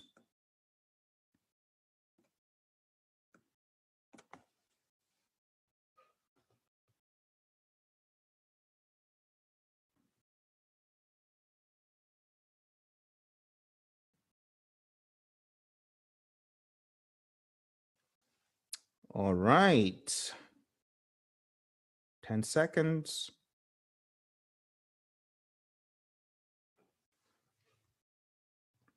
All right, 3, 2, 1. Ending the poll. Here are the results. Equally polarized. So here's the deal, my friends. If you think about beta, and let me just make the screen a little bit more clear by introducing the whiteboard. If you think about beta, the beta formula, it is 4 MOPS, as one of my students says, 4M plus O plus P divided by 6. This is known as a weighted average. It is weighted in favor of the most likely because there is historical information to back up why this is looked at as the most likely estimate. Now, if you look at the triangular is really just a straight estimate because you do not have anything to leverage in terms of experience because you ain't been there before. So if you haven't been there in the past, you cannot weigh the most likely estimate more than the others. They are all expert judgment. They are all based on a guess or an expert's judgment for what is happening based on what they feel in their gut. Beta is a little bit different. We give a little bit more weight, actually 4 times more weight, compared to the optimistic and the pessimistic, because this is based on history. Where you do not have the history to make the most likely weighted more than the others, you got to go with triangular. So this is where you have unknowns that you've never encountered. See? So triangular is used for new technology. All right? Keep that in mind, because that could be a trick question. You know, you typically get the question that would say, you've been called upon to do this, this, this. It's new. It's never been done before. No one's ever been to these regions. You don't know what you're up against. It's going to be triangular. Now, if it says you're working on a project that you have a lot of information, historical information on from similar past projects, then it would be beta. All right. Keep that in mind. These are things that will definitely help you on that test. All right, so let's go back to our little PowerPoint here. All right, and I think that's it. That's it. We've talked about bottom up. Bottom up is going to the granular levels and adding them all up to the top. You can break a task down to even lower levels of subtasks and roll those up, or you could choose just to estimate a work package by going down to the multiple activity levels and rolling up all of those activities into the work package. That is also looked at as bottom up. All right. So I'm hoping that helps a little bit, Kevin. Does that help you some to clarify a few things? The key words you want to hone in on are that algorithm and historical information. And that takes us to a similar question, which I'll just attack right now since we're in that zone. So Jan says trend analysis, parametric, analogous, all use historical information. That's true, but bear in mind trend analysis, when we talk about trends, we're looking for trends on our current project. You're most welcome, Kevin. So on your current project, you have a little bit of history, but you're not going into the history from past projects per se. The trend analysis you're doing is, where is our project headed? That is the trend you're looking for. Whereas parametric and analogous go into old projects that happen even before yours, you know. Now you could say, oh, well, we're looking into phases and stuff that happened in the past. Yeah, that's for the most part also correct.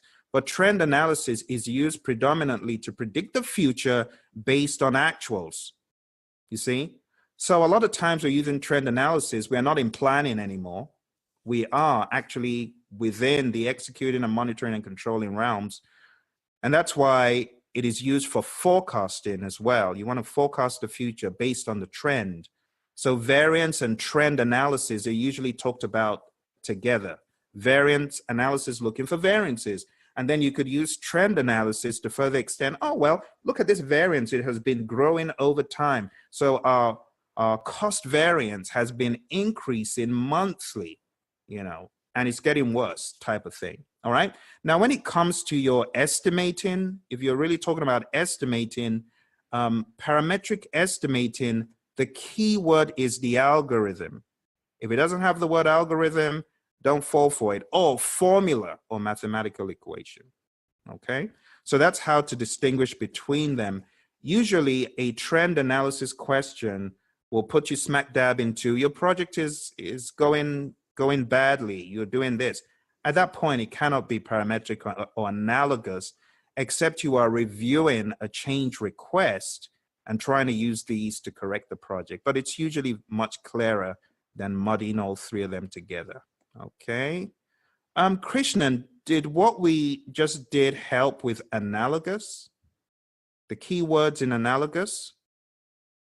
Historical information. I'm hoping that helps. Okay. So Jan says, also, do you have to submit a change request before performing resource optimization? That's a very good question. So if you are adjusting the duration and leveling is spreading out your project all over the place and you end up having more schedule, then definitely you need permission before doing that.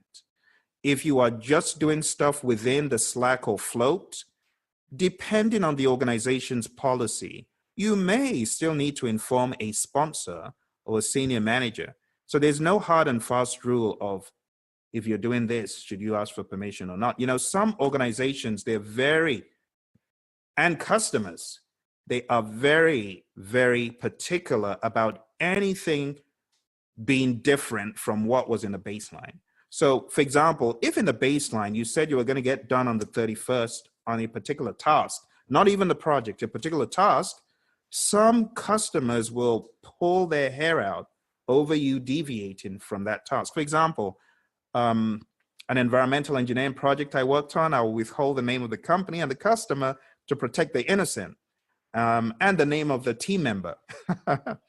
But we remember getting a call, and when I say we, my team and I, not in Praisey, on a different company, but the customer said, why didn't person X do the groundwater experiment that they were supposed to have done on this day?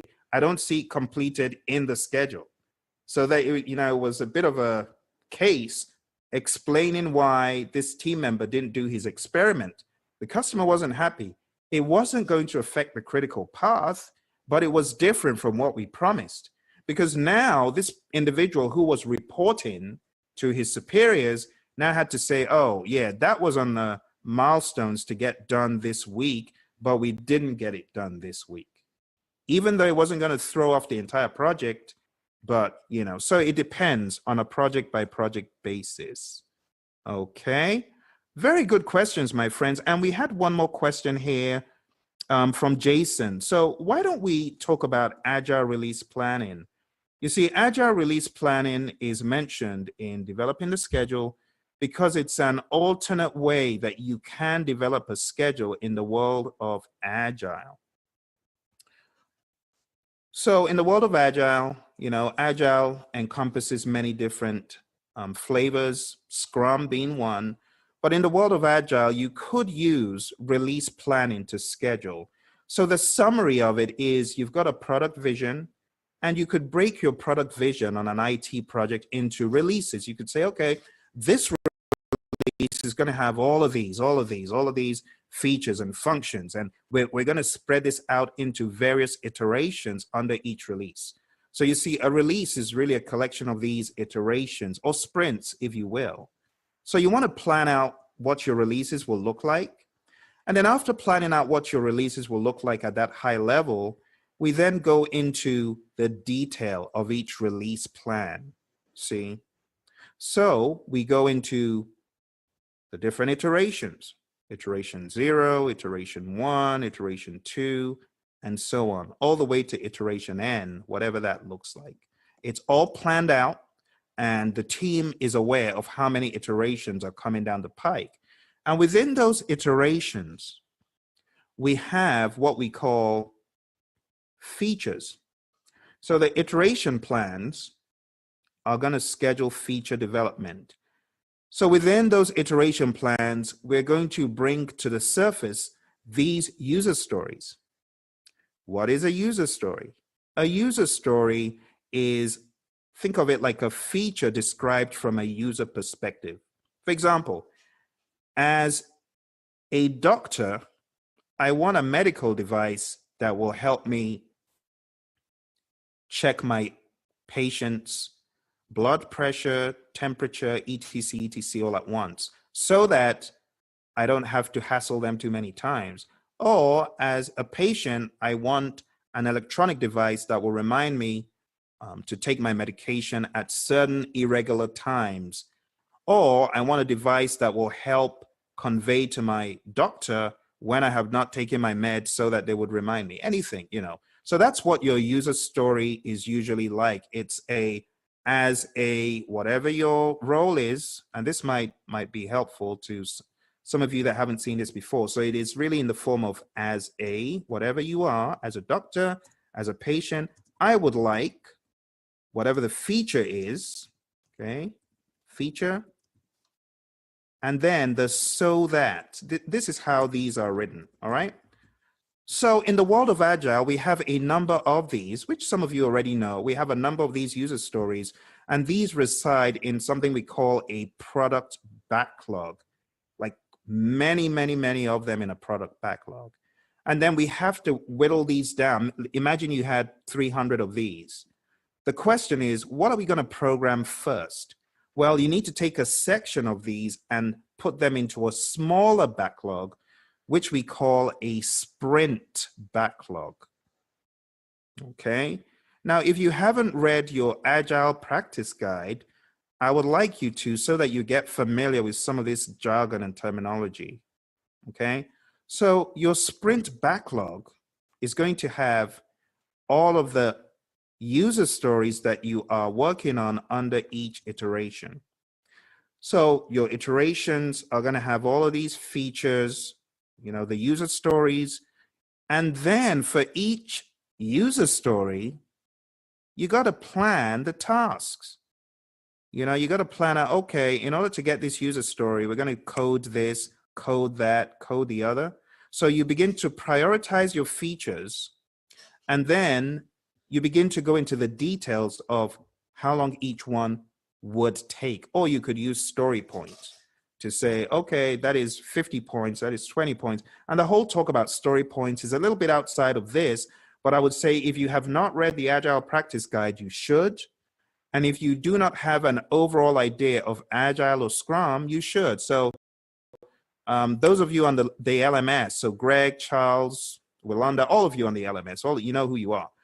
I'm hoping that you're actually watching those videos. Those of you that are on a different system, make sure you really understand Agile, the nuts and bolts of it, just in case you encounter any of this lingo on the exam, okay? To help you out, I'm going to show you very quickly a place where you can get some information about this babble, so to speak. You want to go to the Agile Alliance glossary, and it's free, which is really kind of them. And I'm going to type in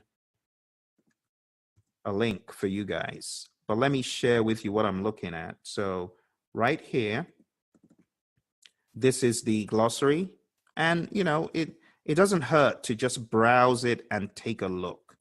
Okay, just see what's out there. Okay, there's some really great stuff out there, and it defines in alphabetical order. So if I wanted to see product backlog, I'd go to P and I'd look for product. There we go, product backlog. A product backlog is a list of the new features, changes to existing features, bug fixes, so on and so forth. Or if I wanted to look for sprint backlog, go up here, letter S, sprint backlog, there it is.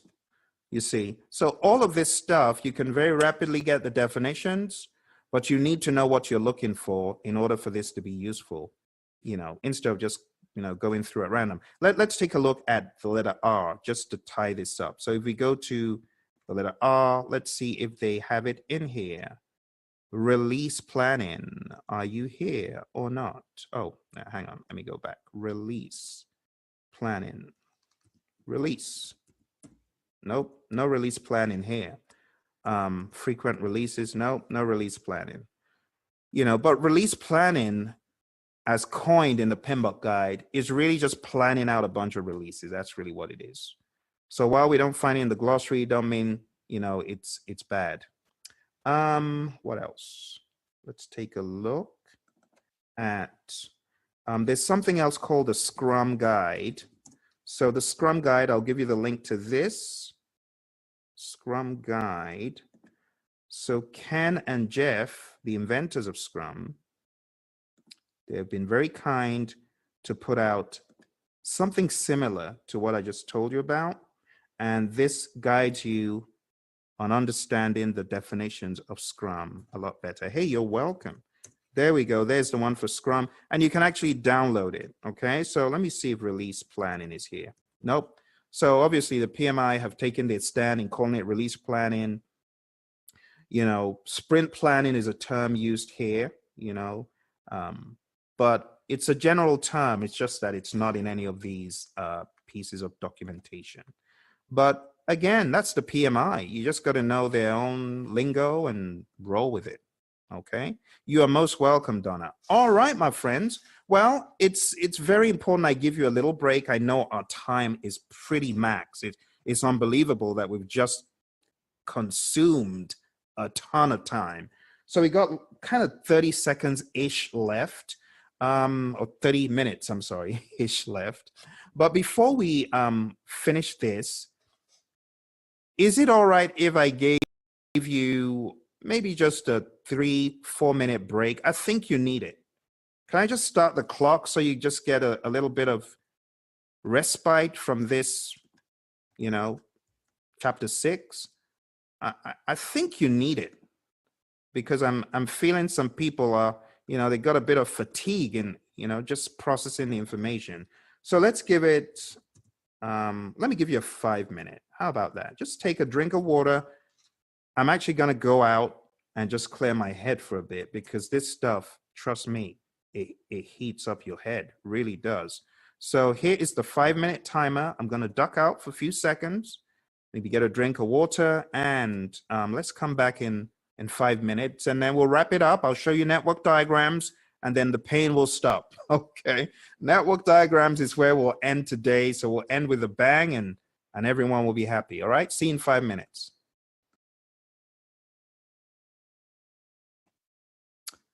All right. Welcome back to class. I hope you guys are finding value from this run through that we are having. We've been spending roughly 2 to 2.5 hours combing through each knowledge area without even reading the PMBOK guide like zombies. We've actually been going through it in a rather detailed fashion. Okay. So it was actually 7 to 9:30 in the actual invite thing. And I put in the extra 30 minutes just to add some more value to you guys. I mean, I'd have liked to jump off ASAP, but I want to add value to you guys. So for the most part, it is 7 to 9:30. And the last 30 minutes was meant to be a kind of cushion just in case we were not able to effectively hit everything. Okay.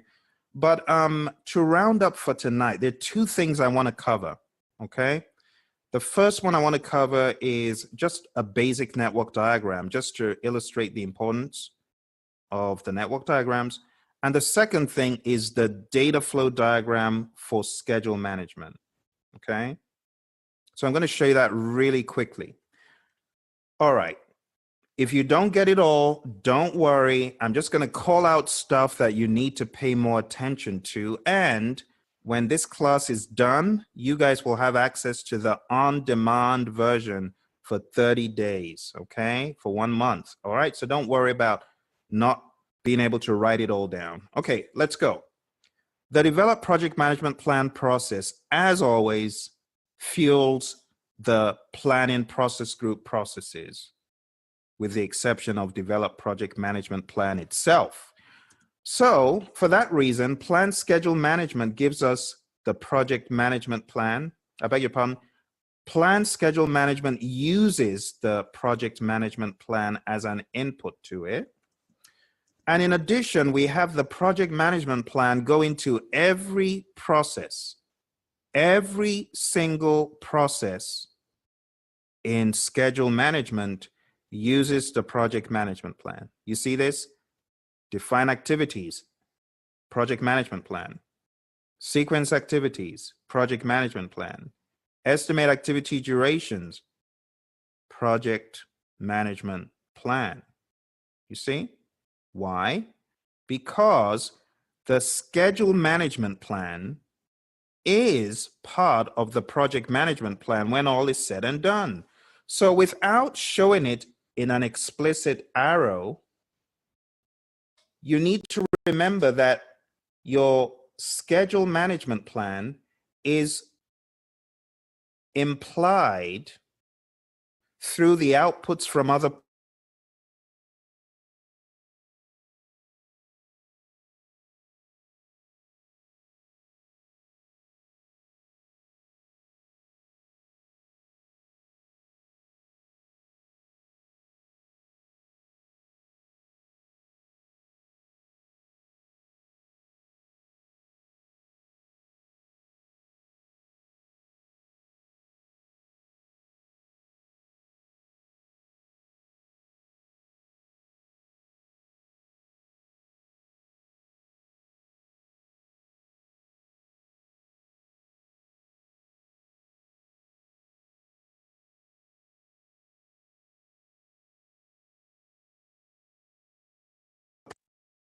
I don't know what happened there.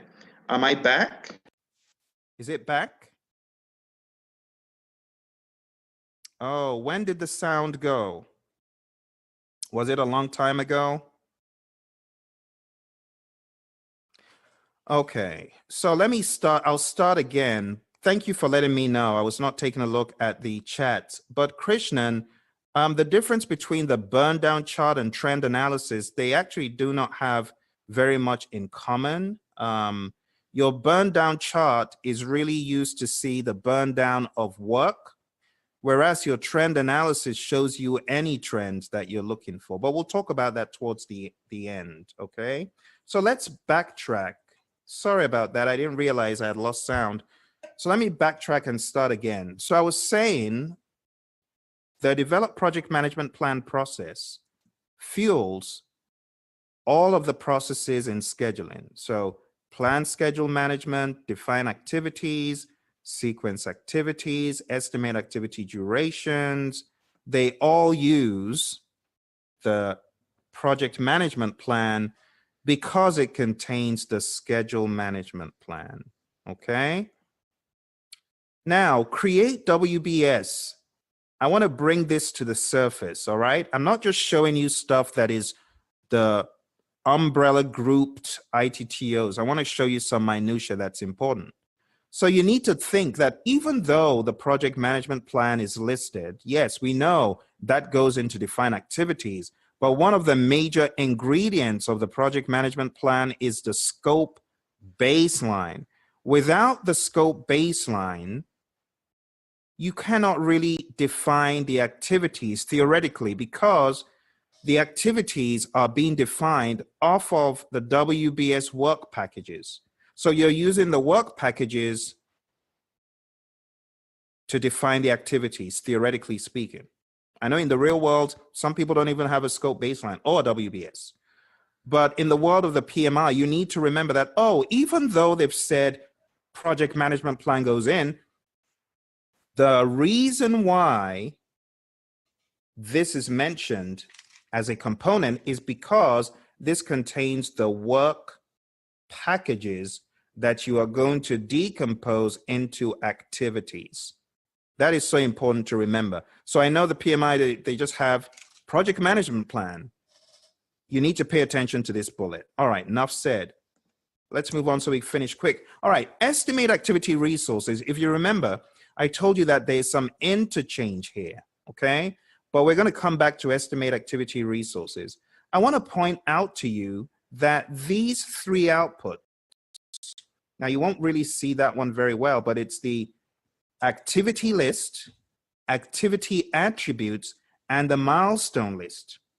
Those ones, they are extremely important because they fuel a lot of the processes of schedule management. Without your activity list, what are you sequencing? Without your milestone list, it's like, what are you sequencing? You see? So when you see these outputs, I'm going to show you again. When you see activity list, activity attributes, and milestone list, you need to remember that these are inputs to many places. Okay, and I know it's a little bit cramped, you can't see too well, but activity list, activity attributes, and milestone list, you got to remember that they all go in here to estimate activity durations, all right? So just imagine a line going through them into estimate activity durations. I know it's swept under the carpet of project documents, but trust me, this is very important for you to observe where these three go, okay? Especially in relation to their own knowledge area, okay? So looking a little bit further, you can see I've got activity attributes and the activity list going into estimate activity resources. You see that? That is an important relationship. Now, I know estimate activity resources is outside of scheduling, but the interaction is very important between these knowledge areas. Resource management and scheduling, there's a lot of interchange. All right. So still in this vein, The activity list, activity attributes, and milestone list, they go to sequence activities, and the activity list and activity attributes are also taking a trip to develop schedule. You got to remember that. Okay, so I'm not showing you all of the interchange, but I'm showing you that the activity list and activity attributes, don't forget those, okay, because they go to a number of places. Project schedule network diagrams comes from sequence activities, and it goes into develop schedule. The resource breakdown structure and resource requirements, like I told you guys, we need these right here in order to effectively estimate our durations. So the resource breakdown structure and resource requirements, they come from estimate activity resources, and they go into estimate activity durations. There's a lot of interchange between those ones. All right. Resource requirements, again, is going to go to develop schedule. So now you see the relevance of this. There's a lot of interchange between these areas. Your activity duration estimates is going to go to develop schedule. Remember, this is where everything comes together. Develop schedule is a melting pot of many things. And this diagram is just showing you a lot of things lead to develop schedule, a lot of things, okay? The project schedule and schedule data will come out, and they'll go to control schedule under the umbrella of these so-called project documents. But you need to keep your eye on these because they are from scheduling going to scheduling. So anything coming from a knowledge area and going to other places in the knowledge area, take note of those. So like we looked at scope yesterday, we looked at the requirements traceability matrix. Where is it coming from? But where is it going within scope? So these relationships at a minimum are going to help you further, okay? I know they're swept under the carpet of project documents, but we need to pay attention to them. All right. So the project management plan also, of course, goes to control schedule. Let's not forget that. And then work performance information comes from control schedule and goes to monitor and control project work. And so does what? What else comes from control schedule and goes to monitor and control project work? I'm extending your thinking here, but help me. If you remember, Jan says forecast, right on the money, Jan. Thank you very much. And that is true. You're going to see schedule forecasts. That comes from control schedule, goes to monitor and control project work, and work performance data, as you can see here, goes to control schedule. A lot of interrelationship, my friends, but it's stuff that you need to pay attention to, okay? So outside the scope of this course, you know, when you take a look at these videos, I want you to watch all this stuff again. Monitor and control project work gives you work performance reports. One more relationship to round this off is the relationship between your project schedule and your plan resource management process. Your project schedule goes into plan resource management. It is going to tell you what resources you need. And that's why it is important here, okay? A lot of interactivity, but this is stuff you need to see and go through again and again so it sticks. All right, our time is almost up. In fact, we've only got 7 minutes left, but we're going to get a little bit indulgent in our network diagrams. So why don't we take a look at a few cheap and easy network diagrams? I'm going to show you one that is so easy, you'll wonder why on earth I even included it here. So let's take a look at this very basic network diagram. This is very basic, it's very easy. What is the critical path? Chat into me, you already know this. This is namby-pamby stuff. What is the critical path? Thank you very much. I got someone say it's 14. I got another person say it's 14.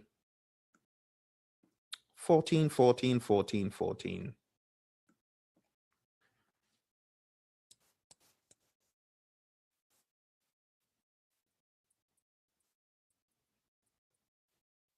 This is a very simple one. Someone says it's AD. Maribel got the answer, the first person to get it right. Maribel is correct. It is 15, my friends. It's 15. So I don't know if you're using the 0 method or the 1 method, but whatever you're using, you need to add 6 plus 1 plus 8.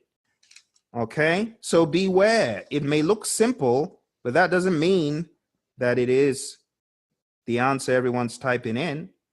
So it's going to be A, C, D, 15. 6 plus 1 plus 8.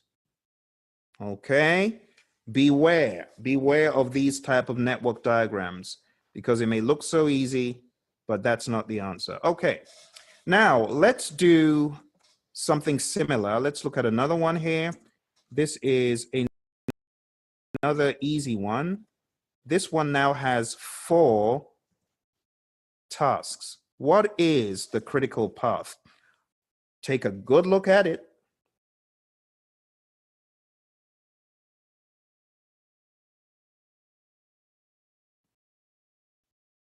All right, chat into me when you get the answer.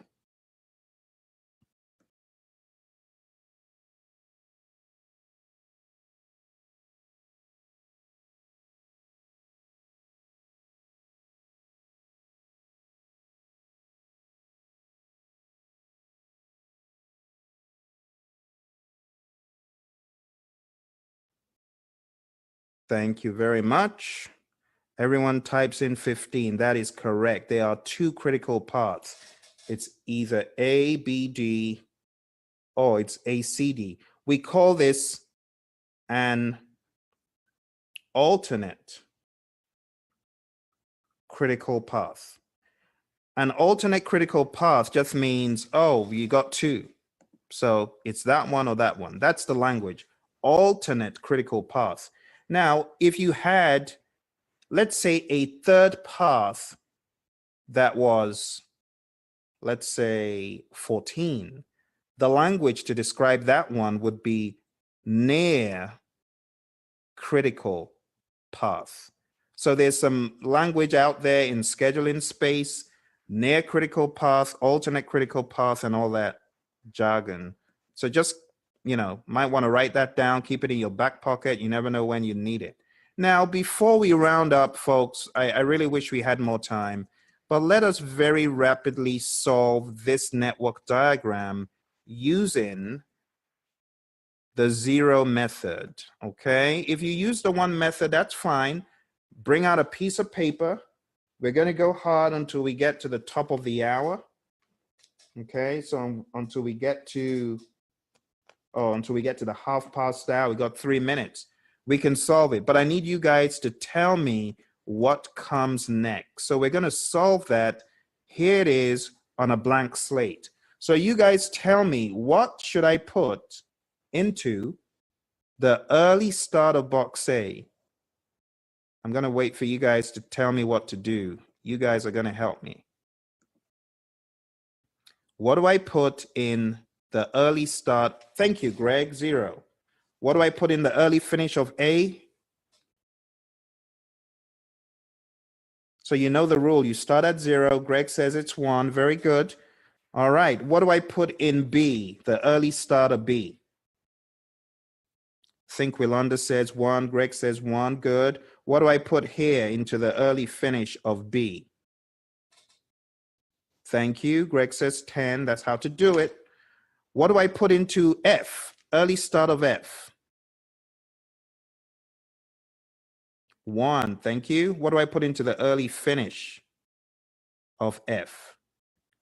Thank you. I put a 4. Thank you, Jan. Thank you, Willanda. Thank you, Greg. Awesome. What do I put into box D, the early start of box D? A 1, says Greg. What do I put into the early finish of D? An 8. Thank you. What do I put into the early start of E? Thank you, Willanda. Greg says put in the 8. What do I put into the early finish? Thank you, Willanda. 14. Thank you very much. What do I put into C? The early start of C. Thank you, Donna. A 10. Thank you, Yolanda. Thank you, Greg. What do I put into the early finish of C? 15, says Greg. Awesome. Now we get to the point of reckoning. What goes into the early start of G? You've got E with an early finish of 14, C with an early finish of 15, and F with an early finish of 4. What do we put in there? I think I see the answer. Someone says put in a 15. Greg and pretty much everyone. Krishnan as well. All right. Thank you, guys. So in that regard, I am going to put in 15, as you guys have said. And what goes into the early finish? Did I see someone say 17? You are correct. Put in the 17. That is your forward pass, my friends. Forward pass using the 0. Okay? All right. Let's do our backward pass. What goes into the late finish for G? 17. What goes into the late start for G? Thank you. 15. And then what goes here into C? I saw 15. Good. What goes into the late start for C? 10. Thank you, Yolanda. Thank you, Greg. Thank you, Jan. Awesome. All right, let's do E. What goes into the late finish for E? 15. Good. What goes into the late start for E? Thank you, Greg. 9. What goes into the late finish for F? 15, says Greg. What goes into the late start? Thank you, Jan. 12, says Greg. Okay. What goes into the late start for B? A 10. Thank you. What goes into the late start? A 1. Very good. What goes into late finish for D? A 9. What about the late start? Late start for D2. Thank you very much. And now on the backward pass, you've got a 12, you got a 1, you got a 2. The rule says always choose the what? What is the rule on the backward pass? Always choose the what number? The lowest, says Jan. Very good. Lowest, says Greg. Okay. And the lowest number you guys choose is, drumroll, is 1. Thank you very much. And what is here as the late start for A? It is, late start for A is a 0. Oh, I put it in. I was just circling it. All right, you guys have done great. Now tell me, what is, watch this, tread carefully. What is the free slack of task E? Free slack of task E. What is it? Oh, that was quick. Okay. Thank you very much. You guys are correct. The free slack of E is the early start of the successor minus the early finish of the task in question. Okay. So you're going to say early start of successor, which is G, minus the early finish of the task E. And you get 15 minus 14. This minus this, which is 1. Okay. I don't want to abuse your time any further, folks, but I hope you forgive me for taking you a little bit over. I don't want to continue going on because I know some of you have been at it all day. You need to jump off. So I want to say a big thank you to you for jumping on here. My major goal was to really hit those definitions. A lot of people do not read. Okay. That's what I wanted to do. But at this point, I'm going to continue on for a few more minutes with those who can remain. But for those who need to jump off, thank you very much for joining us. I'm going to continue in solving 1 or 2 more little things here and there. You're free to stay around, but I know you need to jump off, some of you. So thank you very much. You'll see it in the recording, all right? You'll catch the recording, all right? So thank you very much. Have a lovely night. And I look forward to seeing you tomorrow, all right? So bye for now.